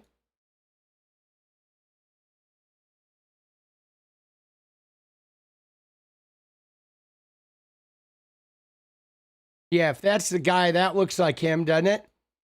I'll buy that. I'll buy that. That totally looks like him, right? Crazy. And each of us has 4 children, 2 16s, 2 14s, a 13, a 12, an 11, and a 7-year-old.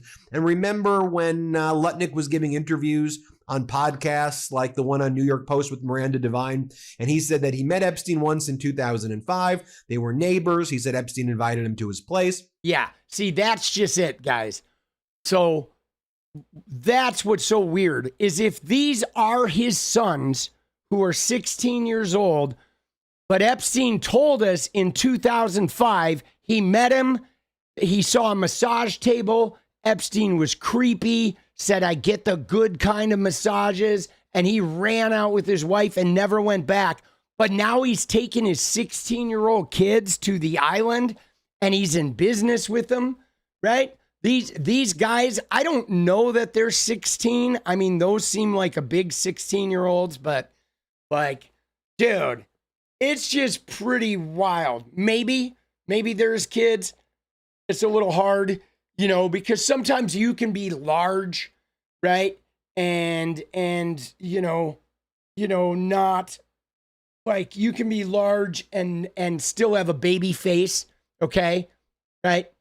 But one of the things that's key about this is if we go and look here, is this was 2012, okay? 2012. So here we are, 2012, which is 3 years after he got out of prison for the crimes, okay? Many years, it's 6 years after the investigation. At this point, Trump and Epstein are like being wary of one another because of like all that shit, you know? So this is like after the crimes, you know what I'm saying? They threw someone over the edge. I don't know about that. Right? But yeah, I don't know who took the picture. I don't know. I mean, you know, if I had to guess, the picture was taken by one of his assistants, one of his girls that was always around. They always had like a girl shadowing. But yeah, that is some wild shit, guys. That is crazy. They're literally right there, boss. Unfucking real, right? They don't look dressed for dumping. Now, again, I honestly don't know what went on there. They may very well have just gone to the island and had lunch on this particular occasion. We don't know. But the fact of the matter for me, guys, for me, it's the lying, okay? For me, it is the lying. It is the fact that Howard Lutnick went out there and made this whole story about Epstein being creepy and I'm grossed out and I'm like clean, squeaky clean. And then sure enough, all this comes out. So we know that he was purposely fucking lying to us and manipulating us. And like, what I don't get is how does MAGA see that and say, dude, that's not okay? You know what I'm saying? How does MAGA see that? Okay? And say that that is not okay. Like I'm telling you right now, okay? Hillary Clinton said, I never hung out with Epstein. I never went to his house. Dude, if we find a real picture of Hillary 3 months from now that shows her in a bathing suit at Jeffrey's pool, hanging around with a bunch of these guys, I'm going to have a real fucking issue with Hillary Clinton, guys. You know what I'm saying? The same way that I have a real issue with Bill Clinton saying he didn't have sex with that woman. But like, dude, now when Bill Clinton says, I know what I did, I don't fucking believe him, right? When Bill says, oh, I know what I did and Trump is clean, I don't believe Bill Clinton. I believe Bill is covering for Trump because Bill is a fucking liar, okay? Right? Let's be honest. Bill is a liar, you know? So I don't believe him when he says he didn't do anything and he's covering for Trump. No. And like, you know, like how is MAGA, like they don't fucking care. They just want the power, I guess. Right? You know? Dude, yeah, Lutnick is fucking, like Lutnick is weird, dude. He's creepy. Okay? He's creepy. And I guess you're right. It is the same way that they lined up at Jonestown. But all right, guys. 2:30, it's bar time, baby. It's dance time. I've been streaming for 4.5 hours. I went way longer, right? We definitely went way longer than we were supposed to, but hey, man, this is what we do, right? This is what we do. We go long, and then I pay the price by getting no sleep. We have a thing we do, right? Where we go long, and I like die a little bit inside because I never get any sleep. But I got you. All right, let's go. Right? I know you love me. I love you guys too. Right? But all right, dude. Yeah, dude, it's 2:30 here. But yeah, no, I got to go. I mean, eventually we're going to build to the size where I have an editorial team and then we'll just go all night. Okay? Eventually I will have editors and, you know, when we're bigger and then we can just go all night. Right? Big, so question, why does MAGA care about the Epstein scandal so much? So I'm going to offer 2 reasons, Talia, okay? Here's why they care so much. Number 1 is they care so much because all of their influencers for years told them that it was all a Democratic fucking thing, that was all about Democrats and the Clintons. And so they got programmed to believe that this was a Democrat Hollywood cabal, okay, of the secret pedophile ring of the deep state. So that's part 1, okay, that it's really important to them because they were convinced it by their influencers. MLB, let's go. All right. So that's number 1, okay? That's number 1. Now, number 2, okay, and this is the Tommy Harrington original, okay?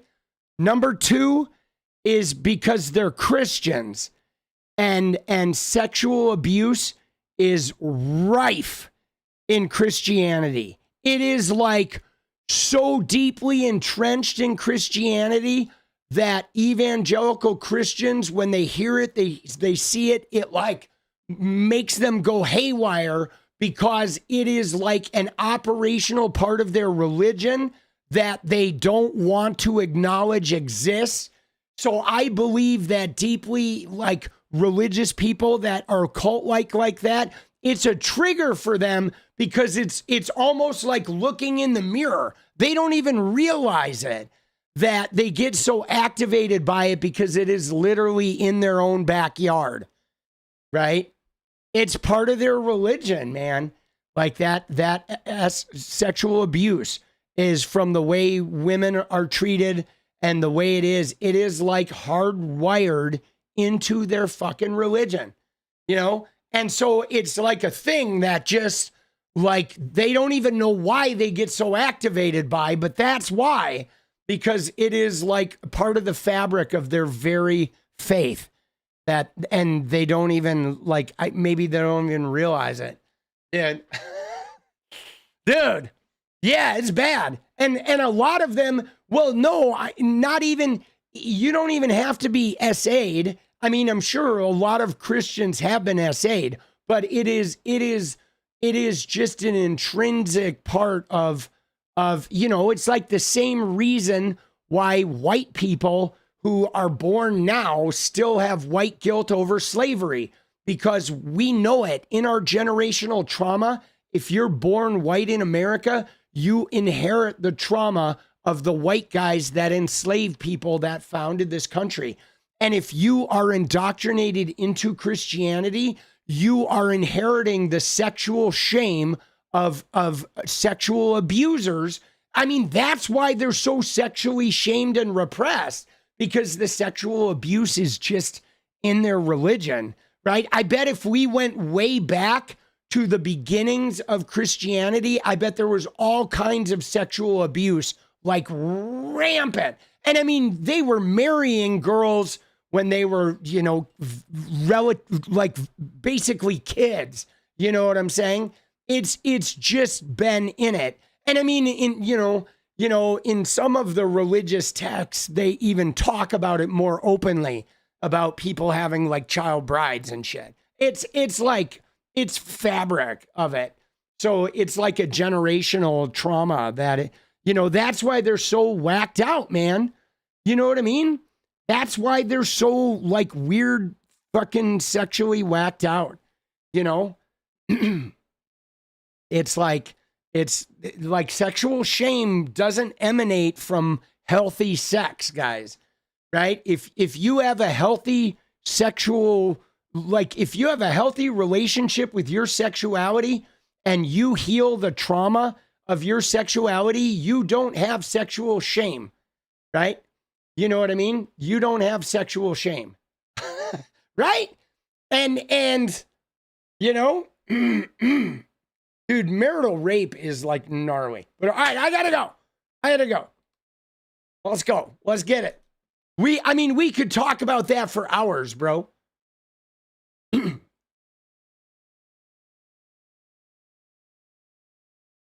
Dude, let's go. Dude, Shredder, you're saying you could help me edit? I mean, dude, like, we can talk about that at some point.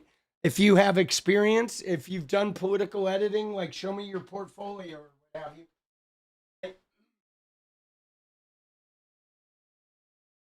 I mean, my main problem right now, as far as, like, editing, is that I don't have the resources. Like, you have to get to a certain size when you can afford it, right? Because right now, the editing I have from Jenny, who's making all the short form content, but she's not getting paid, right? So I've been able to, you know, because I can't afford to hire, right? I have to get like probably like 3 or 4 times bigger before I can afford to hire, right? So that's kind of what's limiting me, is the funds, right?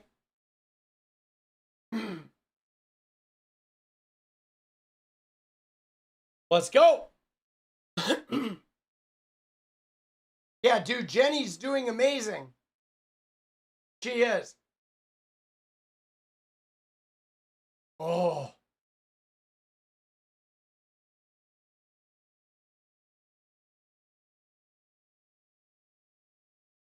Let's go, baby. Because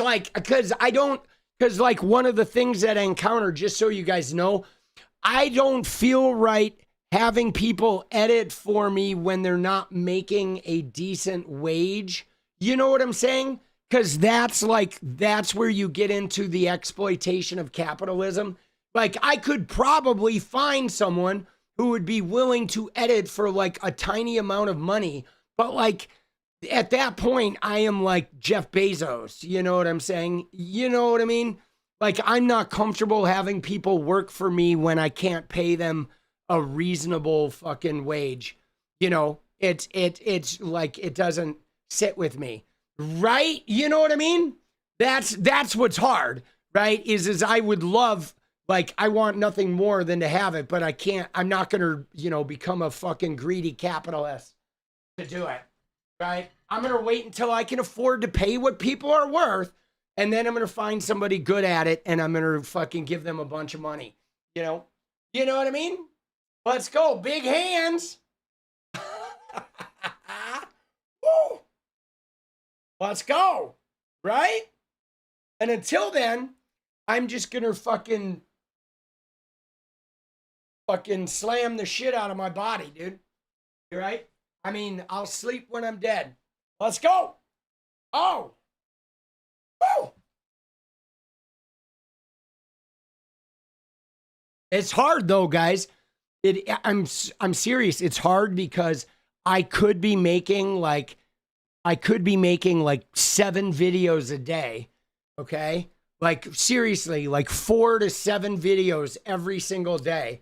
I'm leaving so much material on the floor because I don't have time. But like, you know, I'm trying to work into being able to do 4 a day, and I might get there this year, but I could be doing like 7, right? If I had like some infrastructure, right? I could be doing like 𝗙𝗍𝗍𝗍 kind of content. He does a lot, you know, he does a lot of videos. So does 𝗙cie𝗶𝗹𝗆, like, you know, but let's go. Yeah, dude, I leave so much shit, and then I'm like, you know, oh, which one do I pick? Which one do I do? Dude, you know what I'm saying? Kyle is amazing. He is. Yeah. But he's been doing this for like, you know, 12 years, 14 years, right? I've been doing it for 2. And the problem is you can't replace 14 years. You know what I mean? Right? Kyle does 5-minute videos. No, he doesn't. Mostly he does longer ones. David Pakman does a lot of 5-minute videos. Right? Kyle only does short ones when he does the, like, I'm sitting on the couch talking to you about news. But we'll get there, guys. You just got to build it. You know, you got to have patience. Right? We'll get there. Part of it is I get getting to be a better speaker too. Right? Dude, Kyle's good. He is. He's good. I like him. I like him a lot. All right, you ready?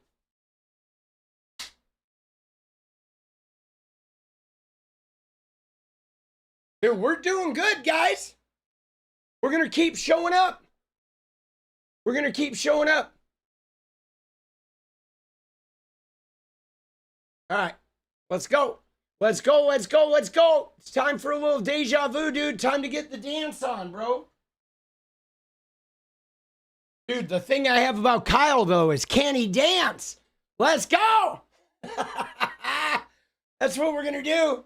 Dude, we're going to, right? We're going to have, like, if we ever get politicians on here, do I make them dance? Do I see what kind of moves they got? Oh, shit, bro. That would be incredible, dude. Be like, we're going to fucking dance party, you and me, dude. Me and the fucking, like, we'll be grinding. Dude. That would be amazing. All right, let's get this. Let's get it. Checkity check, check, check. Here we go, here we go, here we go. Let's go!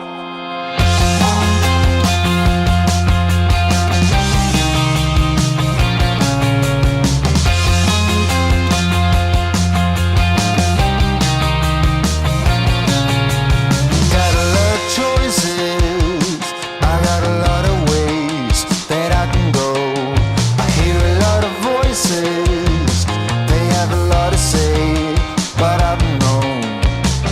Been here before.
this feeling that I have now, almost a bit holy, an notion that I will make it out somehow.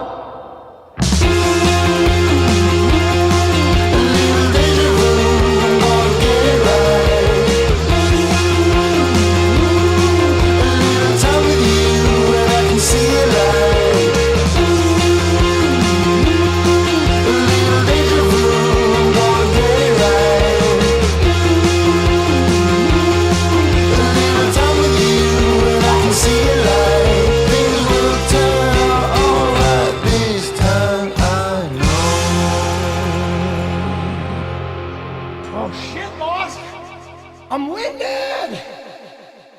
Woo!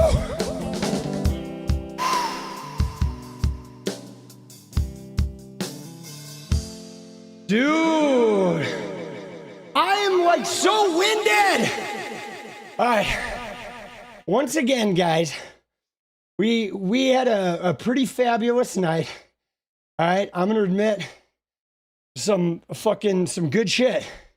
Dude, thank you. Alright? You're dancing and woke up the dog. Let's go. Dude, it feels good to cut a rug. But all right, I'm going to go make some videos. I'm going to go have some food, work on that cardio. We're working on it. You guys, thank you. All right. Take care of your heads. All right. We got a long way to go. And let me just tell you, dude, fucking tonight, I feel like the rest of this year is just going to be some crazy fucking shit. So buckle up, get ready, because it's not going to get any less insane like between now and November, okay? So be ready for everything. Don't get too blinded by any one thing. And I'll see you guys tomorrow, all right? All right, big love, good night, love ya, let's go.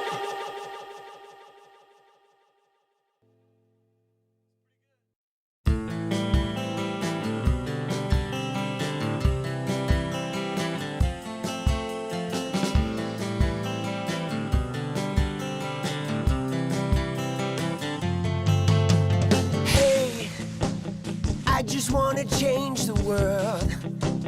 I just want the perfect girl. I don't wanna hang around, I'd rather be found. It gets better, I wonder, my pleasure together. Everyone's waiting, anticipating.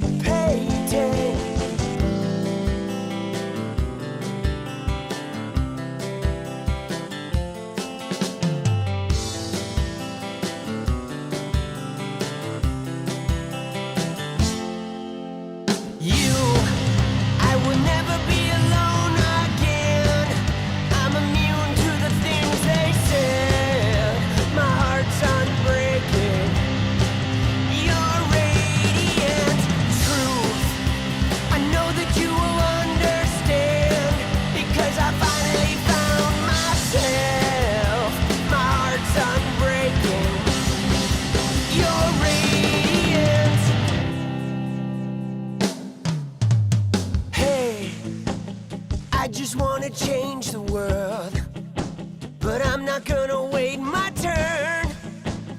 I don't ever want to come down, I'd rather be found. It gets better, I wonder, my pleasure together.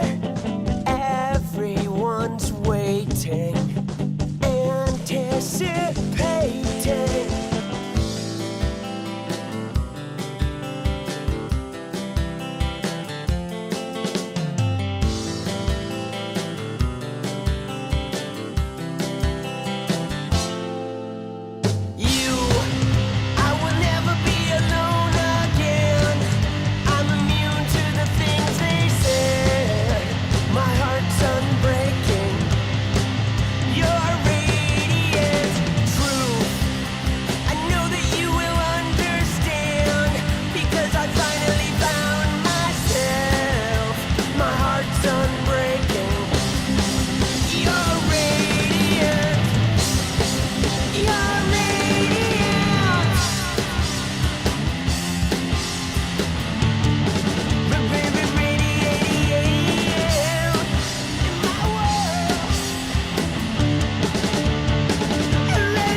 about you. I would never